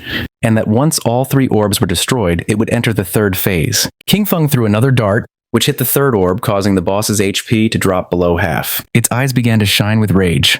It extended its hand and electricity started spreading through the area. King Feng remained calm because he knew that in the third phase, the Soul Purifier continuously unleashed wide-area lightning attacks. He remembered that last time, the guild had equipped all participating members with full sets of lightning-resistant gear in addition to 4 priest and healing shields, barely managing to survive it. King Feng jumped and the barrier appeared around his body since this time there was no need for all that trouble. He used Blessed Release and Blacklight Shield. With the continuous lightning on the ground, he decided to attack from the air. Upon noticing that there were continuous lightning strikes on the ground, he decided to attack from the air. King Feng used Blessed Release and the Blacklight Shield. Then his eyes began to shine with determination, using Shadow Slash. Our boy attacked quickly, cutting off the boss's head. After defeating it, King Feng landed on the ground. A system window notified that he had killed the Soul Purifier of Platinum tier. As a reward, he reached level 11. His 4 main attributes increased by 4 points and he obtained 10 free attribute points. Additionally, he gained 20 evolution points and 1,120 days of tradable lifespan. Our boy was somewhat happy. He had achieved the world's first kill of a Platinum tier boss, for which he earned 10 reputation points. Additionally, he had become the master of the sanctified grounds. The ground was full of lifespan. According to King Feng's knowledge, the hideout he had just obtained had an importance that transcended the game. He knew that a hideout not only provided shelter and storage functions, but more crucially, it could be extracted into the real world. This was vital because, when the game descended, real-world weapons began to corrode. The most powerful ones, especially nuclear bombs, became useless from day one. Planes and tanks would barely function for another month or 2 before turning into scrap. In other words, all future battles in reality would depend entirely on skills extracted from the game. Once a hideout was brought into the real world, It could activate a magical defensive barrier and become an absolutely safe refuge. King Feng began to think in silence and then started to move away from the area, remembering that in his previous life, his guild god Slayer had used this same place as their base to continuously grow. And although he kept many joyful memories of that time, he had also witnessed how countless people came and went, full of intrigues and deceit. His eyes began to shine with determination. This time he was not going to choose the same path. He was going to become stronger on his own until reaching the top. Meanwhile, outside it began to rain, and a monster swung its axe forcefully. Zayu's friend fell to the ground and dodged the attack. Asking her to step aside, she began screaming for help. She didn't react in time, and the axe cut her body in half. She respawned back in the town, and the system informed her that she had died, losing 14 years of non-tradable lifespan and 2 days of tradable lifespan. She went into shock upon seeing that she had died again. Her friend was furious. He called her an idiot and scolded her, asking how it was possible that she hadn't dodged the big axe wielded by the boss. She got angry and asked him who he thought he was insulting. She scolded him, saying he was the tank, and if he didn't attract the boss's attention properly, how was she supposed to dodge the skills? He got even angrier, and calling her an idiot, asked her how he was supposed to attract the boss with an AoE skill. After arguing, he left the... Zayu's friend panicked when she saw that the tank had fled and started asking for help since she was being attacked by the boss. The boss attacked with its axe, and not long after, the friend also respawned back in town. With a worried expression, she suggested to Zayu that they better focus on killing small monsters to level up first, explaining that she was uneasy because they didn't have much lifespan left. Zayu began to ponder in silence. At that moment, the system revealed that the player's shadow from Zhonghai City had achieved the world's first kill of a platinum-level boss, gaining 10 reputation points. Everyone's attention was fixed on the system window. People couldn't believe what they were reading. It seemed crazy to them that someone had managed to solo kill a platinum-level boss. Many commented in amazement that they had barely made it to the continent while Shadow was already farming there alone. The name Shadow echoed once again, and everyone wondered about his true identity. The feat was incredible, considering that most players hadn't even seen a gold-tier monster yet. It was evident that this was someone immensely powerful. Zayu was somewhat confused since she did not know why the other players were so weak. She knew that they fought simply to kill a silver-tier boss, and she wondered how the hell it was possible that Shadow had achieved the first kill of a platinum-tier boss. Back at the hideout, our boy began collecting the lifespan orbs. After killing the soul purifier, he had reached level 11. He knew that after level 10, each level up granted +4 to all attributes and 10 free attribute points. So he continued assigning all his points to agility. His reasoning was that with high enough agility, combined with his infinite invisibility, he could kill many bosses without taking any damage. He was in shock, as he did not expect the boss kill to grant him 20 evolution points immediately. This meant that he could evolve his skill Greedy Hand once more. He could not help but feel happy since the additional loot rewards had increased from 3 to 5. Moreover, he had obtained an extra storage space of 100 slots. He spent 210 evolution points, which left him with 15 remaining. As a result, his Greedy Hand skill evolved from epic to legendary. The assassin's skill now granted a 500% chance to get an extra loot reward, and that extra loot had a 100% chance to increase by 1 tier. Additionally, he gained a new passive effect, 100 slots of greedy space for item storage. King Feng decided to use his legendary tier Greedy Hand skill to collect the loot, and as a result, he obtained 5 extra loot drops. Additionally, he gained 100 evolution points, bringing his total to 115 remaining points. While observing the system window, King Feng noticed that 2 pieces of assassin gear and a book of assassin skills had dropped. However, since his level was still not high enough to use them, he decided to store them for the moment in the safe house warehouse. King Feng summoned a devout believer and gave it the order to collect all the loot from the palace and pile it up. The devout believer got to work. King Feng was happy because he knew that the 115 evolution points he had left could be used to upgrade those skills that had not yet reached the epic level. He consumed 42 evolution points to evolve Shadow Stealth 3 times to epic level. As a result, its stealth duration increased from 36 to 60 seconds. The attack that broke the stealth now dealt 300/500 damage, and its cooldown was reduced from 22 to 15 seconds. Next, he used 34 evolution points to evolve Backstab Enhancement twice, bringing it to epic level and increasing its backstab damage bonus from 50% to 75%. He then consumed 6 evolution points to evolve Darkest Hour through Platinum, Emerald, and Diamond to reach epic.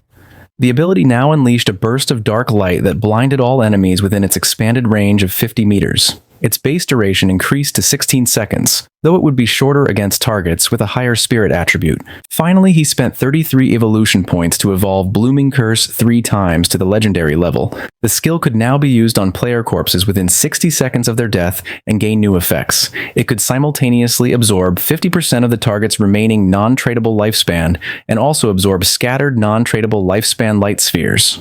Any corpse drained by Blooming Curse would cease to exist. His eyes widened in surprise upon realizing it could absorb the non-tradable lifespan orbs. He remembered that in many high-level areas and in the rage zones of special bosses, the lifespan was depleted at a speed hundreds or thousands of times faster, and this consumption affected first the non-tradable lifespan. Snowy contacted King Feng and congratulated him on the first kill of the platinum-level boss. She also revealed that she had good news. Dongfang Xian had just logged off. She mentioned that she had heard that his clan was gathering at the Jiangnan Hotel, and apparently, they had bought a large amount of lifespan with the intention of turning it into combat power within the game. While the devout believer was piling up the loot, King Feng praised her. However, she replied that there was no need to thank her since that was what she was supposed to do. She revealed that he had to defeat Dongfang Xian without fail, or else she would be doomed. King Feng asked her not to worry and began storing the loot. He realized that all the items fit and he still had half of the space left. Thinking about how truly useful the 100-slot backpack was, he decided to go look for Wang Meng and sell everything to them. Upon seeing that Shadow had returned, Gu Yixu's and Little Black's eyes widened with joy. And Gu Yixu got excited and started running toward him, but just before she could give him a hug, King Feng stopped her with his hand and got straight to the point. He made it clear that, as usual, he set the price, and if they didn't accept it, they could pass. He explained that more than 30 items were common grade and bronze junk, so he would give them a discount, a single price of 950 days of lifespan. With the mark of King Feng's hand on her face, and with a smile, Gu Yixu mentioned that she agreed. They had already calculated the value of the items they collected earlier, which was approximately 1,000 days. So, to simplify everything, they would give 2,000 days for the entire batch. King Feng felt somewhat confused and mentioned that this batch consisted of silver level, gold level, and platinum level items, with a total value reaching 18,000 days of tradable lifespan. She opened the system window and, while browsing through the contents, was visibly surprised. She couldn't believe there was platinum-level equipment. She herself only had one piece of gold-level equipment and thought that only a true boss would be willing to sell items of that caliber.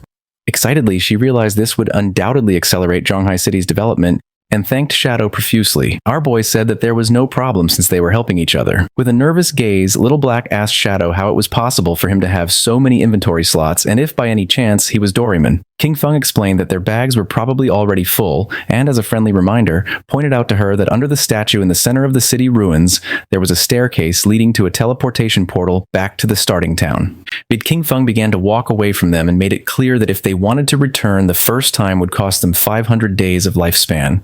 He warned them that although returning again would not have any cost, they should think about it themselves. That said, he left, and Gu Yixu began to point at King Feng, and with a smile, she mentioned that she had told them so.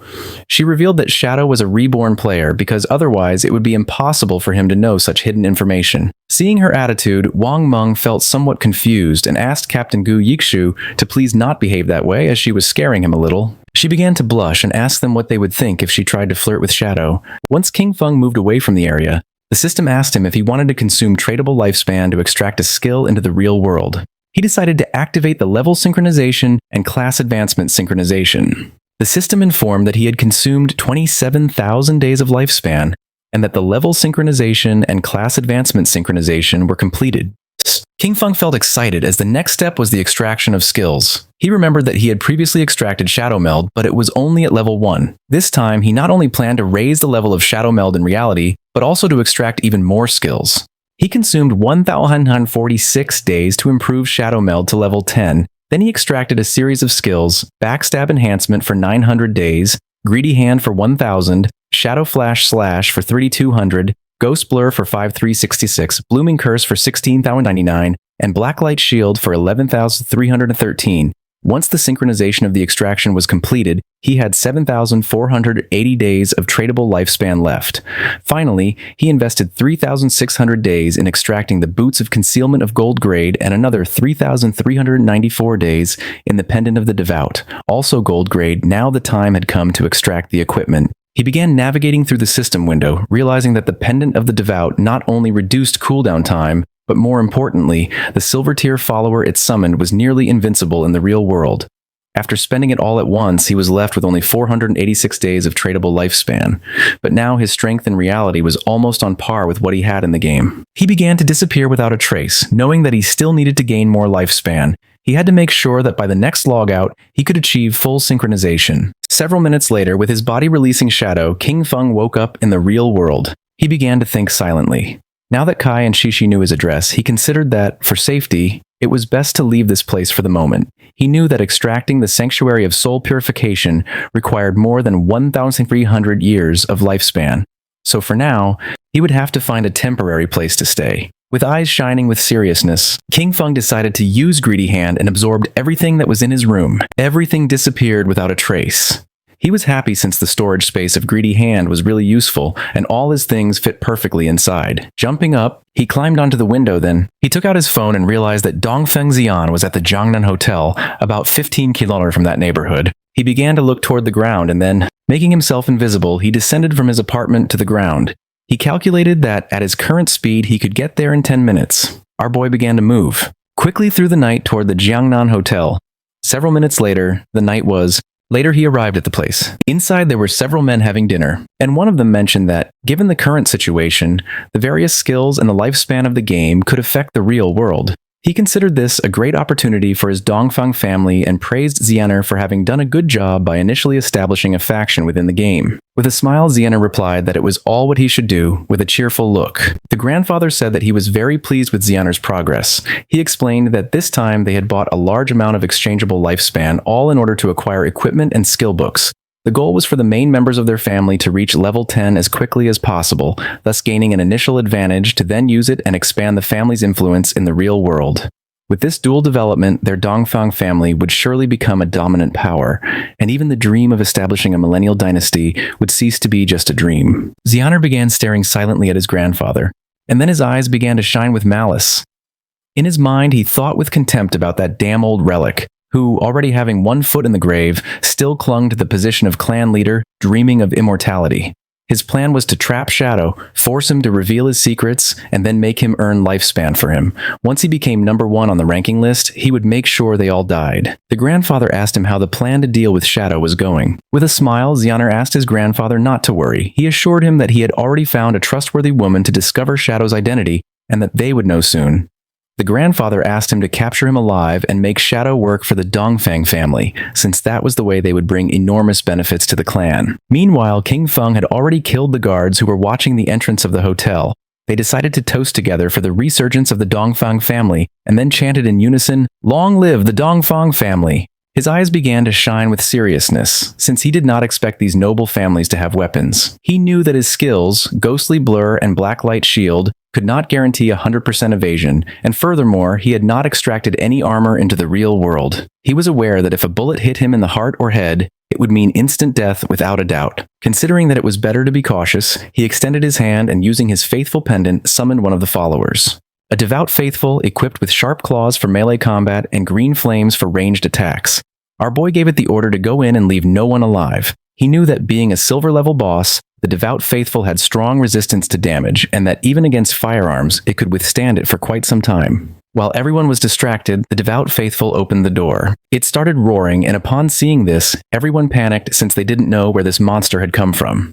With its eyes shining, it began to charge toward them. Seeing this with a serious gaze, Xianer stood up and began to point at the monster, causing the guards to aim at it with their guns. He could not believe that it was a monster from the game and quickly ordered them to shoot. The bullets impacted against its head. But they did not have much effect. It swung its arm forcefully, killing one of the guards. It stabbed its sharp claw into the chest of the other guard. While it was attacking the guests, Xianer couldn't help but sweat and feel fear. The monster began to attack his grandfather, who panicked and started calling for help. Without losing a second, instead of helping, Xianer started running. He did not look back, knowing that he had to get out of there quickly, because as long as he managed to escape and enter the game, he would be safe. His eyes were full of fear, and he thought that as long as he managed to reach level 10 in the game, extract his skills into the real world and then return, nothing could threaten him. At that moment, he saw King Feng standing at the entrance of the hotel, and just before he could take another breath, our boy attacked quickly, making Xianer's head fly through the air. While blood was emerging from his neck, King Feng turned his back and began to walk away. Xianer's eyes were full of confusion. He did not know what was happening. Not long after, flowers began to emerge from his body. King Feng began to observe them carefully, and the system revealed to him that he had absorbed 27,000 days of tradable lifespan and 482 years of non-tradable lifespan. His eyes began to shine with joy as it had been a truly great loot. Xianer's corpse turned into flowers, and King Feng was happy, since this time, the skill, Blooming Curse, had truly proven its worth. It had not only erased all corpses and traces of blood, but also extracted every last drop of lifespan from Xianer. As a result, his non-tradable lifespan had accumulated up to 2,327 years. Thanks to this, he would no longer feel so much pressure in the future when entering the rage zones. Not long after, someone shouted, alarmed, urging others to call the police, as gunshots and screams had just been heard coming from the private room. King Feng became serious, and just at that moment, several police officers began to run toward the room, remembering that this was the room where the Dongfang family was having their meeting. They were sure there had been a shooting. But upon arriving at the room, they went into shock. Since there was no corpse, it seemed impossible to them that there were no victims. The situation was incredibly strained. One of the police officers felt somewhat confused, as this private room was a complete mess. It was evident that a violent fight had taken place here. What he didn't understand was why there wasn't a single person in the place. Immediately, he asked his companions if any of them had seen someone leave the hotel. According to them, this was strange. The question everyone was asking was where the entire Dongfang family had gone. It was as if they had completely disappeared, and they thought it best to call the investigation unit. Meanwhile, King Feng had already left the hotel. King Feng began to move away from the hotel. His next target was the Qian Corporation. However, its main headquarters had already moved to North America before the game descended. At this moment, only the CEO's daughter, Kai and Shishi, was trapped in the Demon City area. He needed to eliminate her before she left the country. The distance from Zhanghai City to Demon City was nearly 300 kilometers. If he traveled on foot, it would take him 2 or 3 hours, and that was too much of a waste of time. King Feng got ready to sleep, knowing that he needed to find a way to get a mount. Our boy returned to the godforsaken game, and stood up upon realizing that there were still some silver and gold tier bosses left in the ruins, and decided to go farm them. Captain An Yue contacted Shadow and informed him with great enthusiasm that she had excellent news. She explained that Ziohai had just found the entrance to a tomb, but a gold-tier vengeful spirit was guarding it, and they couldn't defeat it. King Feng was somewhat surprised to hear this and asked how she had found the entrance to a tomb. Captain An Yue revealed that, on their way back to the starting city, they had taken a slight detour to avoid some small monsters. While walking, they suddenly noticed that someone was missing after searching for a while. They finally discovered that Ziohai had fallen into a pit. It was a special tomb area where team chat did not work.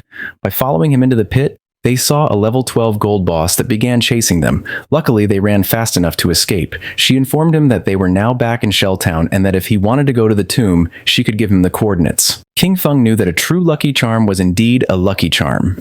That someone could find a tomb just by taking one wrong step while walking through the ruins of the city was an incredible coincidence. He was aware that tombs like faith temples and curse ruins were wild random events and very rare.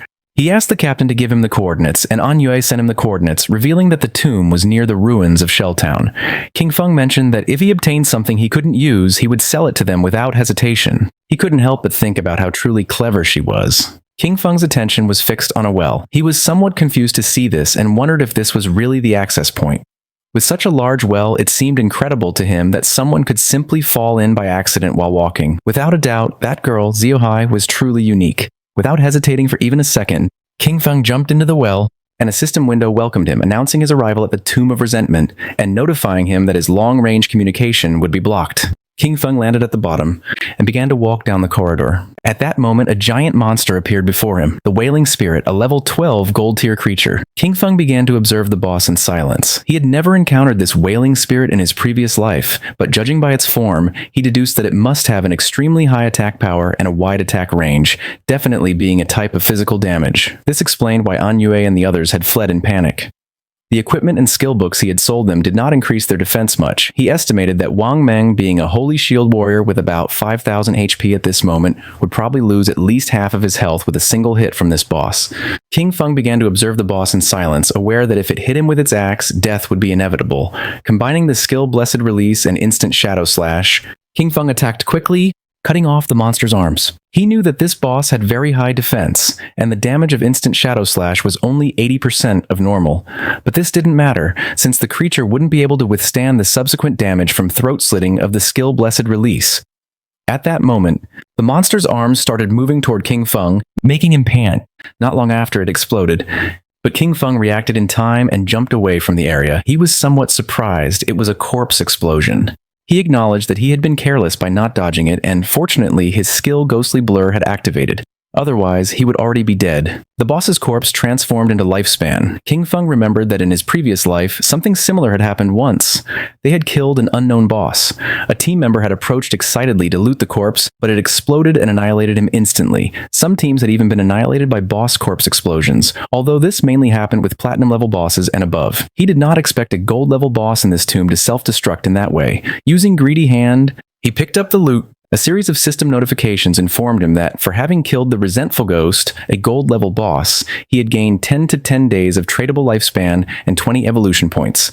Additionally, he obtained the skill book Night Ring Blades of Platinum level. Thanks to the use of Greedy Hand, he got an additional 630 days of tradable lifespan and the Resentful Leather Armor of Platinum tier. He was somewhat surprised because he had obtained a piece of equipment and a skill book that he could actually use according to the system. The Dark Night Ring Blades was a Platinum tier assassin skill. It imbued the blade with dark power, dealing dark elemental damage to all enemies within a 5-meter radius, and adding 500 points of dark elemental attack. Its cooldown was 10 seconds, reduced to 5.7, and the required level to use it was 11. King Feng was happy as this was exactly the elemental damage skill he needed for the assassin class. Since the Shadow class had higher spirit attributes than strength, its magic attack powers surpassed physical. This perfectly explained why elemental skills like Dark Night Ring Blades suited him so well, and he understood that he should focus more on enhancing his spirit stats to maximize this type of damage. He had 9 points in strength, 9 in constitution, 24 in agility, and 15 in spirit. Phew, King Feng decided to advance the skill to epic level to see the result. Immediately, he consumed 6 evolution points, leaving him with 36 remaining. The skill Dark Night Ring Blades went from platinum to emerald, then to diamond, and finally to epic. As a result, the radius of effective dark elemental damage increased from 5 to 12 meters, and the added dark elemental attack rose from 500 to 300 points. Our boy thought that. After the evolution of the skill, the range had expanded from 5 to 12 meters, and the additional attack had increased from 500 to 1,300 points. His eyes filled with seriousness as he knew better than anyone that, being an area attack, the additional attack power was not so strong, and the total damage per use could not be compared to that of Shadow Slash. However, it was a divine skill for eliminating groups of small enemies. Shadow Slash had a cutting range of 5 meters, but ultimately it was a linear skill. In contrast, the Dark Night Ring Blades was an area skill, so its effectiveness was much greater when surrounded. The system informed him that the Resentment Leather Armor of Platinum level granted plus 55 physical defense, plus 45 to all elemental resistances, plus 42 damage block and 777 points of health.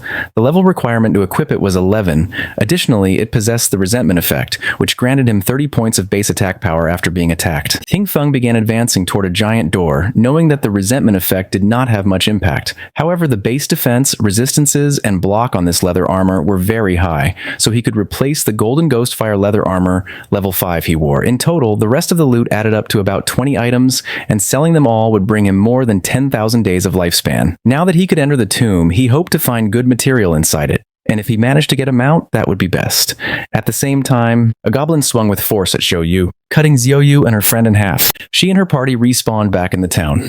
The man was so furious that he started shouting like a madman, that he grabbed Kinzayu by the collar and made it clear to her that she was a useless person who grew in height but not in brain. He scolded her that it was always because of her that the team ended up being annihilated, and that, because of this, he only had 2 years of non-tradable lifespan left. He threw her to the ground with force and threatened her, warning her not to even think about looking for him at school, or he would definitely take care of her. The friend approached her to help her, and the man disconnected from the game. The friend asked Kinzayu to go with her to her parents' small town. She explained that she had heard that there was a community support group there that specifically helped the elderly and people like them who didn't know how to play the game. She clenched her fists tightly and couldn't help feeling furious. She disconnected from the game and rejected her friend's offer, telling Yanyan to go alone. Furious, she woke up in her bed and, using her phone, she asked Hanan if he could help her level up.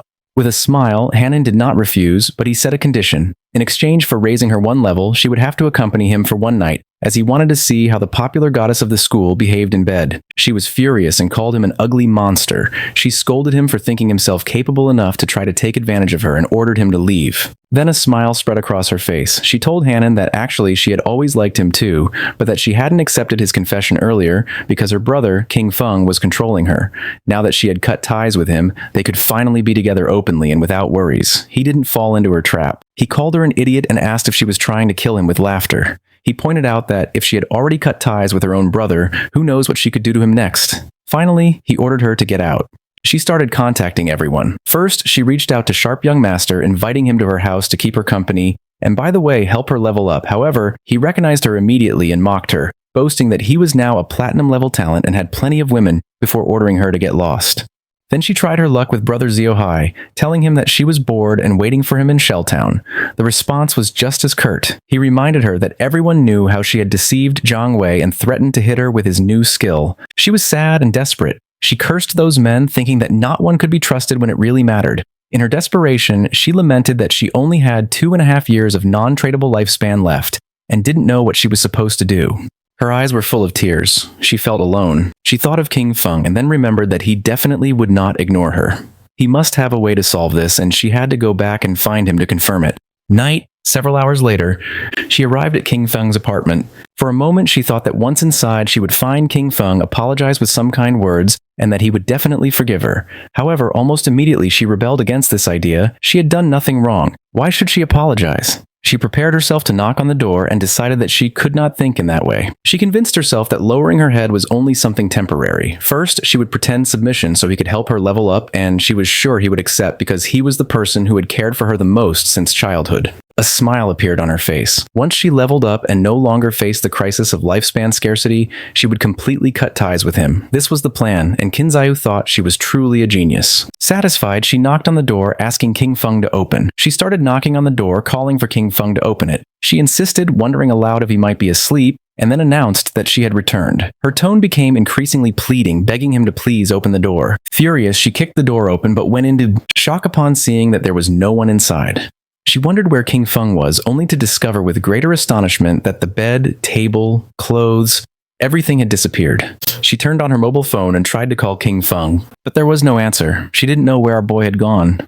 At the same time, in the depths of the Grudge Tomb, King Feng was massacring all the monsters. Not long after, he realized that he had reached the end of the tomb. King Feng summoned a devout follower, remembering that along the way, he had annihilated more than 200 minor monsters and several bronze and silver level bosses. Thanks to this, he was about to reach level 12. In front of him was the final coffin, and knowing that once opened, the ultimate boss of the tomb would appear, he hoped it would be platinum level. While it began to push the coffin, King Feng's attention was fixed on it, but not long after, something strange happened. Evil energy began to enter its body through the eyes and mouth. The system informed our boy that his devout follower had been annihilated. King Feng realized that this was Death Miasma, a gold-level boss. He cursed his luck for having run into this disgusting thing, as he knew that this boss had no physical form, which made it completely immune to physical attacks. He remembered that in his previous life, someone released this boss, and it ended up spreading to a nearby base. Countless unsuspecting civilians were killed or injured.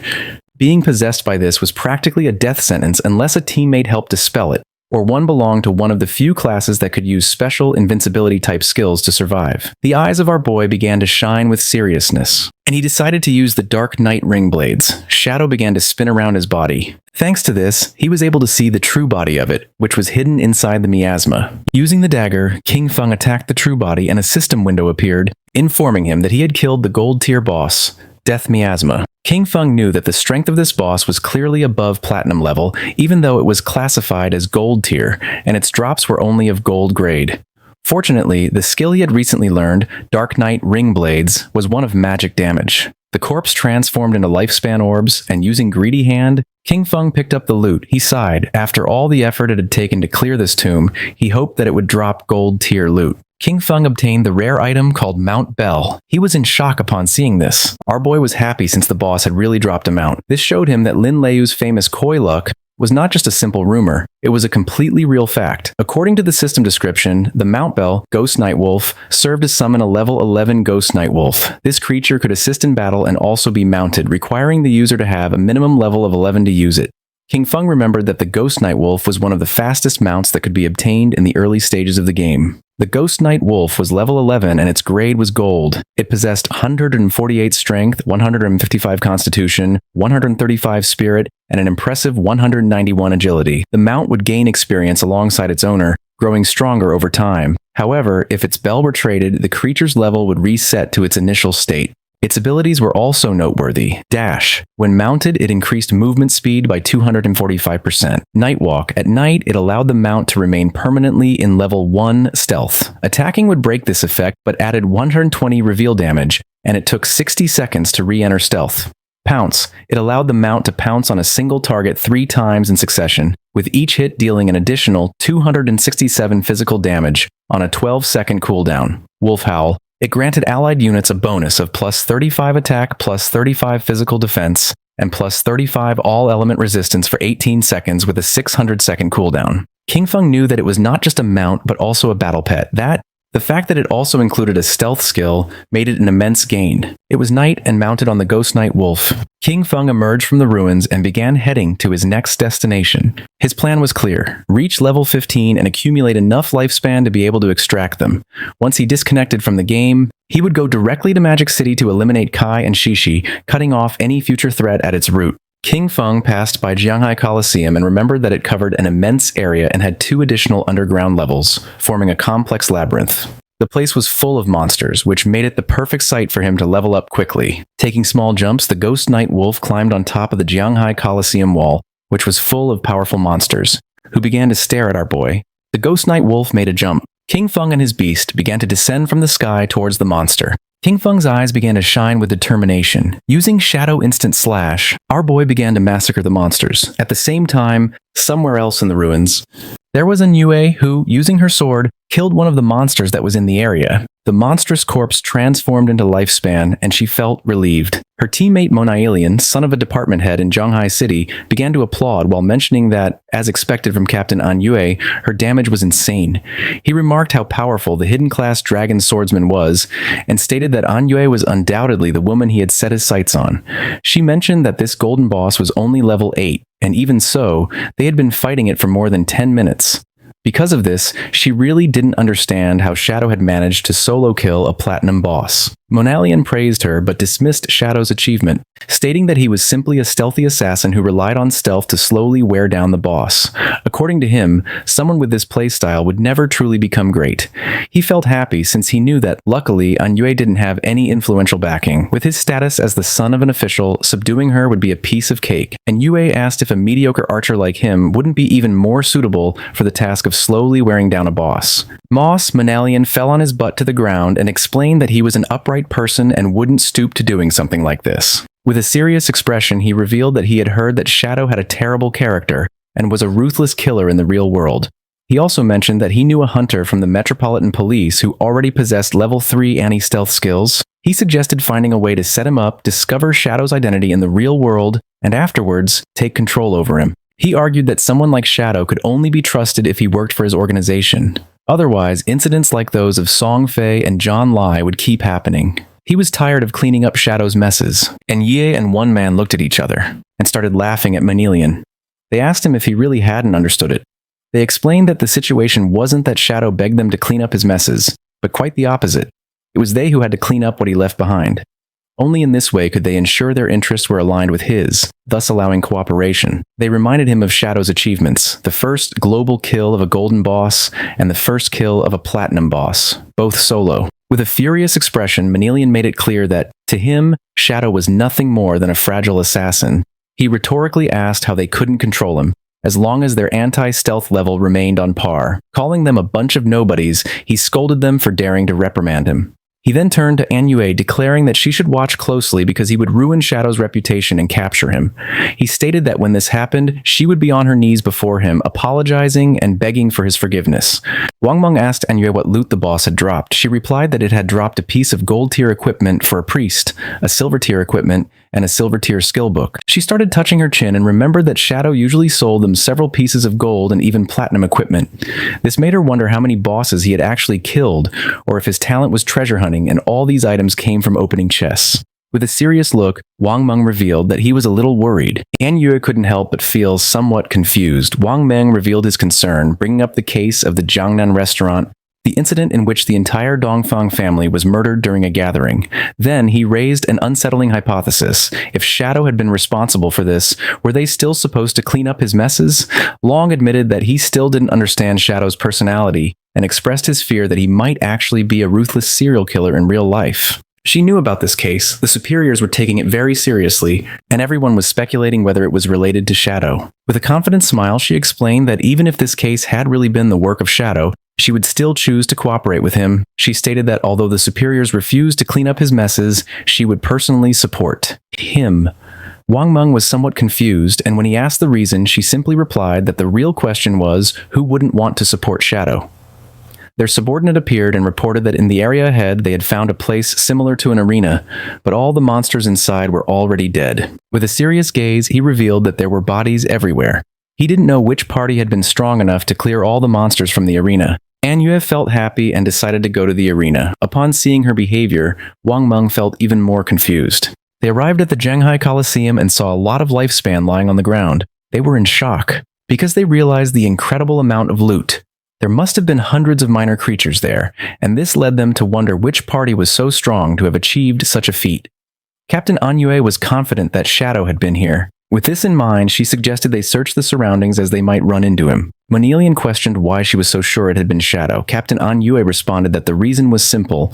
He was number 1 on the leaderboard. Their party was right behind on the leaderboard, and since they couldn't achieve something like this, it had to have been Shadow. Manhwa was furious and revealed that he also had invisibility and could do the same. It would just take him more time. That's all. With a smile, Captain An Yue communicated with Shadow, and upon noticing that he had cleared so many monsters, she thought that he surely had a lot of gear and skill books that he didn't need, so she proposed that he sell them to them. At that moment, Manhwa's eyes widened, surprised. King Feng, mounted on the wolf, appeared behind him. He fell on his butt to the ground upon seeing the wolf, while on the other side, Captain An Yue felt excited and asked where King Feng had gotten a mount. King Feng revealed that thanks to the coordinates Little Black had given him, he had obtained it. Upon hearing this, Little Black couldn't help but blush, and she said there was no need to mention it. King Feng decided to make a deal with Captain An Yue. He proposed that she take all these items from the ground as part of a package, clarifying that the conditions would be the same as always. She mentioned that she understood. If she wasn't satisfied, she didn't have to buy. She already knew it. Shadow's prices were always fair. While they were talking, Manhwa couldn't help but feel furious. His eyes widened with rage. He felt humiliated by Shadow and swore internally that he would make them pay. Mounted on the wolf, King Feng began to advance through the ruins. According to the system chart, he had already reached level 13. Below him, at level 10, were Justice Enforcement and Wang Meng. Black Goblin Big Lies Eye also appeared at level 10. Our boy had 245 years of tradable lifespan and 255 evolution points. King Feng was happy because this time, after clearing the arena ruins, he had obtained a pretty good gold grade skill book. The skill book was called Silent Concealment. It was gold grade and allowed the user to enter stealth without moving. As long as they did not attack or move, they would remain permanently invisible. Attacking from this state added 300 detection penetration damage points. It had a cooldown of 120 seconds and required level 13 to be used. King Feng realized that this skill not only strengthened his stealth, its true power lay in the fact that, if he used it in reality and combined it with the invincible state from the game, he could make himself disappear completely in the real world. He decided to evolve this skill book to Epic, for which he consumed 11 evolution points. The skill was improved, going from gold to platinum, then to emerald, diamond, and finally to epic. With this, the additional damage per stealth penetration attack increased from 300 to 800 points. In turn, the cooldown was reduced from 120 to 60 seconds. He decided to evolve other skills as well. First, he consumed 34 evolution points to bring Venomous Dart to the epic level. The skill progressed from emerald to diamond and finally to epic, improving its attributes. Its maximum range grew to 20 meters, its on-hit attack damage increased to 400, and it applied the Venom status. This status now dealt 100% damage per second for 5 seconds with no weakness bonus and did not stack. Next, he invested an impressive 200 evolution points to elevate Bless Release to the Mythic level. Evolving from Legendary to Mythic, its weakness attack bonus soared to plus 300%, and its weakness attack multiplier was doubled, while its level remained at 5. Its active use now applied the Throat Slash effect, dealing 200% of the attack's damage per second for 3 seconds, and its cooldown was slashed to just 15 seconds, or 9.7 with his bonuses. King Feng was happy since the mythic level skills were truly powerful. Now, except for some special monsters, each of his attacks was a hit to a weak point. He took out the necklace and began to observe it carefully and decided that it was time to evolve it. It was the Deceiver's Pendant of Platinum Grade, an accessory for assassins that granted 45 points of physical attack, 20 of strength, and 20 of constitution.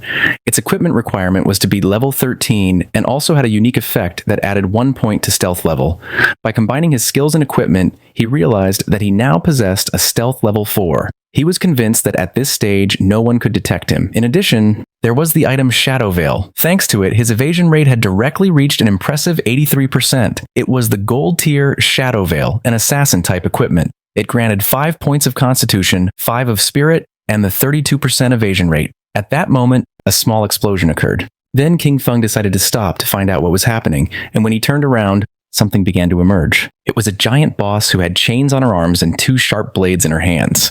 King Feng realized that it was the Steel Saintess, and wondered who would be crazy enough to have unleashed this boss. King Feng remembered that in his previous life, she had appeared in the ruins of Zhonghai City, where more than 1,000 people tried to hunt her down, which resulted in more than 4,000 deaths in total. In fact, she was the guardian of the sanctuary called Church Sanctuary, the second largest refuge in the Zhonghai ruins. His original plan had been to deal with Kai and Shishi first before facing this boss, but since she had appeared there, he decided to face her. Jumping up, the wolf climbed on top of a building. The boss began spinning her arms and massacring nearby players. She killed one of the players, and upon seeing this, the others realized that she was very strong just before they had time to react. She swung her blade-made arms with force and began to kill the other players. King, upon seeing that the players wanted to face the Steel Saintess, knew that they were greatly overestimating their own ability. A player who was mounted on a tiger began to fight against the boss, and King Feng noticed that he was Dong Wuming, also known as Chen Wuming, possessor of the hidden class Paladin. It was about an old friend of King Feng with whom he had fought for 9 years in his previous life without a clear winner. This man was cunning and deceitful. Whenever he was about to lose, he managed to escape with some dirty trick. King Feng remembered that in the previous life, the Steel Saintess was defeated by Chen Wuming's guild, the Knights' Sanctuary.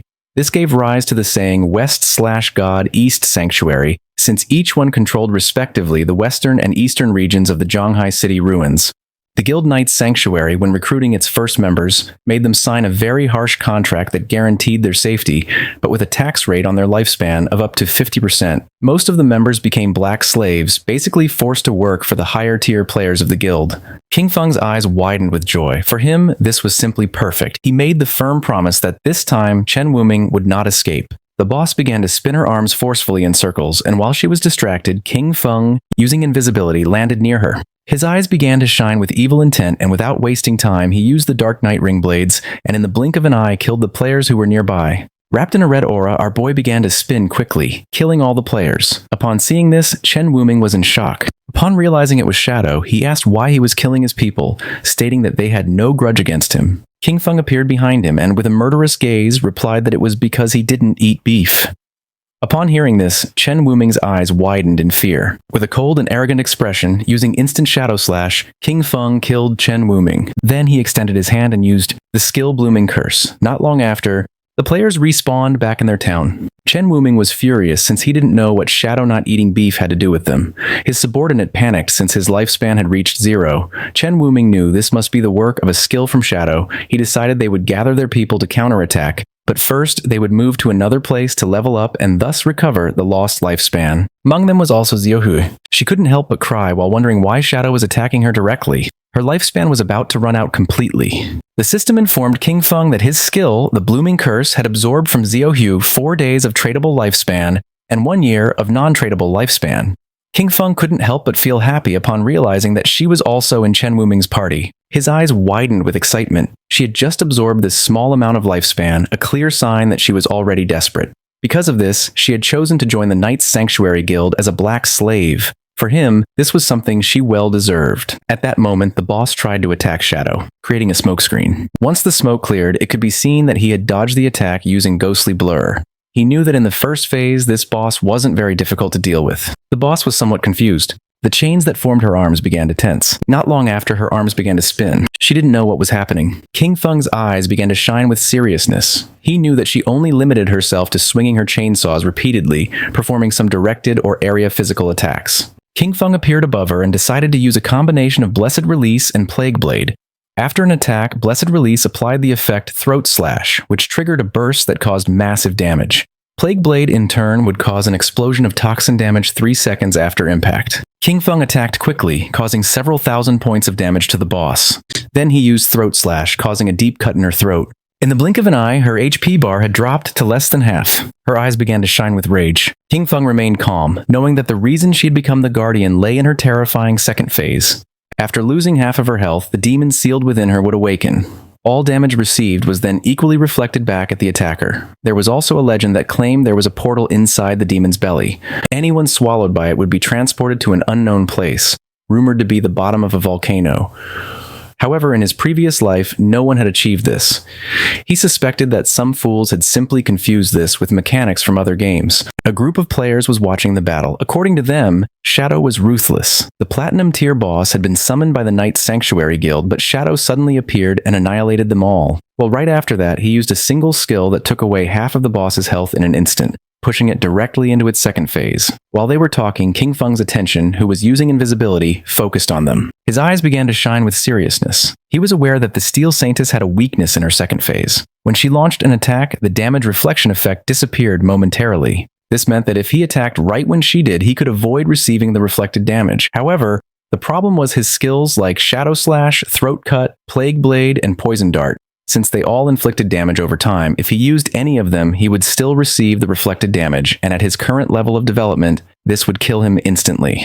Thinking about this, he considered the players who had been spying on him from the cliff. He decided to use them. One of the players asked the others to step aside because he wanted to see what was happening. This man was known as Anquan. Upon seeing him, the others couldn't help but feel happy. Anquan's subordinate explained that they had been watching for a long time and had already memorized all of the boss's skills. She only had a few. With a smile, the girl extended her hands and revealed that after the boss's life dropped below half, she suddenly stopped.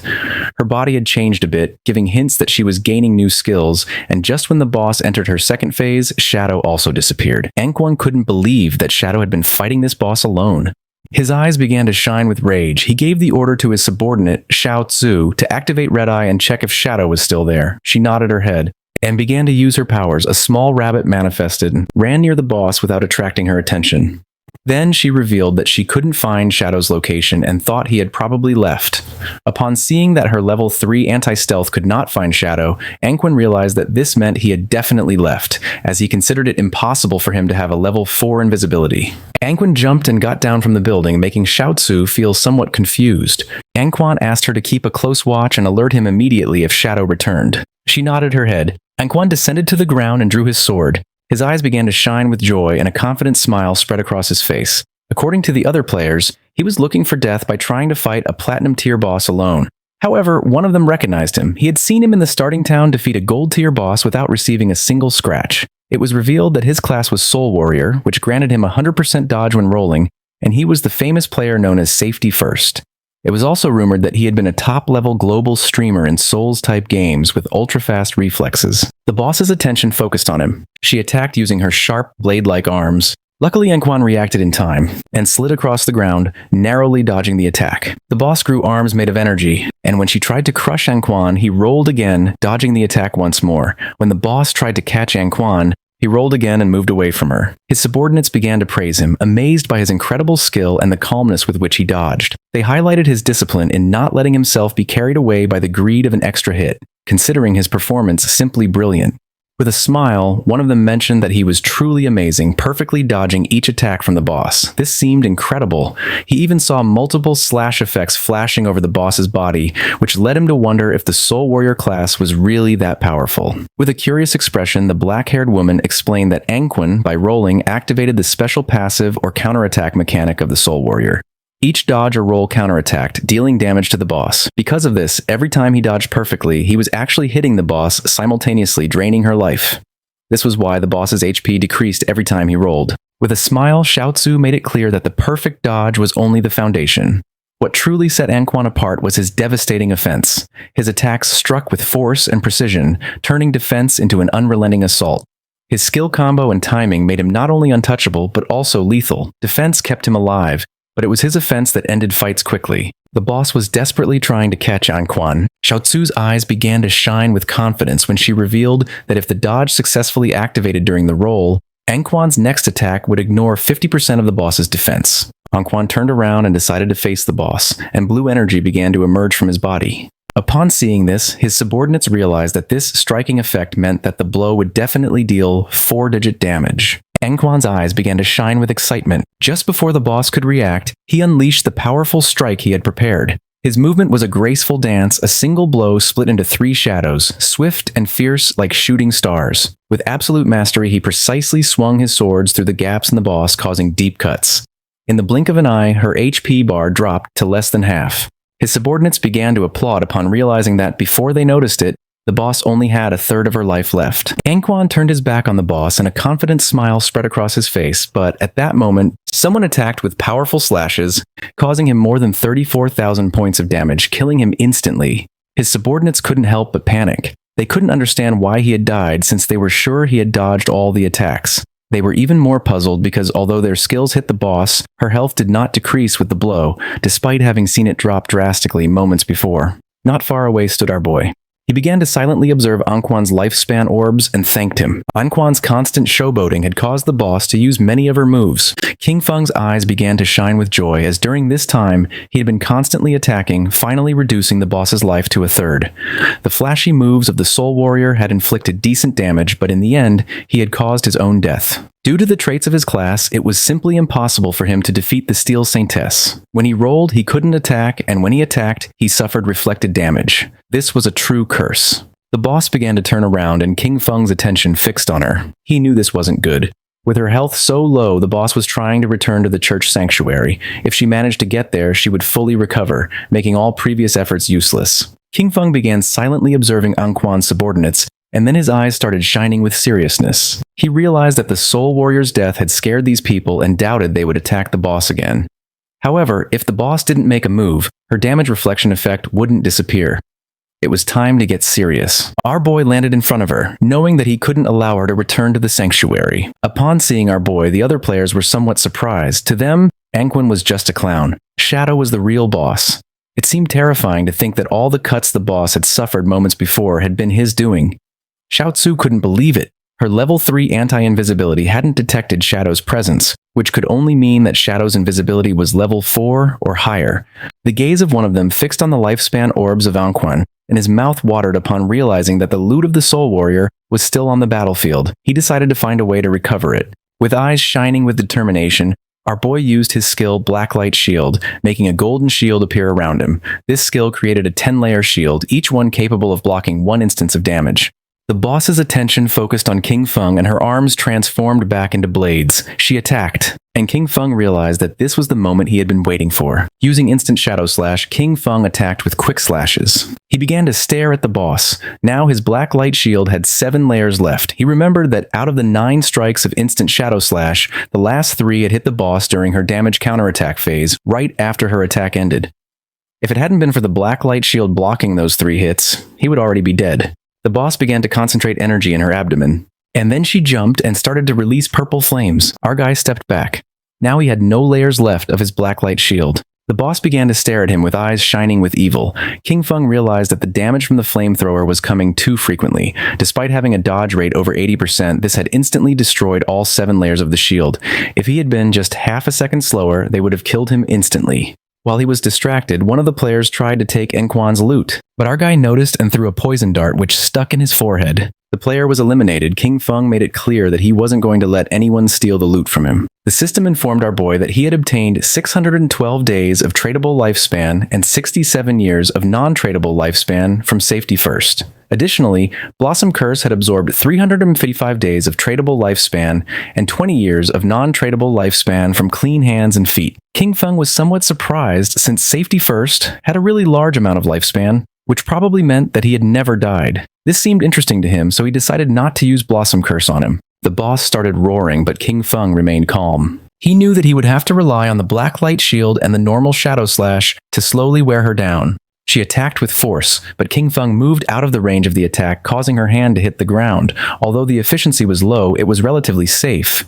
While King Feng and the boss were fighting, Xiaotsu was watching the battle. She was somewhat surprised by Xiaotsu's incredible ferocity. She wondered what kind of skills he possessed. Before, she hadn't understood how he had gotten the first kills, but now, seeing him in action, she was completely convinced of his power. Our boy's eyes began to shine with determination, and he decided to give the final strike. King Feng moved quickly, cutting the boss's body into pieces as if it were nothing. The system confirmed that he had killed the Steel Maiden, granting him 48,000 experience points, 120 evolution points, and the Church Sanctuary key. The other players were in shock. They couldn't believe that Shadow had really soloed the boss. For them, this was precisely the reason why he was #1 on the leaderboard. King Feng picked up the loot using Greedy Hand. He obtained a piece of assassin-type leather armor of Emerald level. The Black Flame's gift-piercing leather armor, it granted 95 points of physical defense, 120 points to all elemental resistances, 77 points of damage reduction, and 77 points of constitution. Its special effect Black Flame's gift applied a stack of the Black Flame status when attacking or being attacked, up to a maximum of 5. Each stack reduced the target's defense and elemental resistance by 7%. Although a note clarified that the weakening effect was lower against bosses of Emerald level or higher, our boy felt happy since this single piece of Emerald tier equipment provided better defense than what others got with a full set of armor. Additionally, it came with the Black Flame's gift effect, which weakened the target's defense and elemental resistance. This made it much more useful than what had been dropped by the Soul Purifier earlier. He also obtained the skill Assassin's Instinct of Emerald tier. It granted him the ability to partially perceive the silhouette of invisible units and gave him 2 points to the anti-invisibility level. King Feng decided to upgrade the skill. The process consumed a total of 33 evolution points, leaving him with 97 remaining. As a result, his skill Assassin's Instinct evolved through the Emerald, Diamond, and Epic tiers until reaching Legendary tier. With this, his anti-invisibility level bonus progressively increased from 2 points to 5. Additionally, the legendary effect added the ability to more sensitively detect weak points of the target, granting him a 50% modifier to critical hit damage. It was an anti-invisibility skill. Upgraded to legendary tier, with a level 5 anti-invisibility and a 50% increase in critical hit damage, combined with the passive of Graceful Deliverance, this added up to a total of 350%. Now he could strike his enemies' weak points even with his eyes closed. King Feng had 97 evolution points remaining and decided to evolve his Ghostly Blur skill to Legendary tier first. It consumed 80 of his points, leaving him with 17. As a result, Ghostly Blur evolved from Epic to Legendary, increasing its passive evasion rate from 75% to 85%, and granting full immunity to damage each time the evasion activated. At that moment, Captain Anyu and the others appeared. She began greeting our boy and asked if any good loot had dropped. King Feng was confused, not knowing what was wrong with Captain Anyu. With a smile, Captain Anyu mentioned that she hadn't checked the leaderboard before, and didn't expect him to reach level 13 in a single night. According to her, this was crazy. Wang Meng mentioned that they had been grinding all night, and hadn't even reached half of level 11. His speed was simply unreal. Captain Anyu hit Wang Meng on the head, telling him not to talk nonsense. She knew that men leveled up faster. King Feng felt somewhat confused, but then he explained to her that he had gotten some loot. He had already appraised it at 45,000 days of lifespan, altogether in a single package. She decided to give him the lifespan, and the system confirmed that the transaction was completed. With a serious look, King Feng revealed that he also had another good item for sale and asked if she knew about the hideout. Captain Anyu began to show a smile and mentioned that they had already heard about the hideouts. She explained that in the ruins of Zhonghai City, there were no safe zones, but player groups could occupy hideouts as bases. In them, they could store supplies and activate magical defensive barriers at critical moments to block external water invasions. King Feng knew that what she had probably heard about was the small hideout dropped by the Golden Boss. She nodded her head and explained that Zhonghai City's officials still hadn't found any hideout. She added that in Modu, officials had already taken control of a medium-sized hideout, and that's how they knew of its existence. King Feng took a golden key out of his inventory. Now that she understood the value of a hideout, he revealed that it was the Sanctuary hideout key, which had been dropped by the boss he had just defeated. He informed them that this hideout covered more than 800 meters of land, and proposed that they return and discuss the price they were willing to offer. After this, he would consider whether or not to sell it. Captain Anyu and Wang Meng were in shock, as they knew that the larger the hideout was, the stronger its defensive capabilities and the more solid its internal infrastructure. A hideout covering 800 meters was more than enough for each member of Zhonghai City's official forces to have their own private room inside. She extended her hand and with a curious look asked how much he planned to sell such a large hideout for. King Feng decided to go back and discuss it first to see what price they could offer. He knew that in his previous life, this hideout could be sold for 2,000 years of lifespan. If he managed to sell it to the government, this, combined with the lifespan he already possessed, would be enough to extract all his gear, skills, and levels into the real world. With a nervous expression, Captain Anyu accepted his proposal and assured him that she would immediately report it to her superiors. Then she said there was something else and asked for his help. They had just received news that 7 gold-tier bosses had appeared together in Dark Moon Town, where many people had already died. Because of this, they were willing to offer 10 years of lifespan if Shadow intervened to eliminate them. Upon hearing this, our guy mentioned that 7 gold-tier bosses didn't seem like a big problem. He considered that even if they were grouped together, the official forces should be able to eliminate them with some time. Therefore, he deduced that if they had come asking for his help, there must be something particularly problematic about them. She began giving a thumbs-up gesture, impressed by his insight. She confirmed that he was right. She explained that they had managed to isolate and kill one of the 7 bosses, but it came back to life. And not only that, suddenly the stats of all 7 bosses skyrocketed, instantly annihilating her entire team. King Feng's eyes widened in surprise. He remembered the existence of group-type bosses that could resurrect. This led him to suspect that they might be puppets created by the cursed slate, one of the ancient god slates. If it really was an ancient god slate, then it was something he couldn't let go. He decided to go now and asked her to send him the coordinates. She wished him good luck. According to our guy, Anyu was quite genuine. The loot from 7 gold-tier bosses could be sold for 40 or 50 years of lifespan, and she had even offered him an additional 10 years as a reward. Honestly, this was very generous. Mounted on the ghost knight wolf, King Feng began to move through the ruins. Passing by a statue, his eyes widened in surprise. Not far away, there was a group of players hitting a girl. It was Xiao Yu, King Feng's sister. With a smile, the woman gave her a strong slap on the face, accusing her of being a slut who tried to seduce the guild leader even though she had just joined. Xiao Yu, whose face was full of bruises, began to cry. With an angry gaze, the woman made it clear that this was a warning. She should stay away from the guild leader or she would destroy that pretty face. They continued beating up Xiao Yu. King Feng was watching from the top of a building. He realized that Xiao Yu had gotten involved in internal drama after joining the Knight's Sanctuary. These insignificant power games were nothing new to him, but in his past life, he had always been the one to resolve them for her. He descended to the ground and asked her to simply enjoy life being alone. Xiao Yu began to cry, begging them to stop hitting her, as it hurt a lot and she thought she was going to die. The women did not stop and swore they would kill her, accusing her of being a damn slut. They didn't know how many men she had seduced. King Feng entered the statue, remembering that beneath the enormous statue in the center of Zhanghai City's ruins, there was a hidden chamber that allowed returning to the starter town. Information that very few people knew. In front of our boy, a magic circle appeared. He knew that teleportation wasn't free. The first trip cost 500 days of lifespan, the second 1,000, and the third 2,000, doubling with each use. Over time, the starter town would evolve into a higher-level zone where minor monsters would transform into bosses, and hidden treasures would appear. An example of this was the ancient god's slate on this occasion, an item he couldn't let slip away. The system asked if he wished to teleport back to the abandoned land of the gods, Dark Moon Town. King Feng remembered that Dark Moon Town was a town that appeared in later stages which he had never heard about in his previous life. Without hesitation, he chose to teleport.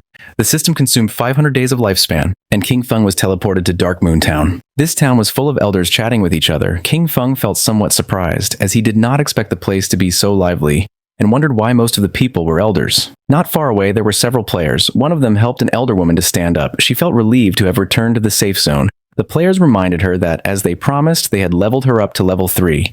During this process, she had received 72 days of lifespan, and now only needed to give them the tradable lifespan. The old woman got angry and refused, asking why they wanted money if they were supposed to be a charity organization that helped her level up. With a kind smile, one of them explained that they weren't asking her for money when they partied before. Part of the lifespan dropped by the monsters they defeated was shared with her. The other guy mentioned that she only needed to give them that portion, as had been agreed from the beginning. The old woman became even more furious, making it clear that she didn't know what damn agreement they were talking about. It seemed shameless to her that some young people had the nerve to ask an old lady like her for money. The players tried to calm her down, explaining that she was mistaken. They were helping her level up for free and only asked in return for the lifespan dropped by the monsters. They clarified that unless she formed a party with them, the lifespan would not be shared with her, and she would not gain the same experience. The old woman asked them not to touch her and began screaming for help, accusing people from the Mengsha River Guild of harassing her. Just then, someone grabbed her from behind and threw her to the ground, leaving both her and the players somewhat confused. It was King Feng. He grabbed her by the neck and with a murderous gaze drew his dagger without hesitating for a second, and our boy finished her off. Upon noticing this, the two players couldn't help but feel somewhat confused and went into shock. Lifespan orbs appeared on the ground. Our boy mentioned that her lifespan was on the ground and now they could take it for themselves. The players began to celebrate and wanted to know which expert had just intervened to help. King Feng said he was just doing a small favor. He turned his back on them and started walking away. The players picked up the lifespan. They were happy since they had obtained 72 days and thanked our boy. For King Feng, it was really inconvenient that fights were not allowed inside the town. He began thinking about the Mengsha River Guild, realizing that their origin was Dark Moon Town. He remembered that this guild was founded with a focus on charity work, helping the elderly survive in the abandoned land of the gods for free. Later, it gained official recognition and strong support. In terms of numbers alone, Mengsha River Guild was considered the largest guild in Huaxia. King Feng's eyes began to shine. According to him, in this chaotic apocalypse, it was precisely when more people like these were needed. It was night, and somewhere in the forest, someone was fighting against a monster made of mud. They were two mages. One of them asked her friend called Mother to use Lightning Strike. She obeyed and began to charge her magic staff. Not long after, a thunderbolt descended from the ground and struck the monster. The swordsman of the party decided to take advantage of this opportunity and cut the monster in half. Its corpse began to transform into orbs of lifespan. He felt relieved for having defeated the monster. The girl praised them, saying they were the best. The player named Mother mentioned that if they listened carefully to other people's tutorials, they could also defeat small monsters. They started walking through the forest, and the boy asked Janyan if her good friend Xiao Yu had really joined the Knight's Sanctuary, since he had heard that it had very high membership fees. She nodded her head and added that she had invited Xiao Yu to join the Mengsha River Guild with them. With a sincere gaze, she explained that she had told her that Mengsha River Guild was a charity guild, where many people like them who were not good at games helped each other, and there were even experienced players guiding them, but she didn't want to join. The other player remembered that Xiao Yu was already level 10, since she had been leveled up by people from Knight's Sanctuary. She added that she had heard that this guild's membership contract bound its members for 3 years. Once signed, they became their slaves during all that time. The boy knew that even if they had raised her to level 10, they were only treating her as a tool, nothing more. According to the player, if one didn't have skills, the best thing was to kill small monsters in silence and slowly accumulate lifespan and experience, just like they did, limiting themselves to killing small monsters, retreating to ask for help when encountering a boss. Janyan let out a sigh. She knew that Xiao Yu believed herself special, since after all, she had a hidden class and, in that sense, was certainly stronger than them. At that moment, a rain of invisible arrows began to descend upon them. They didn't have time to react, and the arrows pierced through the player's body, taking away 200 HP points. The man's corpse transformed into lifespan. Janyan panicked since this man was her father, and her mother couldn't help but cry. The archer who had shot the arrows couldn't help but smile, as he had eliminated him instantly with a single skill. The masked men asked him to stop talking nonsense, claiming that it was impossible for the Mengsha River Guild to have experts, since they were just trash. They wondered what kind of player with skill would want to carry those elders, insisting that they were all scum. They approached Janyan and her mother. With a smile, the archer asked them to hand over all the lifespan they were carrying. Janyan could not help feeling afraid. She knew that the authorities had officially forbidden killing people in-game, and remembered that the attackers were risking becoming wanted criminals. The archer began to point at her with his finger and a smile, making it clear he didn't give a damn about the authorities. He decided to stop chatting and gave them 3 seconds to hand over the lifespan. The player named Mother obeyed. Janyan, however, stood firm, telling her mother not to even think about it. She asked her to quickly ask for help on the guild channel while she held them off. Upon seeing this, the archer gave the order to his men to attack. They had to kill the older one and keep the young one alive for fun. The masked men rushed at her, but just at that moment, a wolf appeared and bit them. Janyan felt somewhat confused as she didn't know what was happening. The archer's eyes filled with confusion just before he could take another breath. Someone attacked quickly, cutting off his head. It was none other than King Feng. While the wolf was devouring his subordinates, our boy began to observe the archer's head in silence. He soon realized that he was Shadow. The archer and his subordinates respawned back in the town. He was furious, and his men too. They wondered if the cause was the killer status, but even with it, there was no way that their lifespan could be completely drained. They were in shock, not understanding how all their lifespan had disappeared and why such a large amount had dropped, ready to be traded. They started running toward the forest, knowing that if this continued, they were going to die. They had to kill monsters quickly to get some lifespan. At that moment, a strange energy appeared, and not long after, a sword made of energy descended upon them. The energy made them unable to move. Someone approached them. They knew they had finally been caught for having been wandering around and attacking other players. They were two priests. The man who was holding the skill book revealed that they were official bounty hunters and that, according to the law, they were going to arrest them, for which he asked them to provide their real-world information. The other man began staring at them with a serious gaze and made it clear that if they resisted, they would immediately end their lifespan. Back in the forest, flowers began to emerge from the archer's corpse. Janyan felt happy and thanked our boy, knowing that without his help, she and her mother would have been doomed. King Feng started looking down at the ground. He did not expect Janyan to be so good. Kind-hearted and brave, she was completely different from Xiao Yu. He didn't know how they had become best friends, but fortunately, they had taken separate paths. King Feng disappeared without a trace, and upon noticing it, Janyan and her mother felt somewhat confused. Janyan picked up the lifespan orb, and her eyes filled with confusion since she didn't know if it was her father's lifespan. The mother was somewhat confused since she didn't know where the others were. She asked her daughter how Shadow had suddenly disappeared. Janyan said that she didn't know. The only thing she knew was that he was the #1 Shadow, the boss of the world, somewhere else in the forest. There was another group of players. They remembered that Captain Anyu had said that Shadow would arrive in a few minutes, but almost half an hour had already passed and they wondered what he was doing. With a curious expression, one of them asked the other if Shadow could defeat the bosses that were inside. The other player said he doubted it since, after all, these bosses could revive. He found it incredible that he had dared to accept the mission, considering they were bosses that revived infinitely. Our boy, who was invisible, passed between them. King Feng began to move away from them. He was aware that the ancient god slate added 1 positive and 1 negative affix to equipment. With luck, these affixes could even alter class traits. Some had even seen the 7th player in the world ranking, some in the ghost of an ancient god, using 7 of these slates to destroy a legendary level boss. Sometimes these bosses were invisible with extremely high stealth levels, so players passing nearby were eliminated without even knowing what had hit them. The group-type bosses created by the ancient god slate contained unique mechanics, and each possessed different skills. King Feng saw several monsters with eyes shining with malice standing. Sometimes these bosses were invisible, with extremely high stealth levels, and players were eliminated without even realizing what had happened. Other times, the real boss was actually a summoner-type sorcerer, hidden somewhere nearby. In these cases, the boss that players faced simply respawned endlessly. According to current information, once killed, the bosses would revive, and each time, all of them would gain a stackable berserk attribute. Official sources said that killing even just one triggered resurrection in a berserk state. But what if they were all killed at the same time? Would they still revive? It was something worth trying. King Feng decided first to equip the follower's pendant and use a devout follower to make a test. Our boy summoned a devout follower. It started to charge towards the boss as an attack, taking more than 400 points of HP from them. The eyes of one of the bosses began to shine with rage. It turned around, and not long after, the body of the devout follower exploded. The bosses didn't even pay attention to the poor devout follower. King Feng's eyes widened with seriousness, realizing that all of them were level 10. They had no damage reflection, and their stats were only about twice as strong as those of regular golden tier bosses. He used Shadow Ring Blade. A strange red energy began to spread throughout the area. Then, King Feng used the poisoned arts, which embedded themselves in the throats of the bosses. The corpses of the bosses began to disappear. Our boy felt somewhat confused upon seeing that they hadn't dropped loot. At that moment, the bosses began to merge into a much more powerful monster. It was gigantic. The boss began to charge toward King Feng. He went on alert, knowing that eliminating them simultaneously had been the right move and that now they had entered the next phase. Then he noticed the symbols covering this giant boss's body.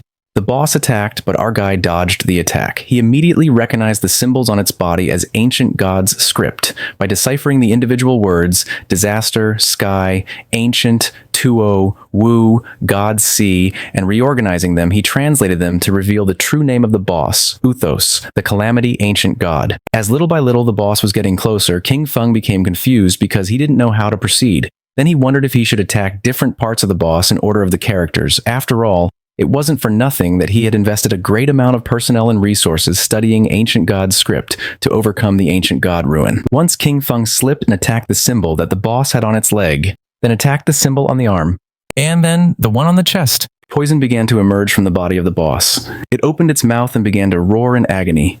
Its body began to fall apart and fell into the water. Our boy became alert, not knowing what was happening. Then, coffins emerged from the water, and the boss began to float and change shape. Its body began to mutate. And not long after, several monsters began to emerge from its body and roar. King Feng noticed that the embossed inscriptions on the coffins matched one by one with the monsters. Apparently, at this stage, he needed to kill them near their respective coffins. He could already see the ancient god slate. This seemed like its final phase. The monsters began to charge toward our boy. He stood firm, and his eyes began to shine with determination. Crows began to fly over the area where our boy was fighting against the ancient god slate. The attention of all nearby players focused on them. They felt somewhat confused and curious, as they didn't know if what they were sensing was an earthquake, or if the movement in the valley meant that the boss was going berserk. Because of this, they decided to go take a look. With a curious look, the mage of the team asked where the hell Shadow was. According to her friend, there was no way he could defeat this boss, so he probably wouldn't come at all. The eyes of the swordsman of the party widened in surprise, asking his friends to come take a look. The place was empty. There was no trace of either King Feng or the boss, leaving the players in shock. They began to walk around the place and noticed that the ground was cracking, wondering if the earthquake had just killed the boss or what was happening. Captain Anyu communicated with them and asked them to retreat, since Shadow had already taken care of the boss. The eyes of the players filled with surprise and confusion. They could not believe that Shadow had defeated the boss alone. The coffins were empty and the chains were broken. They remembered that just a moment ago they still doubted that Shadow could defeat those 7 bosses. Now, barely 10 minutes later, all of them had disappeared without them noticing the arrival of King Feng. They wondered how he had done it, especially because the bosses were supposed to respawn. It was then that they began to understand their leader's decisions. Meanwhile, under the moonlight was walking King Feng with a slate in his hand. According to him, this time's haul hadn't been bad at all. His eyes began to shine with joy. He had leveled up to level 14. Thanks to the 7 bosses and the use of Greedy Hand, he had gained a total of 294 evolution points. Most importantly, however, was that he had obtained this ancient god slate. Given its mechanics, the authorities wouldn't decipher it in less than a month, and the losses would be catastrophic. He spent 210 evolution points, leaving him with 115. His skill Shadow Flash Slash evolved from epic to legendary. The improvements were substantial. The blink range increased to 40 meters, stealth duration to 15 seconds, and cooldown was reduced to 8.8 seconds. The skill now inflicted 9 slashes in a wider area of 6 meters, and each hit added 700 attack power. However, the most impactful change was a completely new effect. Each slash now granted him a shield equal to 100% of his maximum HP, stackable up to 9 times and lasting for 60 seconds. Our boy was confident and couldn't help but feel cheerful, since from now on, if the 9 slashes of Shadow Flash Slash hit, his effective HP would become 10 times greater. His margin for error had just skyrocketed. He turned invisible and began to walk through the area, knowing that, at his current leveling pace, he would reach level 15 in another 5 hours. Then it would be time to head toward Magic City. Several hours later, our boy arrived at the ruins, where the women were still beating up Xiaoyu. They were willing to beat her to death. King Feng was somewhat surprised to see that they were still fighting. These women were quite ruthless. The white-haired woman began to stretch her arms to rest a little. She was exhausted and complained that her back and waist hurt. The friend was somewhat furious as her hand was swollen from so much hitting, and she complained that her hands were practically smoking from the fight. They spat on Xiaoyu and decided that it was enough for today. This meeting should serve as a lesson. Xiaoyu, whose body was full of bruises and wounds, began to sit up. She couldn't help but cry. According to her, everything was King Feng's fault. She had told him to cut ties, and he had really ignored her, not understanding that when girls say something, they often mean the opposite. Using the magic staff, she stood up. Fortunately, she had signed a contract with the Knight's Sanctuary, so she wouldn't have to worry about her survival for the next 3 years. Although she had to give up 50% of her lifespan, she would still have some left for herself, ensuring that she would grow faster than Janyan and the others. She used the skill Holy Healing, which allowed her to restore all of the target's life. She was certain that once she became stronger, she would make sure that all those who had looked down on her wouldn't get away with it so easily. Neither King Feng nor those crazy women were going to escape. To everyone's surprise, the spell began healing King Feng, who was invisible. Poor Xiaoyu fell to her knees on the ground, thinking that she had failed casting again and wondering, puzzled, where the healing had gone. At the same time, in the Magic City ruins, several players were facing a boss made of rock. The boss attacked, but the party's tank blocked the attack using his shield. Not far away, there were 3 players hiding and watching the fight.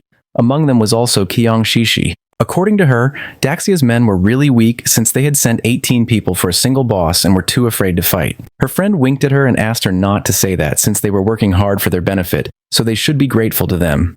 She blew him a kiss and laughingly mentioned that he was very polite, but those pigs from Daxia had such low damage that it took them too long to defeat a miserable gold-tier boss. The players continued attacking, and the boss's HP bar had already dropped to less than half. With an excited smile, the team's mage encouraged everyone to give it their all, as it only had a little life left and they needed to keep going for the final blow. At that moment, a spear pierced through his chest, killing him instantly and turning his body into lifespan. The one who killed him was Qiang Shishi's subordinate. With a smile, he thanked him for his hard work and for the offerings of weaklings. Noticing this, the players panicked upon realizing they were facing the Spade Gang, a band of thieves made up of mysterious women from Daxia and foreigners. They couldn't understand how such beasts could exist capable of guiding outsiders to massacre their own people. They began to charge at them, and the leader asked his men not to be afraid and to attack altogether, since they were only a few people. Noticing that they were trying to resist, Hyung Shishi promised to massacre all the pigs of Daxia and warn them to prepare to die. Her subordinate drew his double hammers and used the skill called Thunderous Tremor, creating a small earthquake which caused the players to become trapped in the ground. She drew her daggers, moved like thunder, and in the blink of an eye, killed the players. She couldn't help but mock them. As for her, Daxia's men really were just a bunch of useless fools. Her eyes began to shine with malice, realizing that Daxia's authorities had already reported their information. However, this was useless, as in her view, all of Daxia was nothing more than a garbage dump full of filth. Her friend mentioned that they were just ordinary players, so there was no way they could compete against them, being backed by capital, while the corpses were transforming into lifespan orbs. She explained that although their true identities had not been exposed, for safety, they should leave Daxia as soon as possible and head to North America. She began looking at the ground and decided that then they would form a guild dedicated to hunting the Daxia pigs. The black man thought this was a good idea, but the other man questioned what name they would give to the guild. She began to show her dagger and decided to call their guild Alice. She fell to the ground and began to, imagining herself surrounded by black men. She decided that it was enough for today. It was time to disconnect and celebrate the founding of Guild Alice with a big party.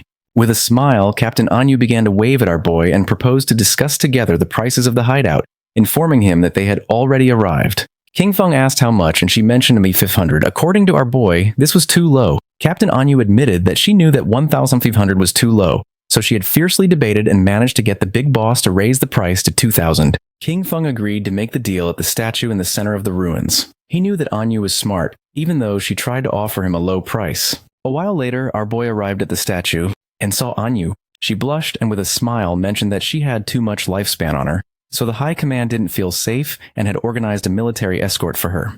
King Feng's eyes began to shine seriously. He knew this was nothing since the authorities still didn't know his true strength and those guys only knew 1 or 2 moves. King Feng handed over the key and the system informed him that the transaction had been successful. He had lost the church sanctuary hideout key, and in exchange had gained 2,000 years of tradable lifespan. After making the deal, King Feng decided to leave, and Captain Anyu said goodbye to him. The knights were somewhat confused upon noticing that she was willing to pay 2,000 years of lifespan just for this. She clarified to them that they didn't understand. This was a hideout that could house hundreds, even thousands of people, and no one but Shadow would be generous enough to give it up. The timely gift of lifespan from Anyu was perfect. This meant that he could fully equip himself before heading to Magic City. King Feng immediately invested the tradable lifespan he had obtained. He consumed 71.2 years to reach level 15. Then he acquired a series of new skills. The Mythic Level 1, Blessed Liberation, for 161.7 years. The Legendary 1, Assassin's Instinct, for 71.12 years. And 3 Epic Level 1s, Shadow Ring Blade, Silent Concealment, and Darkest Hour for 3635, 2371, and 3465 years, respectively. Finally, he spent 113.89 years on the item Mount Bell. Except for the equipment, everything else, skills and level, had been completely synchronized. His strength in the real world was now almost the same as in the game. The system alerted him that his hunger level had reached 90%. He hadn't eaten in a long time, so he decided to disconnect to take care of his hunger first. King Feng disconnected from the game and woke up in a cage at the Highland Hotel. The men noticed that our boy was awake. They drew their weapons, asking him to hand over the lifespan he carried or he would end up like the others in this motel. One of them mocked, celebrating that the apocalypse was great because it meant he could kill whoever he wanted. King Feng began to look at them with a penetrating gaze. Seeing this, one of the men furiously demanded that he hurry up and hand over his lifespan. The other man begged his boss to let him tear him apart. The man carrying the bat thought that King Feng was so scared that he had become paralyzed and decided it was better to simply kill him. Just before they could take another breath, a strange energy began to spread through the air. Our boy used the skill Shadow Ring Blade, and not long after, the whole hotel started collapsing into pieces. King Feng took a pack of instant noodles, realizing that the more power he drew into the real world, the more energy his body needed. At his current strength level, ordinary food simply was no longer enough. Our boy started eating the instant noodles, knowing that once he dealt with Kyung Shishi and her guild called Alice, he would need to find a way to obtain the divine gifted book. Riding on his wolf, King Feng set off. He knew that she was incredibly cunning, much harder to track than Songfei. However, he could use the mission Kill King Feng that he had previously accepted as bait to lure her. Hungry, He headed toward Magic City, intending to find something to eat along the way. At the same time in Magic City, Kyung Shishi was throwing a big party. According to her, her men were amazing. She hugged the two black men and mentioned that, for her, the feeling of falling asleep and entering the game after their epic and exciting battle was simply incredible. The men praised her, declaring that her skills were absolutely unmatched. Amid laughter, they called her a crazy hot chicken. One of her subordinates informed her that Shadow had just sent a message. King Feng was already dead. He told her to meet in Magic City in the real world. He would bring her King Feng's head and then collect the final payment. She knew that meeting with Shadow in real life was too risky. She mentioned that it wasn't necessary to meet in person and simply asked him to send a photo. Her subordinate explained that Shadow didn't use a phone because he was afraid of being tracked by the authorities. She couldn't help but smile upon noticing that Shadow was also hostile toward the authorities. Lately, their persecution had become more intense, and if they could take advantage of the opportunity to lure Shadow into Alice, the Daxia pigs would no longer be a threat. Because of this, she decided to stage a small play to test the waters and see which side Shadow was really on. She decided that she wanted to meet with Shadow first in the game and sent him the coordinates. She went to the ruins and called Skywalker. She addressed him with affectionate words, asking if he was there and expressing that she missed him. Then she asked him for a favor, mentioning that she needed his help with a living one. King Feng was sitting and meditating. He was using silent concealment, a skill that allowed him to enter stealth permanently while remaining completely motionless. Noticing that she wanted to meet in the game, King Feng thought that Kyung Shishi was really clever. These coordinates, Spectre Academy, were not far from him. He logged into the game and decided to see what kind of tricks she had up her sleeve. A few hours later, King Feng went to the Magic City ruins, Spectre Academy. King Feng, still using invisibility, got off his mount. At that moment, some government agents appeared in front of Kyung Shishi. They announced that the authorities had located her Spade gang, identified her as Spade, and advised her to surrender immediately and stop resisting. Otherwise, they would be forced to take military action. With a smile, she asked Tian Xingjian to go back and tell his men from Daxia to remember this well. They were no longer the Spade Gang, now they were the Alice Guild. Showing off her melons, she made it clear that they, the Alice Guild, specialized in killing Shego's men. Tian Xingjian and his men couldn't help but blush. Furious, they cursed Spade, promising that Great Xia's officers would bring her to justice, calling her audacity shameless. With an expression full of excitement, but she provoked the Daxia pigs to face her. She hinted that if they performed well in this show, she might become even bolder with them that night. King Feng was watching everything. Tian Xingjian clenched his fist upon noticing that she was as stubborn as ever and swore to arrest her. King Feng remembered that he was Chu Honan with the code name Tian Xingjian. He was a well-known informant who had provided intelligence to the Alice Guild and who had only fallen in the 7th year since the start of the game. He found it interesting that Kyung Shishi and Chu Honan were conspiring so early. He understood that both had orchestrated all this to test him. If he intervened to help Kyung Shishi, he would become an enemy of the authorities. If he didn't, Kyung Shishi probably wouldn't meet Shadow in the real world. Our boy jumped and began descending from the sky. He used the skill Shadow Ring Blade and decided that this was the moment to show his sincerity. A strange red aura enveloped Tian Xingjian and his men, slowly taking away their HP. The system confirmed that he had slain Tian Xingjian and his men. Kyung Shishi and the others were somewhat confused. Once the corpses transformed into lifespan, King Feng appeared in front of them and introduced himself as Shadow. King Feng approached her and greeted her, introducing himself as Shadow. Kyung Shishi's eyes widened with love, and she couldn't help but feel excited and blush. To her, he was just too cool. She simply adored this kind of powerful man. She began to cry. According to her, it was a shame that Shadow was a pig from Daxia. She couldn't understand why such a powerful man had to be from Daxia and cursed the nation because she felt they didn't deserve him. Her subordinates were surprised to notice that King Feng had dealt more than 40,000 damage. They acknowledged that this was the power of the number one in the world and quickly greeted him. Our boy moved like thunder, killing the two men in an instant and causing their corpses to transform into orbs of lifespan. With a cold expression, he made up an excuse, saying that he didn't understand what they were saying, but assumed that they were definitely insulting him. Kyung Shishi was in shock. She clarified that they weren't insulting him, but simply greeting him. King Feng played dumb and offered an apology, recommending that to avoid future misunderstandings, it was better to speak the Daxia language in this place. Our boy decided it was time to begin the exchange, but before that, he ordered her to put on clothes. With a smile, she covered her melons and asked about King Feng's head. Deep down, she thought Shadow was a weirdo, but she really liked him. Shadow revealed that he had King Feng's head with him. He explained that he couldn't bring it into the game, but he could show it to her in real life if she was willing. Shishi opened the system window and with a confident expression decided to believe him. She had already witnessed Shadow's strength and believed he wouldn't lie to her. Shadow obtained 1,500 days of tradable lifespan. Our boy decided it was time to leave, but she asked him to wait with a smile. She proposed a long-term collaboration, arguing that he had the skills and she had the money. She informed him that she had a new assassination target and if he was interested, invited him to her house that very night. Sticking out her tongue and blushing like a tomato, she promised that she would fulfill anything he needed. Our boy became somewhat curious and asked who the assassination target was and what the payment would be as she was logging off from the game. She suggested they meet in person to talk. She assured him that the payment would be several times more generous than this time and that she would wait for him that night at Magic City's port. King Feng became serious, wondering if her place at the port could be her yacht. At the same time, not far from the statue, Tianxingjian and his men respawned. He was furious, cursing Shadow as he knew that he would definitely betray the authorities. However, for him, this was a success, as Shishi had managed to ally with Shadow. He realized that the idiots in Zhanghai City should be held responsible for their constant conflict with Shadow. Next, he ordered Lin Qingyu to guide everyone to collect their lifespan first, as there might be action soon. Lin Qingyu, a woman with white hair, nodded her head. Her nickname in the game was Late Night Drizzle. She considered the possibility that Shadow really had allied with Spade. If this were true, they needed to find a way to eliminate Shadow, even if it meant death. She began to gaze at her hand and sank into her thoughts. She was aware that the gap between Shadow and herself was really big. She hadn't even managed to see his silhouette before everything ended. A few hours later, in the middle of the night, a hooded man arrived at Shishi's yacht. He introduced himself as Shadow and mentioned that he had come to find Spade. Upon noticing that Shadow had arrived, the guards recognized him. They informed him that they had been waiting for him and were ready to set sail, inviting him to come aboard.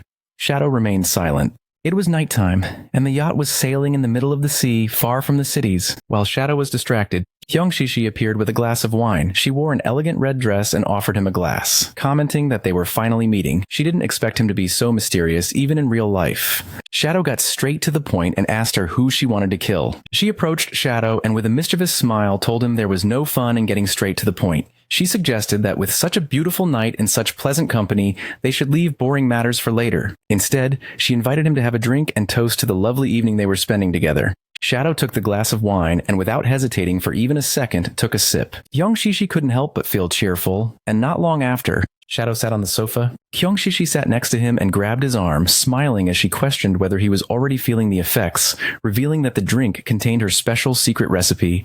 She began to get aroused and revealed that anyone who drank would obediently follow her orders. She thought with euphoria that just as she had imagined, even Shadow was just a man after all. However, her excitement turned into astonishment upon witnessing such a powerful reaction.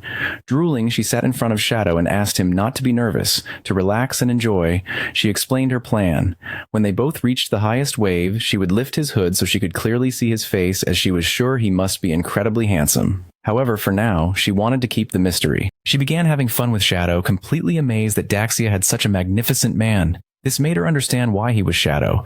A burning heat overwhelmed her as she marveled at the incredible experience, feeling how a scorching heat consumed her. She urged him to continue, shouting that she was ready and for him to come out until finally reaching climax. At that moment, something strange happened and green flames emerged from Shadow's body, burning Shishi. She went into shock, feeling a scorching heat as she wondered if this was fire. Someone appeared next to her and grabbed the protective crystal pendant that she wore around her neck. They did not expect her to have such a good item that had saved her life.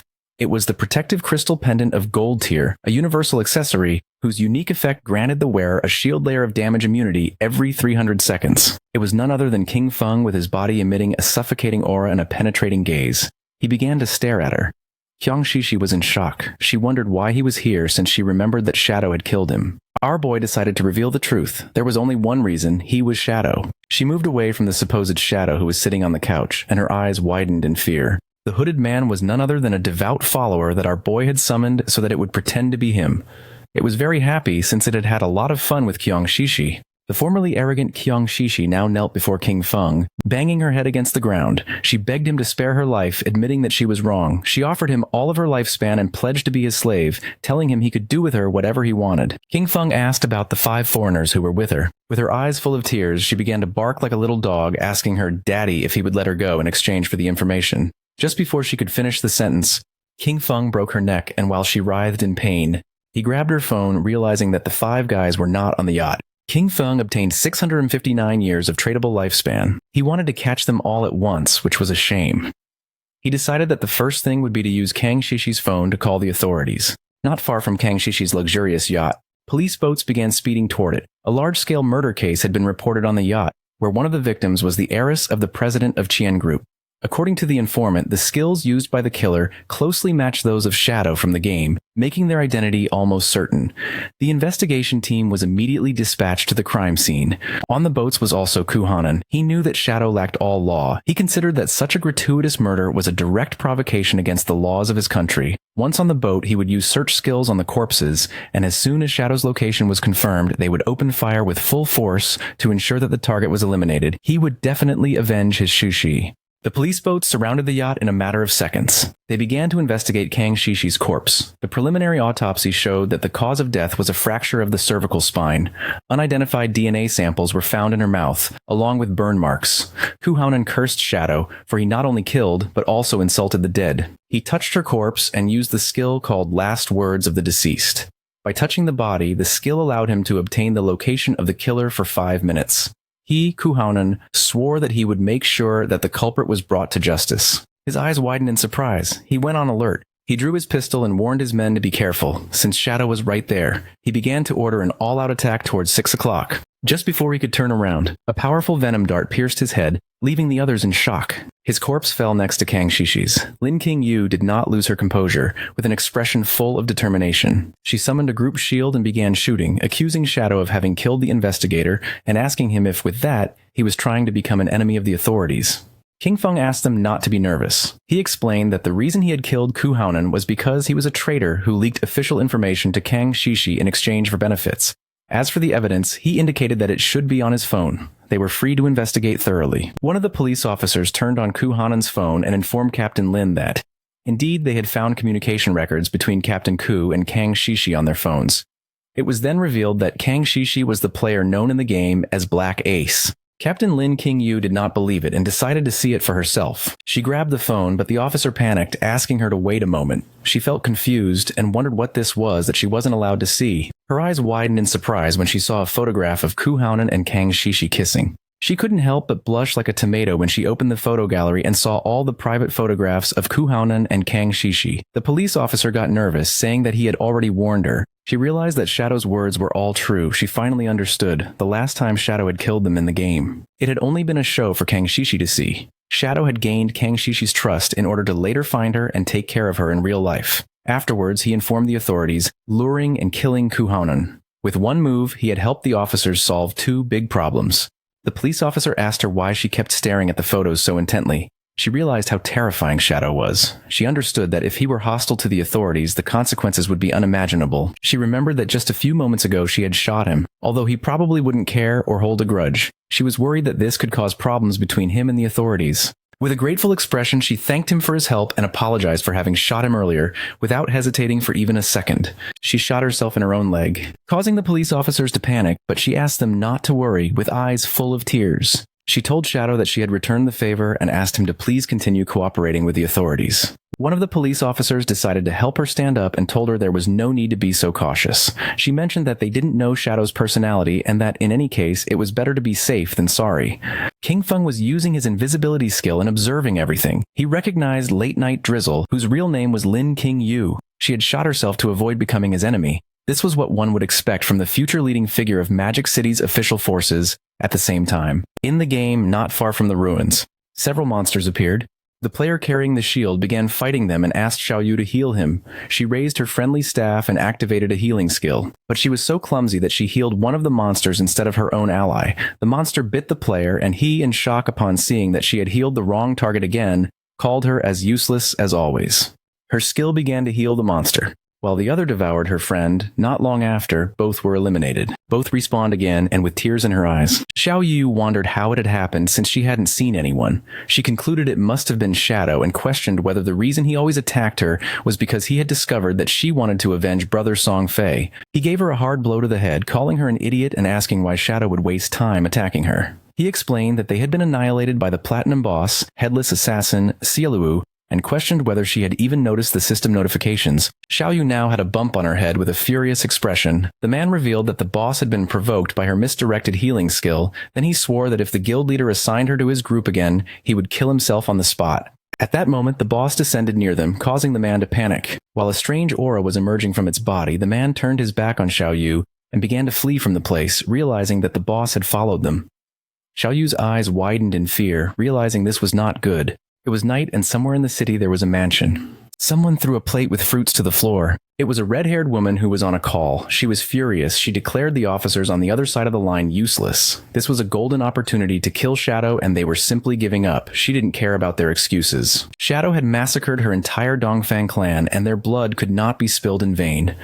After having been infiltrated in the government for years, they had proven completely useless at the critical moment. She demanded that, no matter what it cost, they make Shadow pay for what he had done. Behind her, there was a boy holding a whip. She reminded him that Shadow had killed his father-in-law, asking him why he was hesitating. Behind the boy was a wounded woman with eyes shining with evil and confidence. The boy revealed to his mother that he had a plan to kill Shadow. The mother felt curious and asked her son Nantian what his plan was, reminding him that the God-forsaken game was only accessible to adults over 18 years old and that he still could not enter. Nantian's eyes began to shine with confidence as he explained to his mother that, although he could not enter the game, he could still use his brain.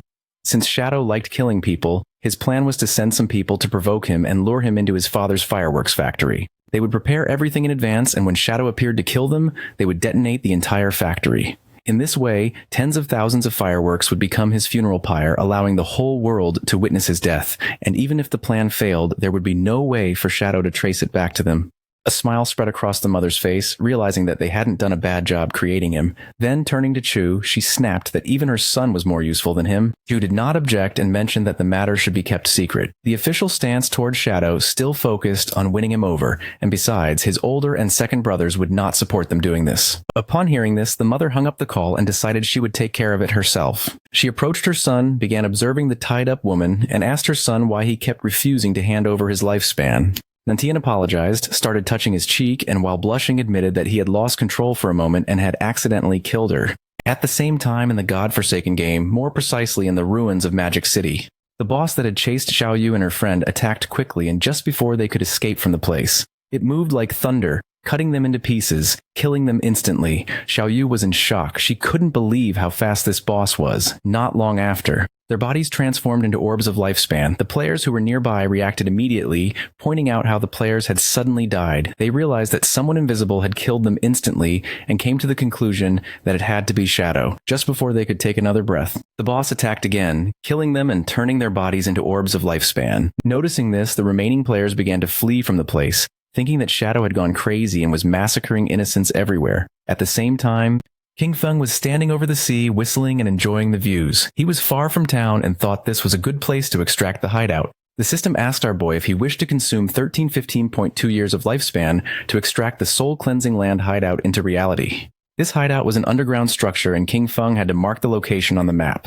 Finally, before proceeding, it warned him that all materials overlapping with the hideout would be obliterated and asked him to confirm the action. King Feng began looking toward the bottom of the sea and confirmed not long after, a magic circle appeared in the water. The sea split in half and the soul-cleansing land was successfully extracted into reality with a serene expression.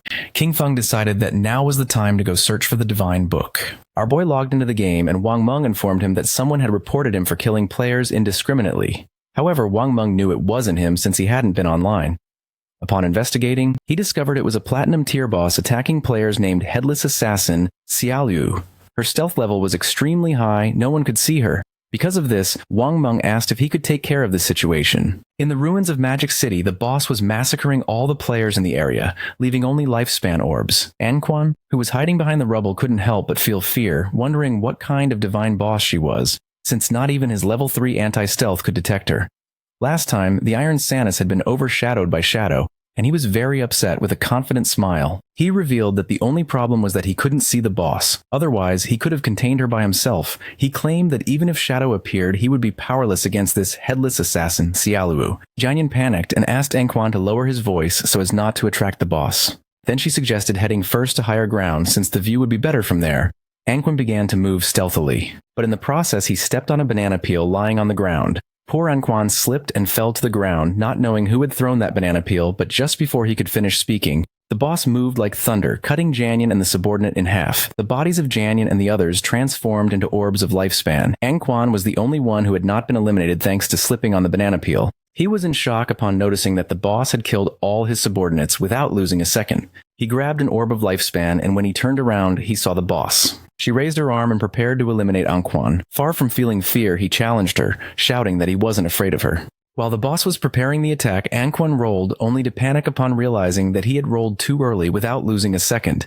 Anquan continued rolling without stopping. His eyes widened in confusion, wondering what she was waiting for and why she wasn't attacking him already. He started rolling non-stop around the boss, and in the process, got dizzy since he had rolled to the limit. Anquan stopped rolling and couldn't help but feel somewhat confused upon noticing that the boss was disappearing. He was so dizzy that he could barely see clearly after charging the attack. She used the technique anti-stealth strike and attacked the dizzy Anquan, who didn't have time to roll again and received the attack directly. In an instant, his body transformed into lifespan while the boss was distracted. Shadow began to emerge out of nowhere. King Feng appeared above her and, using his skill, True Anti-Stealth Strike, forcefully stabbed his dagger into her back, dealing more than 28,000 points of damage and killing her instantly.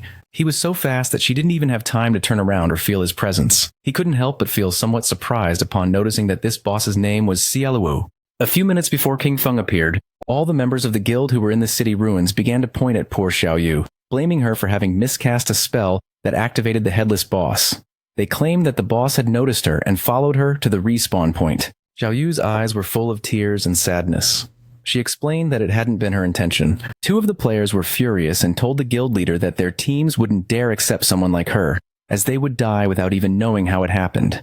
The guild leader asked his men to lower their voices, asking them if they weren't afraid of attracting the boss. With a serious gaze, the guild leader realized that Xiaoyu was not made for combat. Because of this, he informed her that from now on she would be in charge of gathering information about hideouts. He offered her a reward of 3 years of lifespan if she found a gold tier hideout and 10 years if she found a platinum tier 1. He remembered that at the time, upon seeing that she had a hidden class, they had thought they struck gold. Pointing at Xiaoyu, the guild leader decided that from now on he would give her 1 year of lifespan each day. Since her constant deaths were a great waste, a system window appeared informing Xiaoyu that she had received 2 days of tradable lifespan. Her remaining tradable lifespan was now 2 days, 13 hours, and 32 minutes. With a grateful expression, she thanked him from the bottom of her heart. Upon noticing this, the other girls in the guild couldn't help but feel furious. They were convinced that Xiaoyu had been lucky and that all of this had been her plan from the beginning to be able to see the guild leader every day. Cursing little Xiaoyu, they declared that they would do the same. At that moment, lifespan began to emerge from the area, and someone noticed that the boss was named Xiaoluwu. Upon hearing this, the guild leader and his men couldn't help but feel somewhat curious and confused. Not long after, the corpse of the boss appeared lying on the ground, and then King Feng appeared and began staring silently at the guild leader. The eyes of the leader and his men widened in surprise, and their jaws dropped in shock without hesitating for a single second. With a furious expression, he gave one of his own men a strong blow to the head. At that moment, a strange energy appeared around Xiaoyu, and the space around her began to distort, leaving her somewhat confused. Her eyes widened in fear and surprise. Neither she nor the players knew what was happening. Without wasting even a single second, the guild leader kicked Xiaoyu in the butt, making her fly away. Xiaoyu's body began to float in the air. She couldn't help but scream and ask for help. At that moment, 3 headless bosses appeared around her. Upon noticing this, King Feng's attention was fixed on her. Anquan and the others who were watching from a corner panicked when they noticed 3 bosses. They soon realized that there were actually 4, and then 5, as one of them had just been instantly eliminated by Shadow. This made them understand why they felt like they were everywhere. There were many clones. With eyes full of tears and a desperate expression, Xiaoyu began to ask for help. Then she saw Shadow and thought she was saved. She reached out her hand to King Feng and begged him to save her, calling him Brother Shadow, upon hearing the word brother come from the mouth of the person who had betrayed him. King Feng's eyes began to shine with rage. Just before the bosses could attack, King Feng used his new Shadow Dash. He moved quickly and in the blink of an eye cut the bosses and Xiaoyu into pieces. Xiaoyu went into shock, not knowing why Shadow had killed her. The system informed our boy that he had killed headless assassins Xiaoluwu and Xiaoyu, obtaining 48,000 experience points, 20 evolution points, and 1,120 days of tradable lifespan. While the orbs of lifespan were falling from the sky, King Feng turned his back on Xiaoyu and coldly said that she was unlucky. King Feng used greedy hand to pick up the loot. He realized that in addition to the 120 days of lifespan from the boss itself, it had also dropped a bunch of light orbs. They were the non-tradable lifespans that the boss had just absorbed from other players and had not yet digested. Captain Anyu and Wang Meng appeared. With a smile, she greeted our boy, offering to buy him the items if he didn't need them. King Feng felt somewhat surprised to notice that Captain Anyu and Wang Meng were everywhere. With a serene gaze, our boy mentioned that they had arrived just in time, as he knew another place with good loot. If the price was right, he could take them. He told Wang Meng and the others to go with him, but Anyu could not go. Captain Anyu felt somewhat furious and confused, asking why she couldn't come with them. Shadow began pointing at Wang Meng with his finger and clarified that, to be precise, women could not go. She began to blush and, showing her sensual body, asked the boss why, accusing him of being discriminatory. She expressed a feigned sadness, admitting that she had even planned to seduce him, but did not expect that he actually liked men. King Feng gave her a gentle knock on the head, and then revealed that outside the ruins of the city's north gate there was a tower of divine authority. He explained that after completing the challenge, valuable rewards could be obtained. However, the NPCs inside despised women. If there were women in the team, the difficulty would increase tenfold. Little Black said goodbye to King Feng with a smile and wished him good luck, while her friend began to show a smile full of admiration. Furious, Captain Anyu turned her back on them, declaring that the NPCs were sexist and trash, and vowing that she would kill them as soon as she leveled up. Then she told Xiaohei that they should go explore the nearby mountain to kill some mobs to vent her frustration. King Feng asked Wang Meng and his men to follow him, and the system informed them that Shadow had sent a party invitation. Wang Meng's subordinate was nervous since it was the first time he teamed up with the great boss. However, Wang Meng scolded him for his nervousness, reminding him that this was an opportunity to learn from the great boss's movements. In an instant, King Feng had moved away from them. Noticing this, they panicked as they didn't understand what was happening. Shadow seemed to walk slowly, but his speed was greater than theirs while running. They wondered how they were supposed to learn anything this way, concluding that his agility was too high. When examining his system inventory, King Feng noticed that more than 20 items had dropped, and 2 of them were usable by assassins. The first item was the Forest Bone Blade of Tier Emerald, an assassin weapon. It offered an attack power of 388/125 with armor penetration, and increased strength by 39 and agility by 48. The requirement to equip it was to be level 15. Its unique effect doubled movement speed for 5 seconds upon dealing damage, and while this effect was active, it granted a 30% evasion rate. King Feng equipped his new Forest Bone Blade, and his eyes widened with joy upon noticing that the attack power was almost 80% higher than the 216 points of the Plague Blade. Additionally, it added armor penetration, strength, and agility. This weapon was not bad at all, definitely worth equipping. The second item was the Skill Shadow Blade of Platinum Tier. It launched a Shadow Blade condensed from dark elements, inflicting dark element damage to a single target within a range of 20 meters, with an additional 600 points of dark elemental attack. Upon impact, it dispelled a random buff up to Platinum Tier. Its cooldown was 12 seconds, reduced to 649, and required level 14. Our boy decided to evolve this skill and raise it to Legendary Tier. Although the dark element damage to a single target was somewhat low, he considered that the effect of dispelling buffs was quite useful. The evolution consumed 56 evolution points, leaving him with 219 remaining. The Skill Shadow Blade went through the Platinum, Emerald, Diamond, and Epic tiers, until finally becoming Legendary.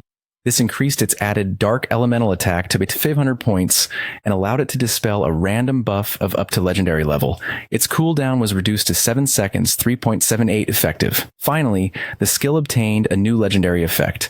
Hitting a weak point refunded 3 seconds of cooldown. Holding his newly upgraded blade, King Feng felt joyful. He realized that as long as he struck a weak point, this skill would return 3 seconds of the cooldown. For him, this meant that the effective cooldown would be only 0.78 seconds. Our boy came out of his thoughts, and when he turned around, he saw that Wang Meng and his subordinate had disappeared from the place without a trace. At the same time, about 2 kilometers behind King Feng, Wang Meng's subordinates were gasping heavily and exhausted. They complained that Shadow moved too fast and no one could keep up with him, until one of them told their captain that he couldn't continue. Wang Meng grabbed one of them by the feet and started dragging them, asking them to stop talking nonsense. King Feng and the others arrived at the Tower of Divine Authority, which was located in the middle of a forest.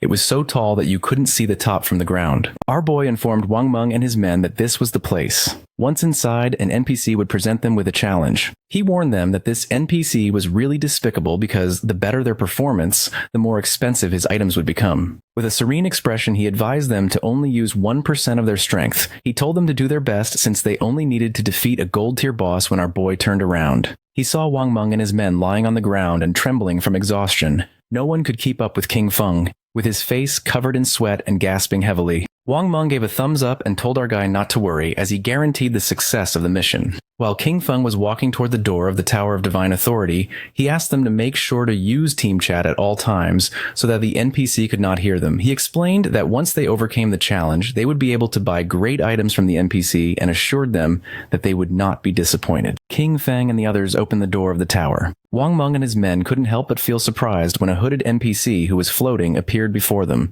He warmly welcomed them as friends of Blue Star and assumed that the arrival of the Forsaken Gods had already made them uneasy. He revealed that this was the Tower of Divine Authority, and that if they completed the challenge, they would be allowed to trade with him. He asked them to let him know when they were ready. Wang Meng's men felt somewhat surprised and confused upon realizing that the game actually had NPCs. One of them asked Shadow what kind of boss they had to face in this challenge. Our guy simply asked them to follow his lead during the fight, assuring it was simple. The swordsman of the party felt even more confused and asked him to be more specific. He wanted to know the duration of the battle, how many phases the boss had, what skills it used, and whether the combat focused more on mechanics or pure stats. He didn't stop asking questions. He wanted to know if the boss had any movement skill, if there were instant death attacks, if it targeted specific players with its skills, where its weak points were, and how long the fight would last. Wang Meng asked King Feng not to pay attention to this guy. He explained that the boy was nicknamed Steady as an Old Dog, and that after an accident during a mission in which 2 party members died, he was now super cautious no matter what he did, without wasting more time. King Feng informed the NPC that they were ready to start. The swordsman panicked, informing him that he still wasn't ready. The NPC lowered his head before them, announcing that it was time to start enjoying it. Not long after, a portal appeared, and from it emerged a powerful boss, the gold-tier obsidian skull-splitting puppet of level 20. The swordsman's eyes widened in surprise and fear, realizing that this boss was level 20, while the highest level among them was only 11. Calm as always. King Feng assured that there was no problem and indicated to Wang Meng to go first. Following Shadow's order, Wang Meng unsheathed his shield and took his sword out of the inventory. Using his skill shield charge, Wang Meng launched himself headfirst at the boss, giving him a strong shield blow to the teeth. The boss became enraged and struck Wang Meng. Luckily, he was fast and was able to block part of the attack thanks to his shield, but in the process, his body was sent flying. King Feng moved like thunder and grabbed Wang Meng, preventing him from crashing into the wall. The swordsman and the archer were somewhat confused upon noticing this and felt somewhat worried for our boy. As King Feng began staring at the boss, and he told the archer not to worry about it and to use the skill, Starshine Shot. Then he ordered the swordsman to use triple ground slash. Both nodded their heads. The archer fired a rain of arrows at the boss, causing him terrible pain and taking advantage of its lowered guard. The swordsman moved like wind and attacked with precise yet powerful slashes. The boss opened its mouth and started to bleed. Then it became enraged and struck the ground forcefully. A powerful aura appeared around its body, and then a strange black energy began to form around the swordsman. Noticing this, King Feng realized that the boss had entered berserk mode. He warned them that he would take care of it and that everyone should stay away from the black oil. The swordsman began to crawl away from the energy, while on the other side, the archer narrowly dodged one of the attacks. King Feng jumped into the air and threw his shadow blade at the monster. The attack was so fast that the boss had no time to react, and the blade hit him right in the face, causing more than 4,500 points of damage. Far from calming down, it started to roar, but King Feng used the skill to dispel the berserk state. Wang Meng couldn't help but smile, commenting that the damage inflicted didn't match his status. It was as if the boss had taken off his gear. With an expression full of joy, the swordsman mentioned that Shadow was really good at acting, having stayed in the corner the whole time. The NPC must have thought he was a complete noob. The archer became somewhat curious and asked our boy how he had found out that the NPC's items were more expensive the stronger the players were. He was even more curious to know how King Feng had discovered this. King Feng began to ponder, and then explained that the game held many secrets with much information buried in the depths of the ruins. He told them they should often ask themselves if they had made an effort to explore and if their knowledge base had grown. The archer and the swordsman remained silent, not knowing what to say while they were distracted. The boss opened its mouth and began to charge a fireball. As little by little, the fireballs summoned by the boss became more powerful and large. King Feng warned them that the boss was about to spin clockwise and spit fire. He ordered them to make sure to dodge it, explaining that the black oil on the ground, combined with flames, could burn them to death in just 3 seconds. Wang Meng and the others began to disperse, and then Wang Meng warned Old Dog that he was running in the wrong direction. King Feng did not take long to realize that it was too late to dodge, so he ordered Wang Meng to activate invincibility and block the attack for him. Wang Meng obeyed and blocked the attack using his shield. King Feng congratulated him and ordered them that, once the flames subsided, they should use their highest damage skills and attack with everything. The archer unleashed a rain of arrows. The swordsman jumped and prepared to attack, with Wang Ming closely following to block any attack from the boss. The combined attack worked, and just before the boss could take another breath, Wang Meng and the others dealt more than 25,000 points of damage, killing it instantly. The system congratulated them for having defeated the level 20 Obsidian Skullsplitter Golem. Wang Meng and the others felt somewhat relieved and happy. King Feng did not lower his guard, remembering that the complicated part of this boss was that once its HP fell below 70%, it entered a berserk state. While the effect dissipated, its strength was approximately the same as that of a silver tier boss. The NPC reappeared in the sky and congratulated them, informing them that they were the first players from Blue Star to overcome his trial. While the items were materializing, the NPC began to laugh, revealing that now, as long as they offered their lifespan, they could trade with him for the divine gifted tome. The NPC used his powers and his name appeared above his head. He was called Vickley upon noticing this. The swordsman couldn't help but feel somewhat surprised, as the man actually had 6 fingers. The eyes of the NPC began to shine and his gaze fixed on the swordsman. Without wasting another second, he summoned a thunderbolt which descended upon the swordsman, causing him more than 99,000 points of damage and killing him instantly. His body transformed into orbs of lifespan, and Wang Meng panicked, not understanding why the NPC had suddenly attacked him, calm as always. King Feng mentioned that the taboo established by this NPC was related to his fingers. He clarified that NPCs and players could not attack each other unless the player first broke the taboo set by the NPC. Because of this, as long as they didn't mention his fingers again, they would be safe. A question came to Wang Meng's mind. He didn't know if King Feng could defeat this NPC. Our boy revealed that for now, he couldn't. The system revealed the reality about these NPCs. They were powerful beings from other timelines who had obtained divinity. Bound by ancient and eternal rules, they arrived at Blue Star disguised as NPCs to collect the lifespan of players, with an arrogant expression. Vickley asked them to choose the divine skill book they needed, exchange their lifespan for it, and get lost. Upon seeing the skill books, Wang Meng went into shock. He discovered that it was possible to spend lifespan to create daily necessities in reality, like all kinds of food, water, and drinks. He understood that with these divine books, even if a disaster occurred, they would be completely supplied. As expected from King Feng, he had really led them to obtain something good.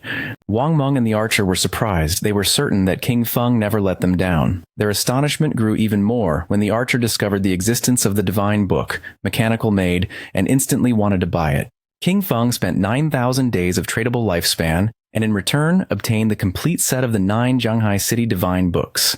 These divine books would meet his daily needs, but there was also another reason. The Tower of Divine Authority offered an achievement that granted reputation rewards, and he was determined to claim it. King Feng informed the NPC that he wanted to challenge the highest difficulty alone. Vickley felt somewhat confused and made it clear that with the performance he had just shown, King Feng wouldn't be able to finish even the first level, yet still dared to dream of challenging the highest difficulty. King Feng felt curious and decided to ask what exactly was involved in the highest difficulty. Vickley revealed that the difficulty was divided into 5 levels, with the 5th being the highest. The boss was still the Obsidian Skullbreaker Golem of Golden Grade, but its attack, health, defense, and cooldown speed were increased by 500%. The jaws of Wang Meng and the archer dropped in shock, a 500% increase.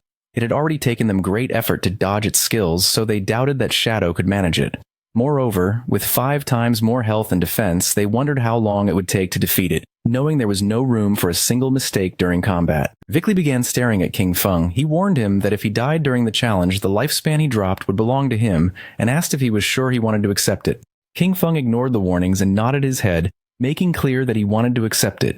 Vickley began to summon a ball of magic, gladly accepting what he considered a gift. For Vickley, the players from Blue Star had already become too arrogant so early in the game. Really, they were asking for death. The previously defeated boss was resurrected. Now it was the Golden Obsidian Skull-Splitting Golem, with its strength increased by 500%. King Feng drew his dagger.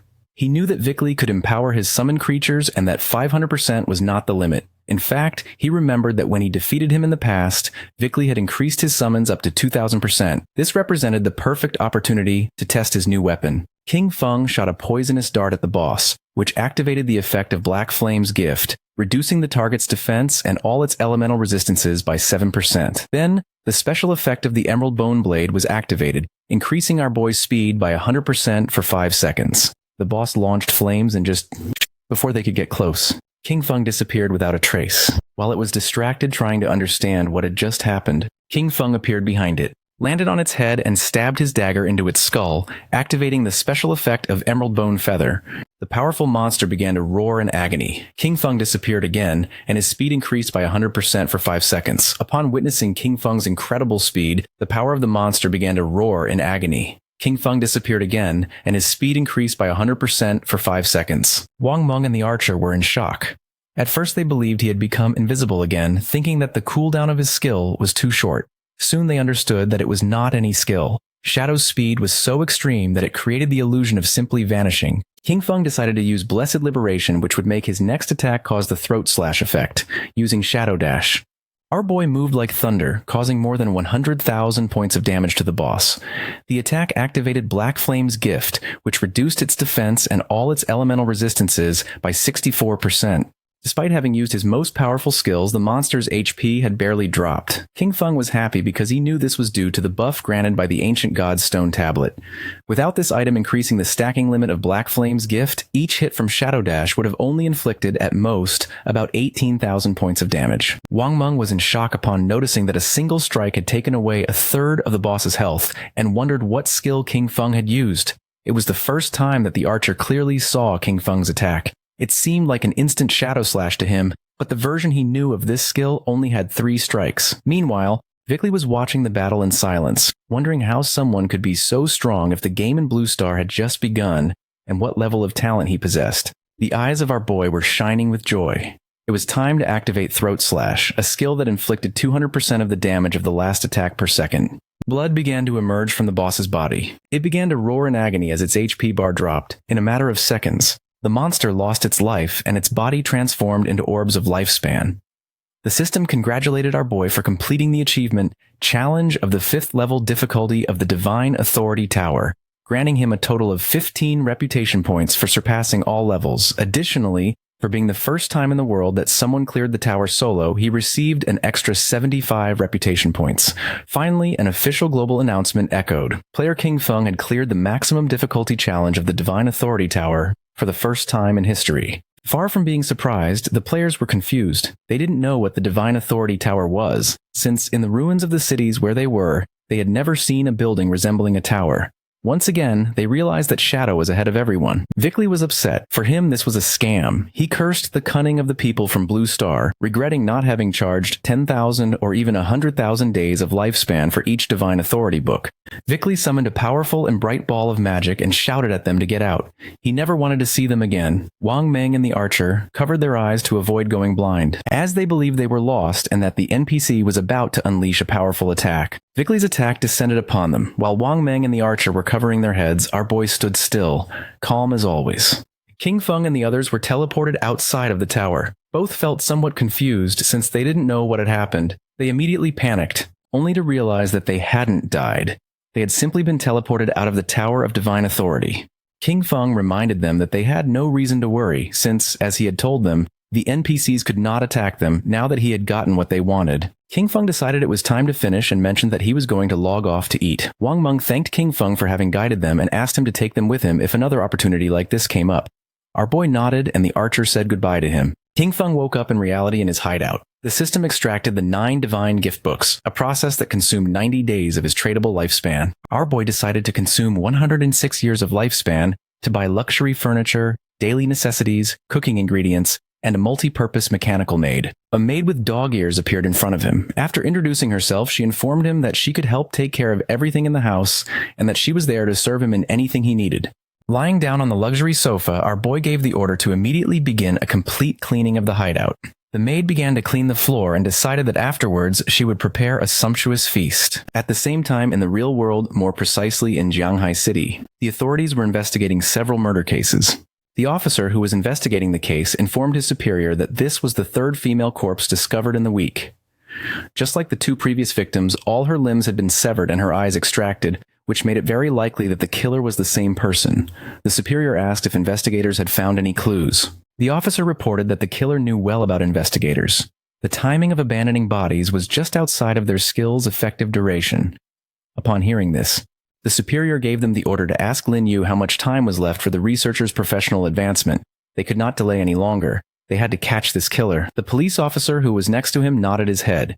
The officer asked them to wait a moment, and the superior asked if he had found anything. His eyes began to shine with seriousness when he realized that Shadow's connection and disconnection times matched exactly with the moments of the girls' deaths. The superior began to ponder since the simple coincidence of schedules was not enough to prove anything.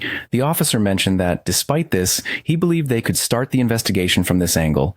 He added that there were already rumors pointing at Shadow as the killer and that authorities were covering it up out of fear of his power.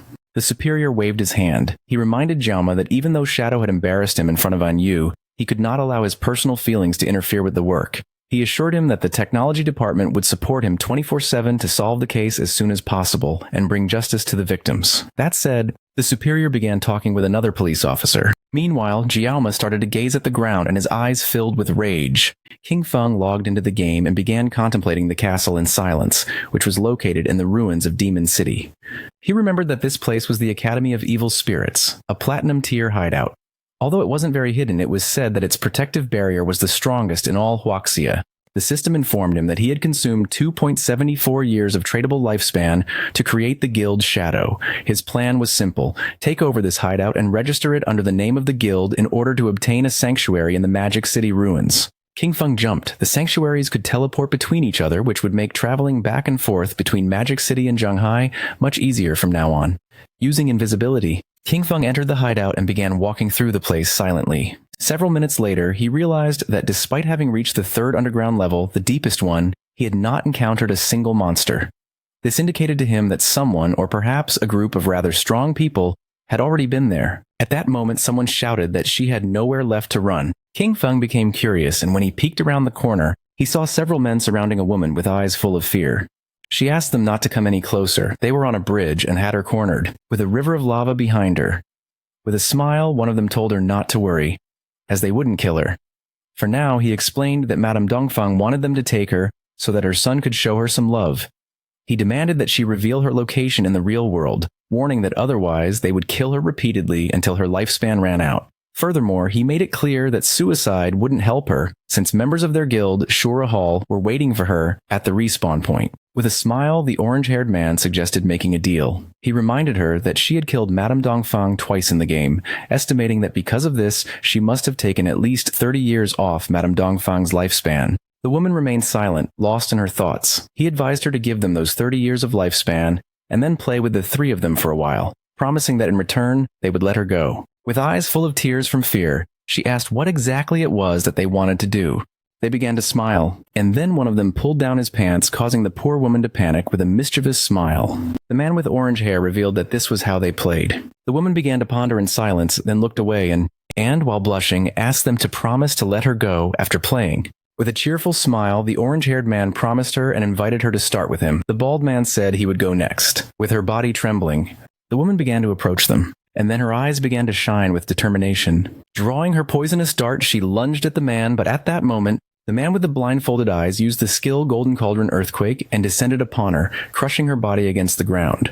He noticed that the little one was not behaving well. The only thing she could do was close her eyes as the orange-haired man approached, showing his tongue. He warned her it was her last chance and ordered her to open her mouth. Then, a confident smile spread across the woman's face. Using a powerful skill, she cut both the bald man and the orange-haired one in half, causing the man with blindfolded eyes to feel somewhat confused. His eyes widened in confusion. He didn't know what was happening. Just before he could take another breath, the strip of paper summoned by the woman wrapped around his neck. She was so powerful that she made the man's head explode as if it were a watermelon. King Feng, who was watching everything from the corner, recognized the girl's profession instantly. Chainblade. After having killed those bastards, the woman crushed the orange-haired man's eggs. Their bodies turned into orbs of lifespan. With an expression full of hatred, she mocked them, and then our boy realized that she possessed the blade of the underworld. With a gaze full of determination, she swore that she would definitely kill Dongfang Ming. The girl had the class blade of the underworld with the nickname Ghost Spirit. Our boy came out of his hiding place and started walking toward her. Her class, just like Shadow's, was the only hidden class in the assassin branch. He remembered that in his previous life she had ranked among the 10 greatest powers in the world. But after becoming an enemy of the Chu family from Demon City, her true identity was exposed and she was besieged by many forces. Even so, she massacred thousands of enemies before finally dying from exhaustion. He remembered the deep sorrow felt by her guild members upon hearing the news. He never expected to meet her here. However, there was something he didn't understand. Who was this Dongfang Ming that she had mentioned? Supposedly, he himself had annihilated the entire Dongfang family. King Feng deactivated his invisibility skill and drew her attention. Her reaction wasn't kind. She prepared to attack. Thinking our boy was a friend of those bastards she had just killed, King Feng denied knowing those guys. She got tired and lunged at him, asking him to prepare to die. As always, King Feng remained calm. With a furious expression, Ghost Spirit used her skill Underworld Chain Blade in the blink of an eye. The strip of paper began wrapping around King Feng's body. But just then, King Feng turned into shadow and disappeared without a trace, leaving Ghost Spirit somewhat confused. Our boy appeared behind her and decided to play along. Upon hearing this, her eyes widened in surprise and fear, knowing she was in danger. She jumped away from him. She used shadow stealth and her body turned into shadow, disappearing without a trace. King Feng was somewhat surprised to notice that she had become invisible. He also decided to use shadow stealth and also disappeared from the place. Several minutes passed and nothing happened. Noticing this, Ghost Spirit was somewhat confused. She couldn't see him. Even though her class, Blade of the Underworld, had a built-in level 4 anti-stealth, it was impossible for her to detect him. This led her to wonder if this guy could be Shadow. Not long after King Feng deactivated his shadow stealth and appeared stealthily behind her, catching her attention. Upon hearing Shadow's voice, she panicked, noticing that he could still see her despite her level 4 stealth. She decided it was time to get serious, and used her most powerful skill called Evil Ghost Soul Chase. The paper strip began to glow and a small pink flame appeared above King Feng's head, activating shadow stealth again. The paper strip began to glow and a small pink flame appeared above King Feng's head. King Feng did not lower his guard and retreated, but to his surprise, the blade began to follow him, leaving him somewhat confused. Upon observing closely, he realized that this locking blade could pinpoint his location. Ghost Spirit's eyes were shining with determination. Although her eyes could not see, her weapon could. No one who was targeted by the Evil Ghost Soul Chase could escape. King Feng tried to flee, but it was in vain since the blade kept following him. He realized that this class could ignore stealth levels. She was truly someone out of the ordinary.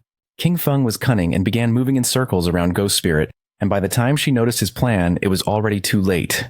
She decided not to give up so easily, and when she tried to catch King Feng, the strip of paper wrapped around her body, leaving her immobilized. Grabbing the strip of paper, King Feng lifted it and clarified to her that he was Shadow, not someone sent by Dongfang Ming, assuring her that if he had wanted to kill her, she would already be dead.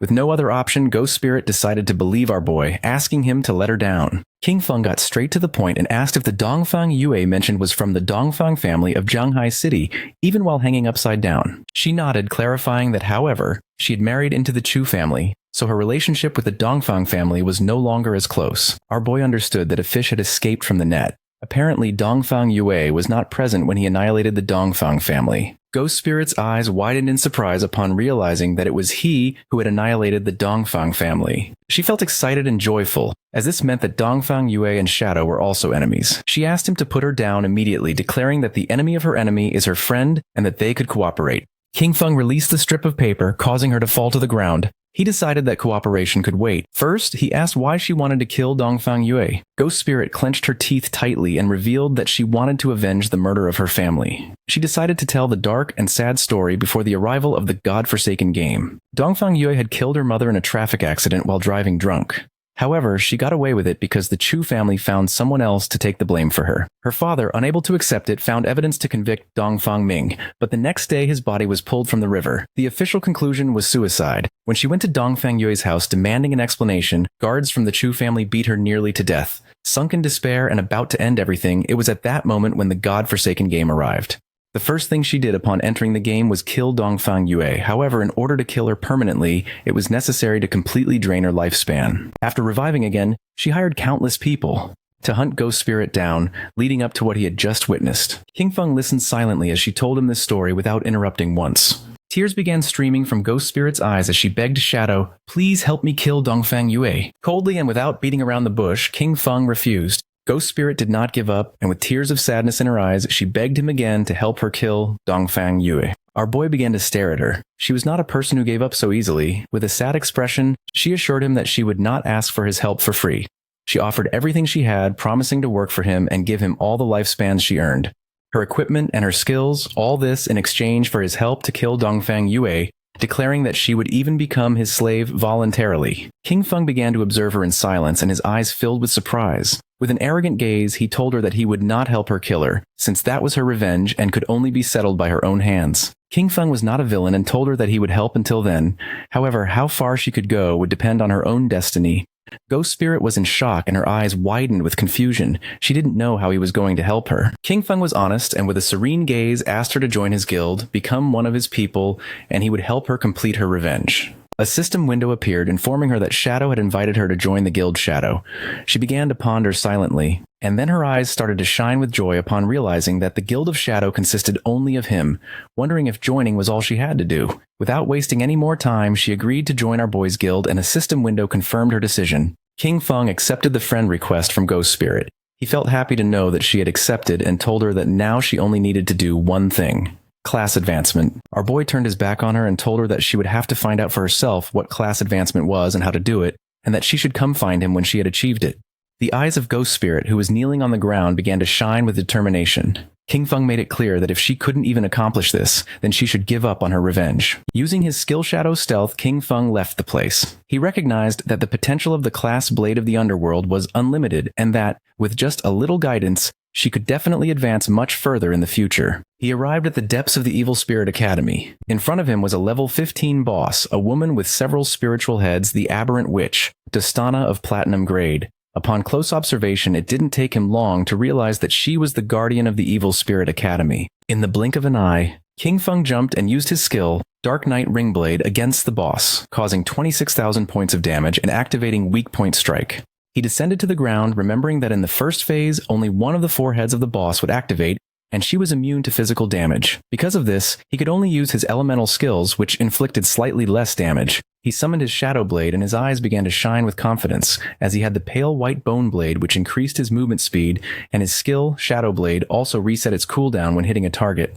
King Feng began to summon hundreds of Shadow Blades and then attacked the boss, causing them to pierce one of her spiritual heads, dealing more than 200,000 points of damage. This turned him into a mobile Gatling gun of fire attacks. Not long after her golden head exploded into pieces, Shadow did not lose his composure, remembering that in the second phase, 3 heads would activate simultaneously. Her eyes began to shine with rage and her gaze fixed on our boy. Not long after, the heads started firing bursts of energy from their eyes, while she danced, unleashing indiscriminate attacks around her. But for King Feng, it wasn't complicated. Without much effort, he dodged the attacks, and then stabbed his Shadow Blades into the boss's head, dealing more than 200,000 points of damage. While she writhed in pain, King Feng descended to the ground and turned his back on her, ending the show.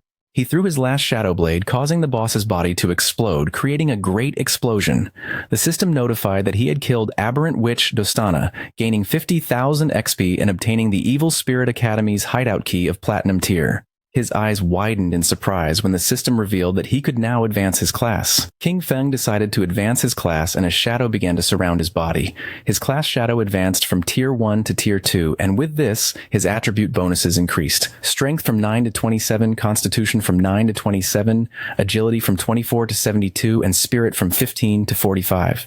This class advancement tripled the bonuses of his attributes, resulting in a massive increase in his Strength, Constitution, Agility, and Spirit. As a result, all of his combat stats, including attack power, defenses, and resistances, were noticeably improved. His non-tradable lifespan exceeded 4,510 years, while his tradable lifespan was over 566 years. He also obtained his 4th class passive, which allowed him to attack without breaking stealth status and still apply the stealth break attack bonus. Our boy's attention fixed on the golden key and his eyes began to shine. The attribute bonus of the class had tripled, and attacking no longer broke stealth. The Tier 2 Shadow was something that completely changed the rules of the game. Several minutes later, outside the Evil Spirit Academy, someone returned and Ghost Spirit panicked upon noticing that they dared to come back. They were the same men she had eliminated before. Now there weren't just 3, they had brought all the members of their guild. With a smile, the bald man mentioned that last time he was careless because he didn't know she had a chain blade. With a confident gaze, the orange-haired man revealed that this time he had called everyone from his guild, the Shura Palace, to see where she could run now. The bald man lunged at her, ready to attack, making it clear that he wouldn't be as soft as last time. Ghost Spirit panicked, knowing this wasn't good. Using his skill Earth Slash, the bald man descended to the ground and tried to attack using his axe, but luckily she reacted in time and dodged the attack. With a confident gaze, she used Shadow Stealth, but right at that moment, and someone threw a flash grenade, which exploded in front of her, creating an intense and blinding flash, forcing her to stop using the skill and cover her eyes. Taking advantage of the moment, the bald man gave her a kick, stepping on her head. With an arrogant smile, he made it clear that he was going to give her a real lesson. Ghost Spirit was not going to give up. She took out a small green vial, but just before she could use it, the orange-haired man, stepped on her hand and caught it. Upon observing closely, he noticed that it was suicide poison. Its effect consisted of losing half of the lifespan and returning to the respawn point. The man was amused that she had such a fierce personality. He began to show his tongue and couldn't help but feel excited since he liked her personality too much. Ghost Spirit's eyes widened in fear. Then he began to lick her cheek. The man's eyes widened in surprise when a system window appeared, informing him that the Grade Platinum Sanctuary, the Evil Spirit Academy, now belonged to the guild Shadow. The barrier was active, and all personnel who did not belong to this guild would be treated as intruders. The system began eliminating the intruders from the place, causing a powerful thunderbolt to strike the men. In the blink of an eye, their bodies turned into orbs of lifespan. Her eyes widened in surprise upon realizing that the Evil Spirit Academy was a sanctuary and that it now belonged to her guild. This meant that within minutes, Shadow had killed the Guardian and obtained the key. King Feng also obtained the Jade Tier Aberrant Witch's Ring. This ring, usable by all classes from level 14, increased all attributes by 22 and cooldown speed by 30%. Its unique effect increased the area of effective skills by 25% and area damage by 10%. As if that weren't enough, he also got the Platinum Grade Virulent Poison Trap. This Platinum Grade skill for the Assassin and Hunter classes allowed him to place a trap with level 5 stealth. Enemies who triggered it would receive 500 additional poison damage, a 50% slow for 5 seconds, and continuous poison damage equal to 100% of his attack power. He could place a maximum of 3 traps, each with a 4.65 second cooldown and a duration of 3,600 seconds. He was satisfied as 2 items an assassin could use had dropped. He considered the ring to be quite good. His instant Shadow Slash and Dark Knight Ring Blade skills were both area of effect, so this represented a huge improvement for him. His eyes began to shine with joy as he also had 363 evolution points, just what he needed to evolve his Backstab Enhancement skill to Legendary. He consumed 340 evolution points, leaving him with 23. His skill, Backstab Enhancement, evolved from Epic to Legendary. The passive effect now increased damage when attacking from behind from 75% to 100%. Furthermore, the legendary effect made it so that while in stealth, all his damage was considered a backstab attack. King Feng was pleased as the combination of the constant backstab damage bonus and the permanent stealth from his advanced class massively improved both his damage output and survivability. Just then, Little Black contacted our boy, informing him that she had found other ruins and asking if he wanted to go take a look. When King Feng asked where she was, she replied that she was in the Jianghai City ruins. She explained that on the stones around the temple entrance there were murals very similar to those in the ruins of the beginner's village. Shadow became a bit confused, asking why they hadn't explored it themselves. With the progress they had made, they should already be able to face a platinum-grade boss.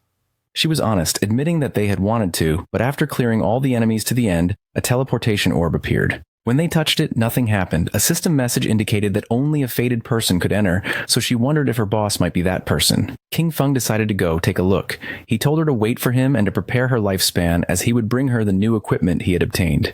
Besides, teleporting between the 2 shrines made the journey from the Magic City ruins to the Jianghai ones much more convenient.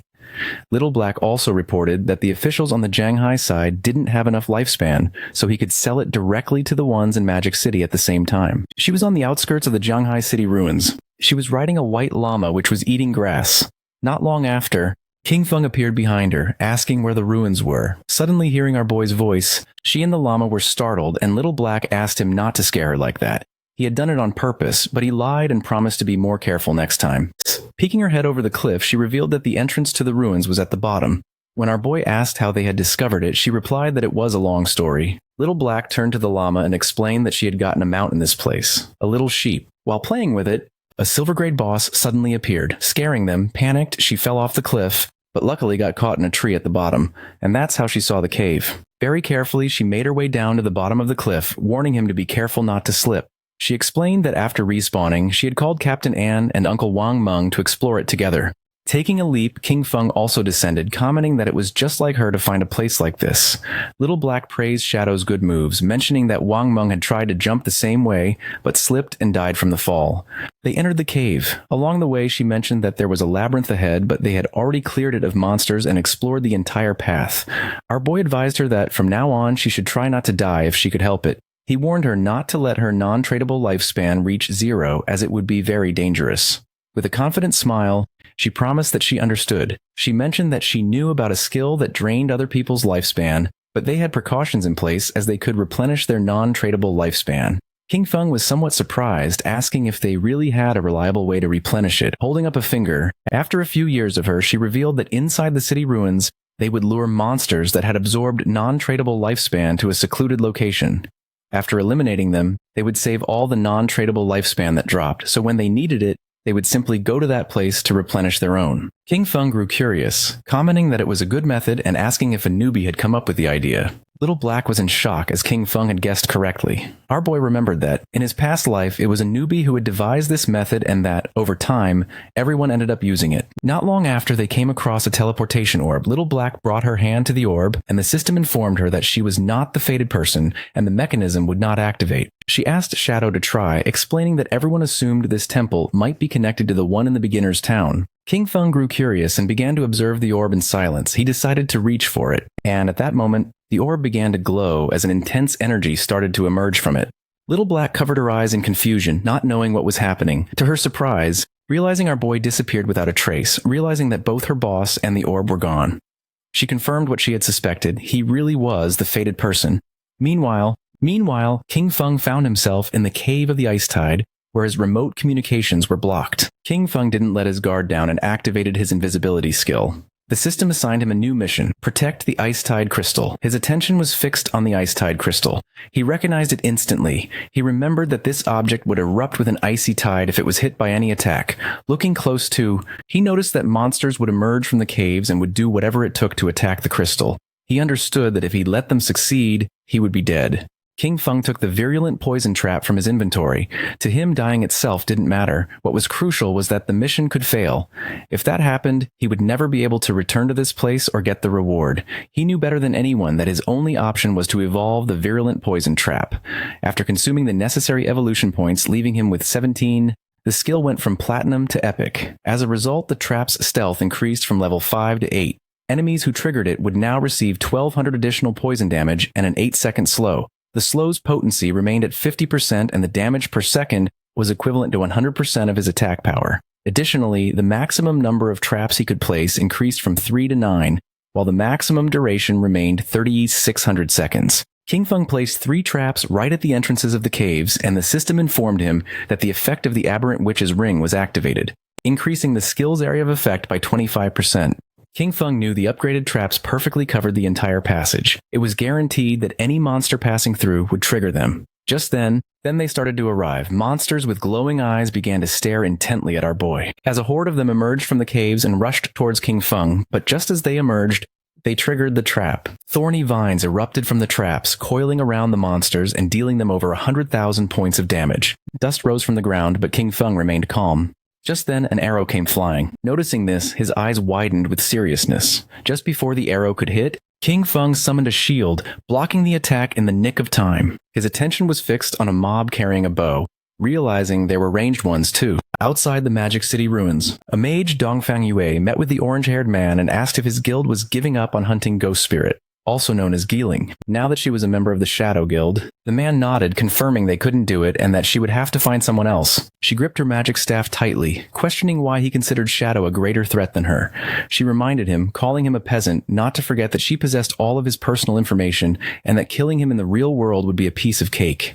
His eyes widened with rage. Just before she could utter another word, the man had had enough and landed a heavy punch on her cheek, sending her body flying. Once Dongfang Yue was on the ground, the man drew his dagger and started beating her. He yelled that he was sick of her, and that even if he couldn't beat Shadow, he could still kill her.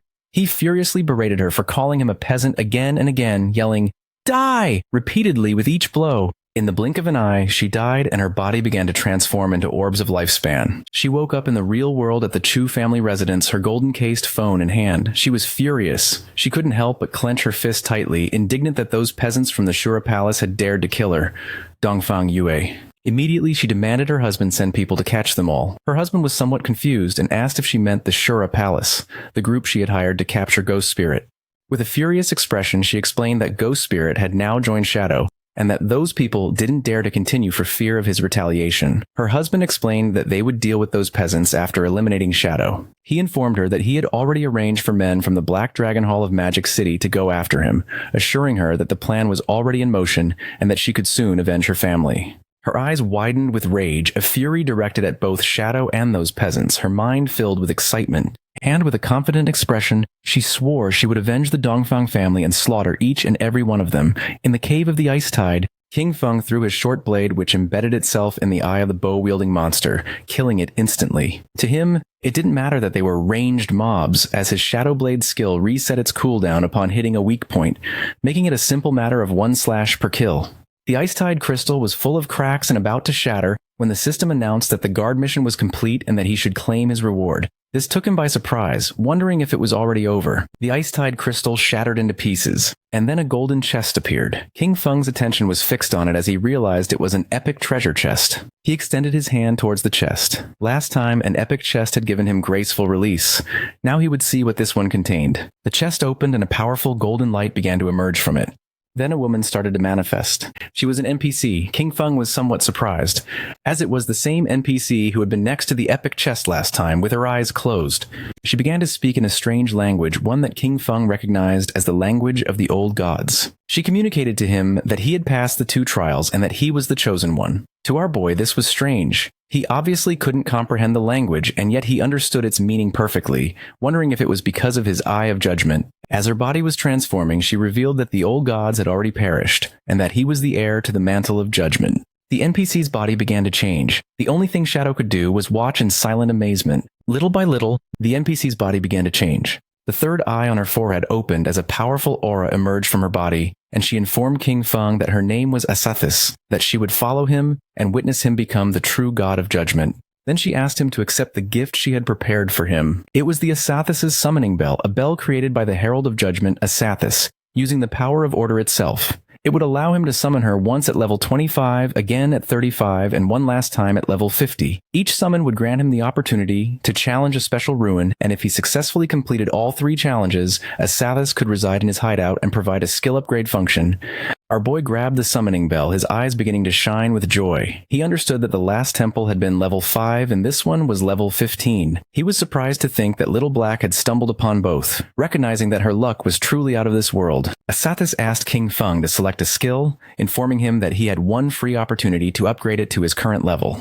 His eyes filled with seriousness as he began to ponder. He knew that the power of skills was judged by 2 standards, quality and level requirement. While the quality of each skill was fixed and couldn't be improved, he could use infinite evolution to forcibly increase it. Even an ordinary skill like Shadow Lurk could be turned into a mythic grade if he wanted. On the other hand, the level requirement not only defined when a skill could be used, but also determined its overall power. In terms of stats, a level 5 Shadow Lurk and a level 51 were worlds apart. Obtaining high-quality, high-level skills was extremely difficult. But in the future, none of this would be a problem for him. All he had to do was consume lifespan to increase the level of any skill. With a confident gaze, he chose to upgrade his highest grade skill, Graceful Release. Asathis kissed King Feng's hand, fulfilling his wish. As a result, his mythic skill, Graceful Release, was upgraded from level 10 to 16. The weak point attack correction increased from plus 300% to plus 410%, and the attack multiplier on these points was doubled. Furthermore, its active use now applied a throat slit effect, inflicting 310% of the initial attack's damage per second for 3 seconds, with a cooldown of 6.97 seconds. Asathis began to disappear, saying she looked forward to seeing him again. Then a blue portal appeared in front of our boy. It was the portal to leave. Before leaving, King Feng turned around and reached out, noticing that there was still something left in the chest. He obtained the Epic Tier Bafetch's equivalent exchange agreement. It was a pair of epic grade leg armor for the assassin class requiring level 15. It granted 198 physical defense, all elemental resistance and damage block, along with 19.8% damage reduction and plus 19.8 whispering resistance. Its unique ability, Art of Equivalent Exchange, allowed him to sacrifice a piece of equipment or a skill book of up to epic grade to randomly receive another of the same level and grade for his class, with a 1-hour cooldown. He grabbed the skill book, and his eyes began to shine with joy. He realized he could use it for the equivalent exchange to get good items. He still had a bunch of Jade-grade equipment and skill books in his inventory, and all of them could now be converted into items for an assassin. He decided it was time to head back, as the loot had been incredible, and he really had to thank Little Black for this. While Little Black was waiting at the cave entrance with her llama, King Feng came out. He was a bit surprised to notice that she hadn't used the last hour to level up and had instead stayed there waiting for him.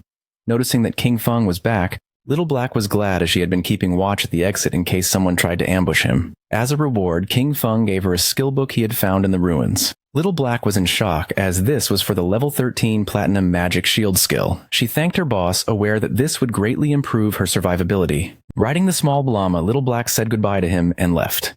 King Feng's body began to disappear as he decided he would also log off to fill his stomach. In the Zhonghai City ruins stood the Silver Grade Guild Sanctuary of the Knights Temple.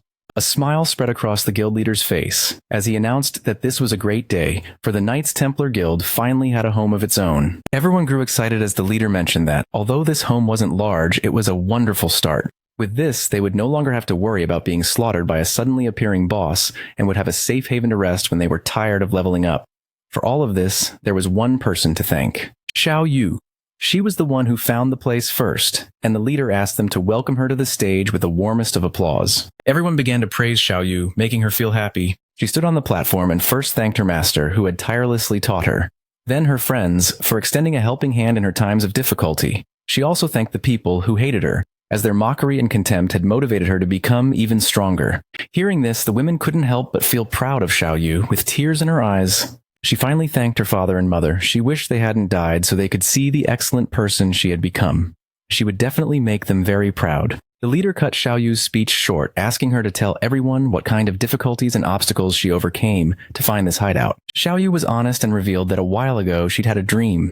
In it, a very powerful warrior guided her and they captured the hideout. Although the dream was blurry, it felt incredibly real, so she came to the place with a just give it a try attitude, never thinking she would actually find it. The others mocked her. The idea of a dream seemed hilarious to them, and they didn't believe she could be serious. The leader, holding back his laughter, thanked Xiao Yu for her wonderful speech and asked if she'd had any dreams the previous night, touching her cheek. She mentioned that she did have a dream. In it, there was a huge and magnificent hideout full of people, and she believed it was a platinum grade hideout. The guild members once again mocked her with laughter, commenting that she was really dreaming and joking that they would soon be moving into a bigger house. The leader became serious and decided that this was an excellent dream, handing her the reward she had earned, 1 year of tradable lifespan. With a smile, he put his arm around her shoulder and expressed his hope that everyone would learn from Xiao Yu and her dedication to the collective good. He stated that as long as everyone worked together with one heart, the guild could definitely stand firm in these chaotic times and get better and better. The leader dismissed everyone, instructing those who needed to level up to go do so, and those who needed to explore to get moving. He entrusted Xiao Yu with continuing her search for hideouts, encouraging her to keep up the good work as he was counting on her. Xiao Yu's eyes began to shine with joy, and with a smile she nodded. Several hours later, with her magic staff in hand, Xiao Yu was inside the Zhonghai City ruins. Her eyes were shining with worry as she was following the feeling from her dream, but couldn't find the place that was supposed to be in the area. Meanwhile, members of the guild were secretly following her.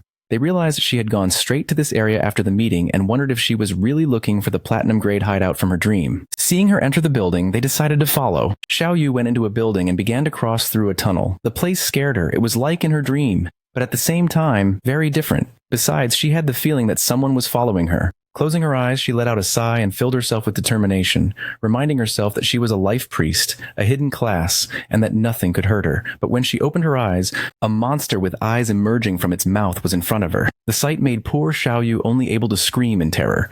Instead of attacking Xiao Yu, the monster threw her to the ground and started running in the direction where the women from the guild who were following her were hiding. They panicked, wondering what this monster was. Disgusted, they shouted to catch it and kill it immediately. Just before they could make a plan, the monster wrapped its tentacles around one of them and shoved the tentacles emerging from its mouth into the woman's. In the blink of an eye, the woman began to weaken as the monster had drained all her lifespan, realizing that this monster could absorb them to death. Her companions screamed and without hesitating for a single second began to flee the place in terror. The monster was not going to let them escape so easily. Poor Xiao Yu woke up to the screams, and with a fear-filled expression, turned around only to see the monster draining the women's lifespan. Xiao Yu was quick and without making a sound began to flee. She came across a spiral staircase and went down without looking back. She tripped and fell headfirst onto the ground. With tears in her eyes from the intense pain, she began to observe the place carefully, wondering where she was. In front of her was a door. Her eyes widened in surprise, leaving her in shock as she realized this was the entrance from her dream. She had finally found it. This was the platinum grade hideout, and she had to notify the guildmaster immediately. She informed the guildmaster that she had found the platinum grade hideout. The leader was somewhat surprised. He ordered her not to move as he was already bringing people over. and asked her to join his party so they could see her location. Xiao Yu joined the party and told them she would wait for them there. At that moment, her eyes widened in fear as she began to hear noises, and once she turned around, she saw the sinister monster looking at her with a smile. Despite the fear, she gritted her teeth and filled herself with courage, telling herself not to be scared. She could do this. She could definitely defeat it. While the sinister monster was watching her, Xiao Yu stood up and grabbed her magic staff, convincing herself she could defeat it as she was no longer the same person she used to be. As a powerful aura surged from her body with a confident smile, she reminded herself that she was the noble hidden class, the Life Priest. Raising her magic staff, Xiao Yu activated her most powerful skill, Venomous Vines. Vines emerged from her staff and coiled around the monster, draining it of more than 500 hit points. Super excited, she celebrated that the attack had hit.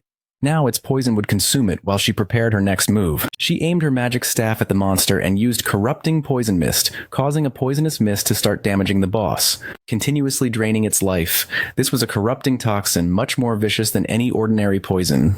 The mist began to expand throughout the entire place. Noticing this, she panicked, and her eyes filled with fear. She realized this was an enclosed space, and the poisonous mist had filled the entire area. This was very bad. She started to fan the smoke away with her hands as she couldn't hold her breath any longer.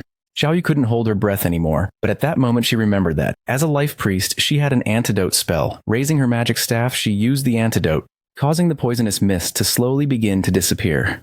This also stopped it from affecting the monster. Its attention became fixed on her and a smile spread across its face. Xiao Yu's eyes were filled with tears, and unintentionally she inhaled a bit of the mist. The effect was instant, and she died, causing her body to turn into lifespan. The system notified that the player, Xiao Yu, had committed suicide. She respawned in her guild's hideout. Just then, the guild leader contacted her through chat asking why she had returned. She explained that a monster inside the place had killed her. The leader and his men had already killed the monster. He asked if she meant the soul-sucking hag, the silver-grade monster they had just defeated. However, this didn't make sense to him. The soul-sucking hag was slow and had low attack power, but it completely drained the lifespan of anyone it caught. Because of this, he didn't understand how she had managed to survive. Hearing this, a smile spread across her face.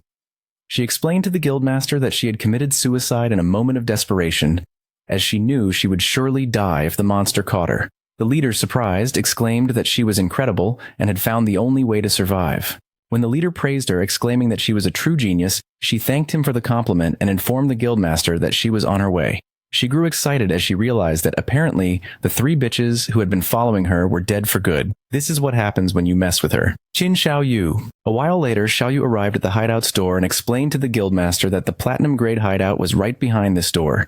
The leader patted her on the back, told her it was a good job, and promised her reward once they had secured the hideout. Then, he turned to his men and ordered Dotu to take some men to clear the area and make sure no other players came to cause trouble. Datu nodded, assuring the guildmaster not to worry. He stated that they would eliminate anyone who dared to cause trouble, even if it was Shadow himself. Pointing at the hideout's door, the leader ordered his men to charge. They had to kill the guardian inside, and then the hideout would be theirs. Several of his men approached the door and prepared to open it, filling the air with war cries. They urged each other to charge to kill the guardian and proclaim the imminent victory of the Knights Templar, while hurrying those at the front. One of the men informed the leader that the stone door wouldn't open. With a curious gaze, the leader began to reflect. He remembered that in this game, every hideout had a guardian, and suddenly he understood everything. With a confident expression, the leader pointed towards the hideout's door, revealing that this stone door was the guardian.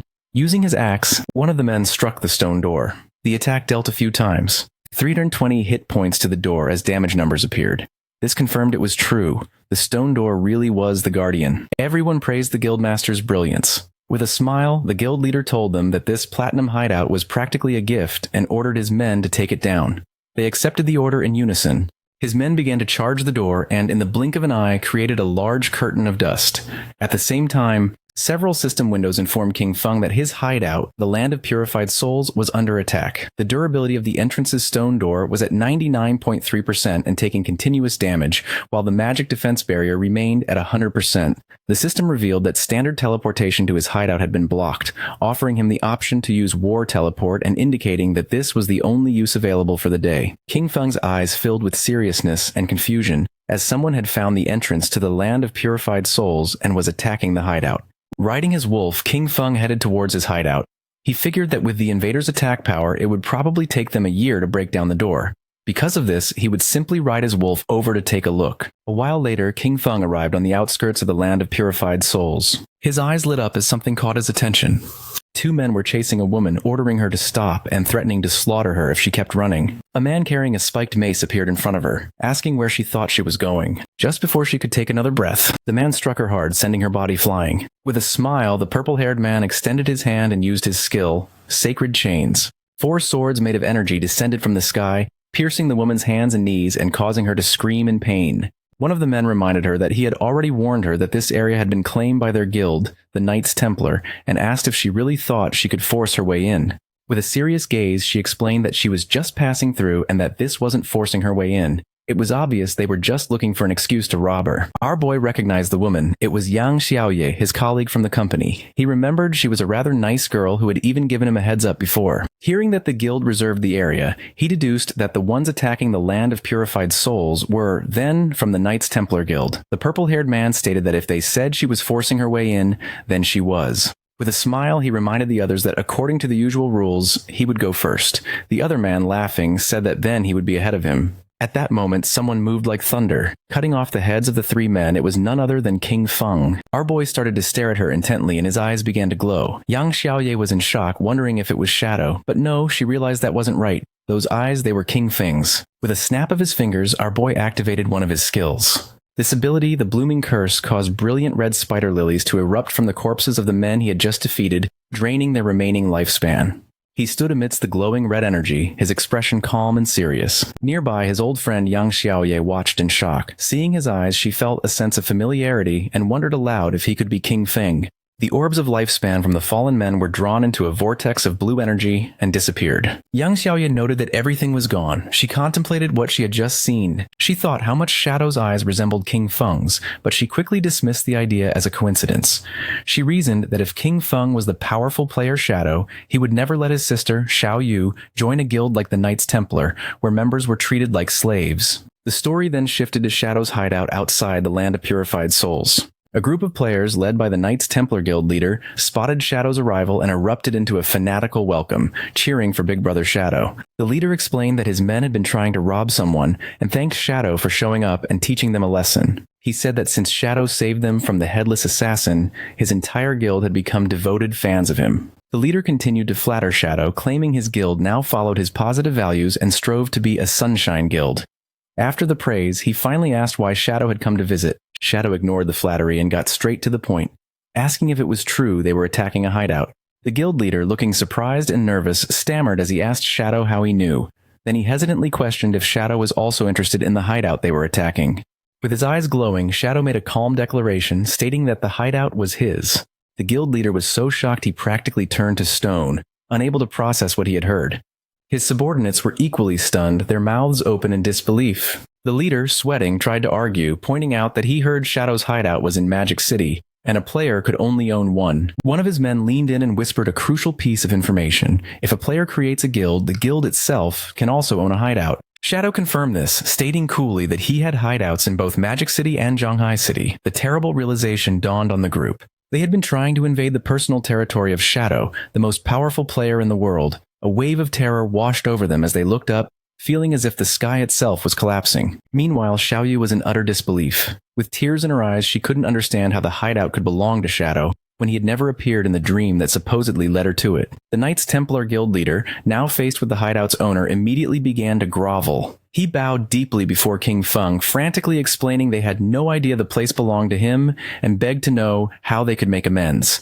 Shadow, looking at a holographic panel showing his hideout's status, coolly pointed out that they had been attacking his gate for some time, and the repairs would be expensive.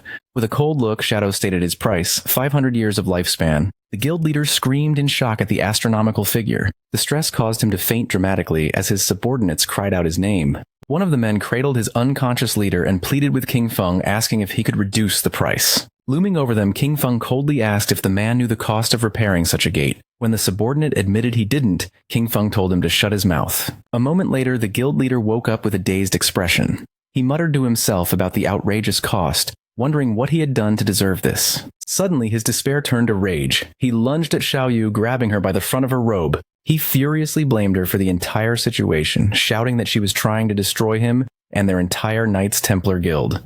With a look of shame, Xiaoyu accepted the blame, quietly admitting it was all her fault and that she had dragged everyone into this. Turning to King Feng, she bravely took full responsibility. She told him to punish her instead, offering to do anything he commanded, pledging her life to him. She swore to become his servant and give him all the lifespans she earned until the debt was repaid.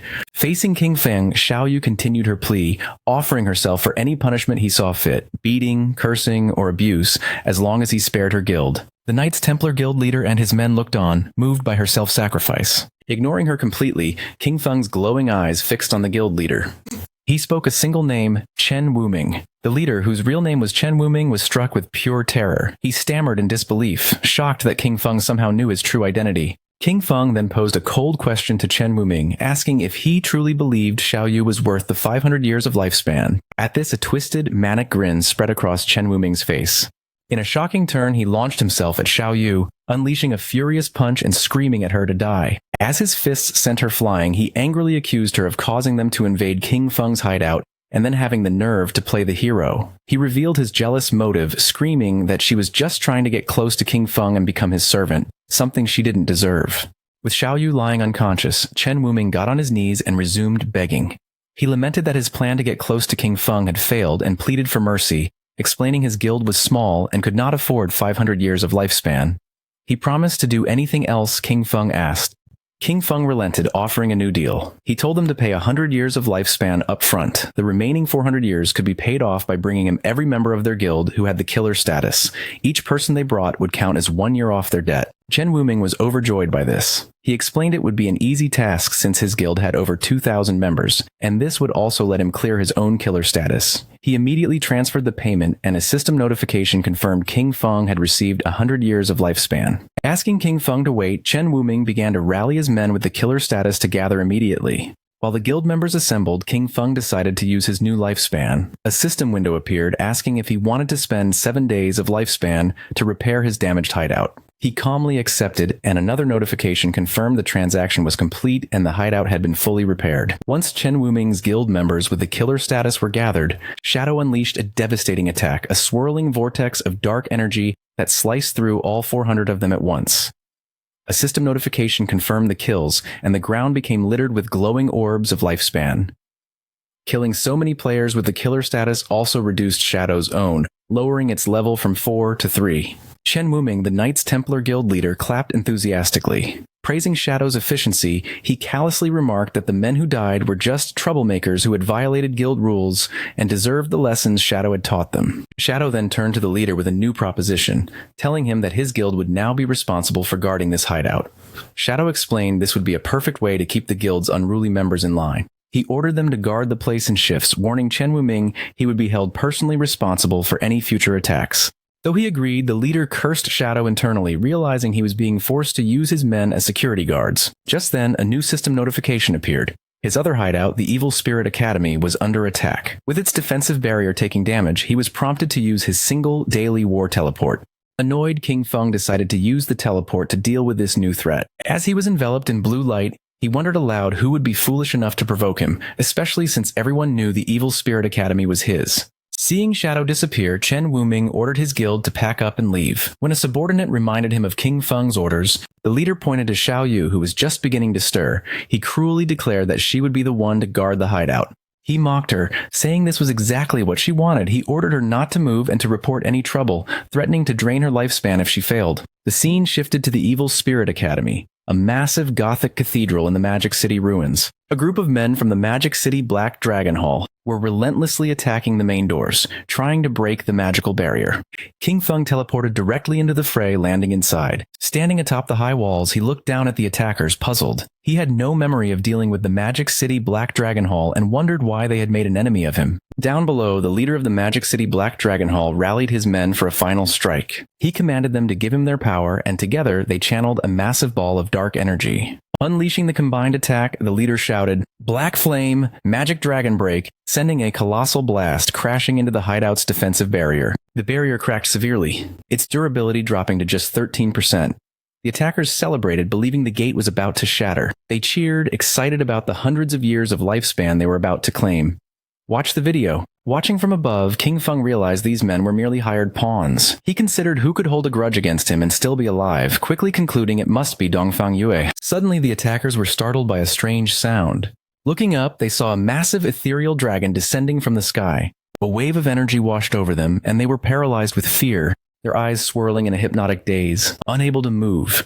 They could only watch as another guild member pointed frantically towards the sky. A massive fiery meteor was plummeting directly towards them. The celestial body crashed into the ground, engulfing the helpless men in a massive explosion. One of the men braced for impact, but was surprised to find himself unharmed after the flames subsided. He laughed with relief, gloating that the meteor had only dealt 3,000 damage and his high health build had saved him. His celebration was cut short as his head was severed, and his body was consumed by dark tendrils before disintegrating. In the aftermath, a new group of players arrived. They were shocked to find the members of the Magic City Black Dragon Hall dead. Wondering who could have done it, a young woman with pink hair and a witch's hat immediately suspected it was the legendary player, King Feng. Her companions were doubtful as they saw no one, but she insisted Shadow's power couldn't be judged by ordinary standards, and he might even be permanently invisible.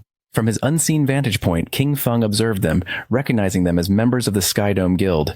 He identified the pink-haired woman as Zhang Yaoying, a player with the unique hidden class of Soul Painter. King Feng now understood the source of the dragon and meteor attacks. They had been painted into existence by her magical brush. He recalled the Soul Painter class was incredibly powerful in large-scale battles, but vulnerable to surprise attacks. Knowing he was nearby, Zhang Yaoying called out, asking to speak with Senior Shadow.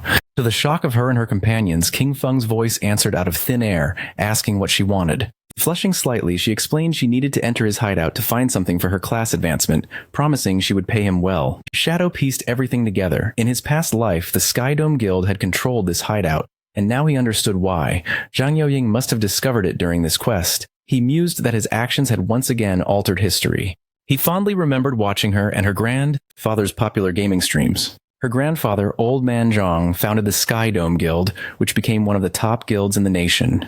Blushing under his mask, King Feng admitted to himself he knew so much because he used to be a fan. Putting his memories aside, King Feng made a decision. He told them to come inside so they could talk. As he spoke, the massive sealed doors of the Evil Spirit Academy swung open, revealing a dark, cavernous entrance. Inside the Gothic halls of the Evil Spirit Academy, King Feng sat on a massive throne with dark energy swirling around him. He addressed the members of the Skydome Guild, asking them to state their business. Zhang Yaoying stepped forward and explained that her Soul Painter class required special materials for its advancement, materials only found in the Evil Spirit Academy. Stating they had heard he had sold a previous hideout for a high price, she offered to buy this one from him. She explained that her class required a large quantity of the material, making ownership the most practical solution. King Feng was impressed, wondering how the Skydome Guild had accumulated so much lifespan. He credited her grandfather, Old Man Zhang. However, he informed her that the Evil Spirit Academy was not for sale. As a compromise, he offered her guest permissions, allowing free access to the ground floor.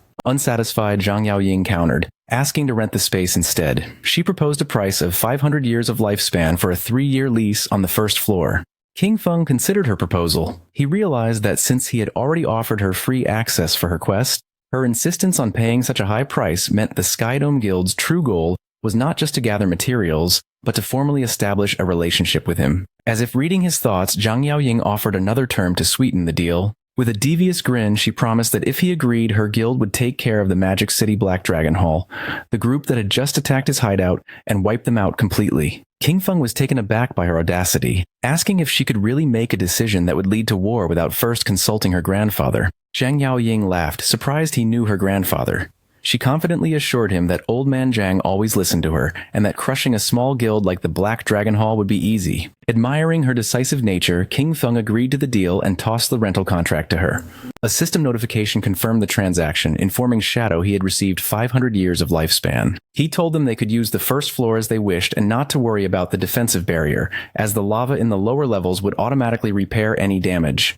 With the deal done, Zhang Yaoying and her guild celebrated. After the Skydome Guild members entered his hideout, Shadow allowed himself a small smile. He thought to himself that Zhang Yaoying was even more energetic in person than on her streams. Blushing under his mask, he shook off the thought and reminded himself to get back to business. He went to his hideout's warehouse. He had used his equivalent exchange skill several times already with good results. Seeing the skill's cooldown was over, he decided to use it again. Activating Baffich's equivalent exchange, golden energy swirled around his hand as he sacrificed a low-value item. The system announced he had lost a wisdom training scroll but gained the Scarlet Blade, a powerful Jade tier assassin finisher skill. The blade was a high damage melee attack that also healed him for a large percentage of the damage dealt. King Feng was pleasantly surprised. Obtaining a limit break finisher skill was a significant power boost. These ultimate abilities were known for being strong enough to turn the tide of a battle. He noted the base damage of the new Jade tier skill was more than double that of his most powerful legendary skill. Seeing its potential, King Feng immediately spent evolution points to upgrade the Scarlet Blade to legendary tier. The skill's damage and healing grew, and he calculated that with his buffs, a single strike could now inflict over 100,000 points of damage. With plenty of evolution points left, he decided to upgrade another core skill. He invested 500 points into his passive stealth ability, evolving it to Mythic. This upgrade not only increased his stealth level, but also granted him a new passive effect. While in stealth, the rate his lifespan drained in dangerous areas was reduced by 90%. King Feng's eyes glowed with satisfaction. This would make exploring high-level rage zones much safer. At level 17, Shadow could finally equip the new Jade tier gear he had acquired. He equipped a new veil, gloves, boots, and a ring, each providing significant stat boosts. With his new gear, almost his entire set was now Jade tier. However, he looked at his new mismatched appearance with disgust, remarking on how ugly low-level equipment was. He promptly switched his appearance back to his default all-black Shadow outfit. Now fully upgraded, King Feng declared it was time to conquer the next hideout. The scene shifted to the real world in the suburbs of Magic City, where an armored vehicle pulled up to a grand mansion. An armed guard asked his colleague how many people they had brought back, and the other replied they had only found 4. The first guard expressed disappointment, and his colleague explained that fewer people were willing to sell their lifespan these days before telling the new arrivals to get out. A group of 4 disembarked, a large muscular man, a man in a long coat, another man in a suit, and a young hooded woman. The man in the coat looked at the impressive mansion and remarked that the buyers must be rich. A guard told them to wait outside while he informed Madame Dongfang. But the muscular man complained about not being invited inside, and the hooded woman impatiently told them to hurry up. Watching them, the guards scoffed, thinking the group of idiots would soon get what was coming to them. Inside the mansion's hall, Dongfang Yue appeared with her young son, Nantian. She coldly confirmed they were the ones selling lifespan and ordered them to convert it into light orbs and throw them on the floor. The muscular man smirked, asking if she was joking and pointing out that they had not seen any money. Dongfang Yue's expression darkened, her eye glowing menacingly as she repeated her command, warning them to hand over the lifespan if they did not want to die. Suddenly, more armed guards emerged, surrounding the 4 sellers with their guns. The man in the suit raised his hands in mock surrender, asking what she meant. Then, a sinister grin spread across his face as he asked if she intended to rob them, just as they did to others. Before he could finish, one of the mansion's guards lunged forward, but Dongfang Yue was shocked by the turn of events. The man in the long coat revealed his insect manipulator class and summoned a swarm of glowing insects, gloating that he had found a fat sheep. At the same time, the hooded woman's eyes glowed as she ordered her companions to wash this beauty clean, preparing to rob Dongfang Yue and her people.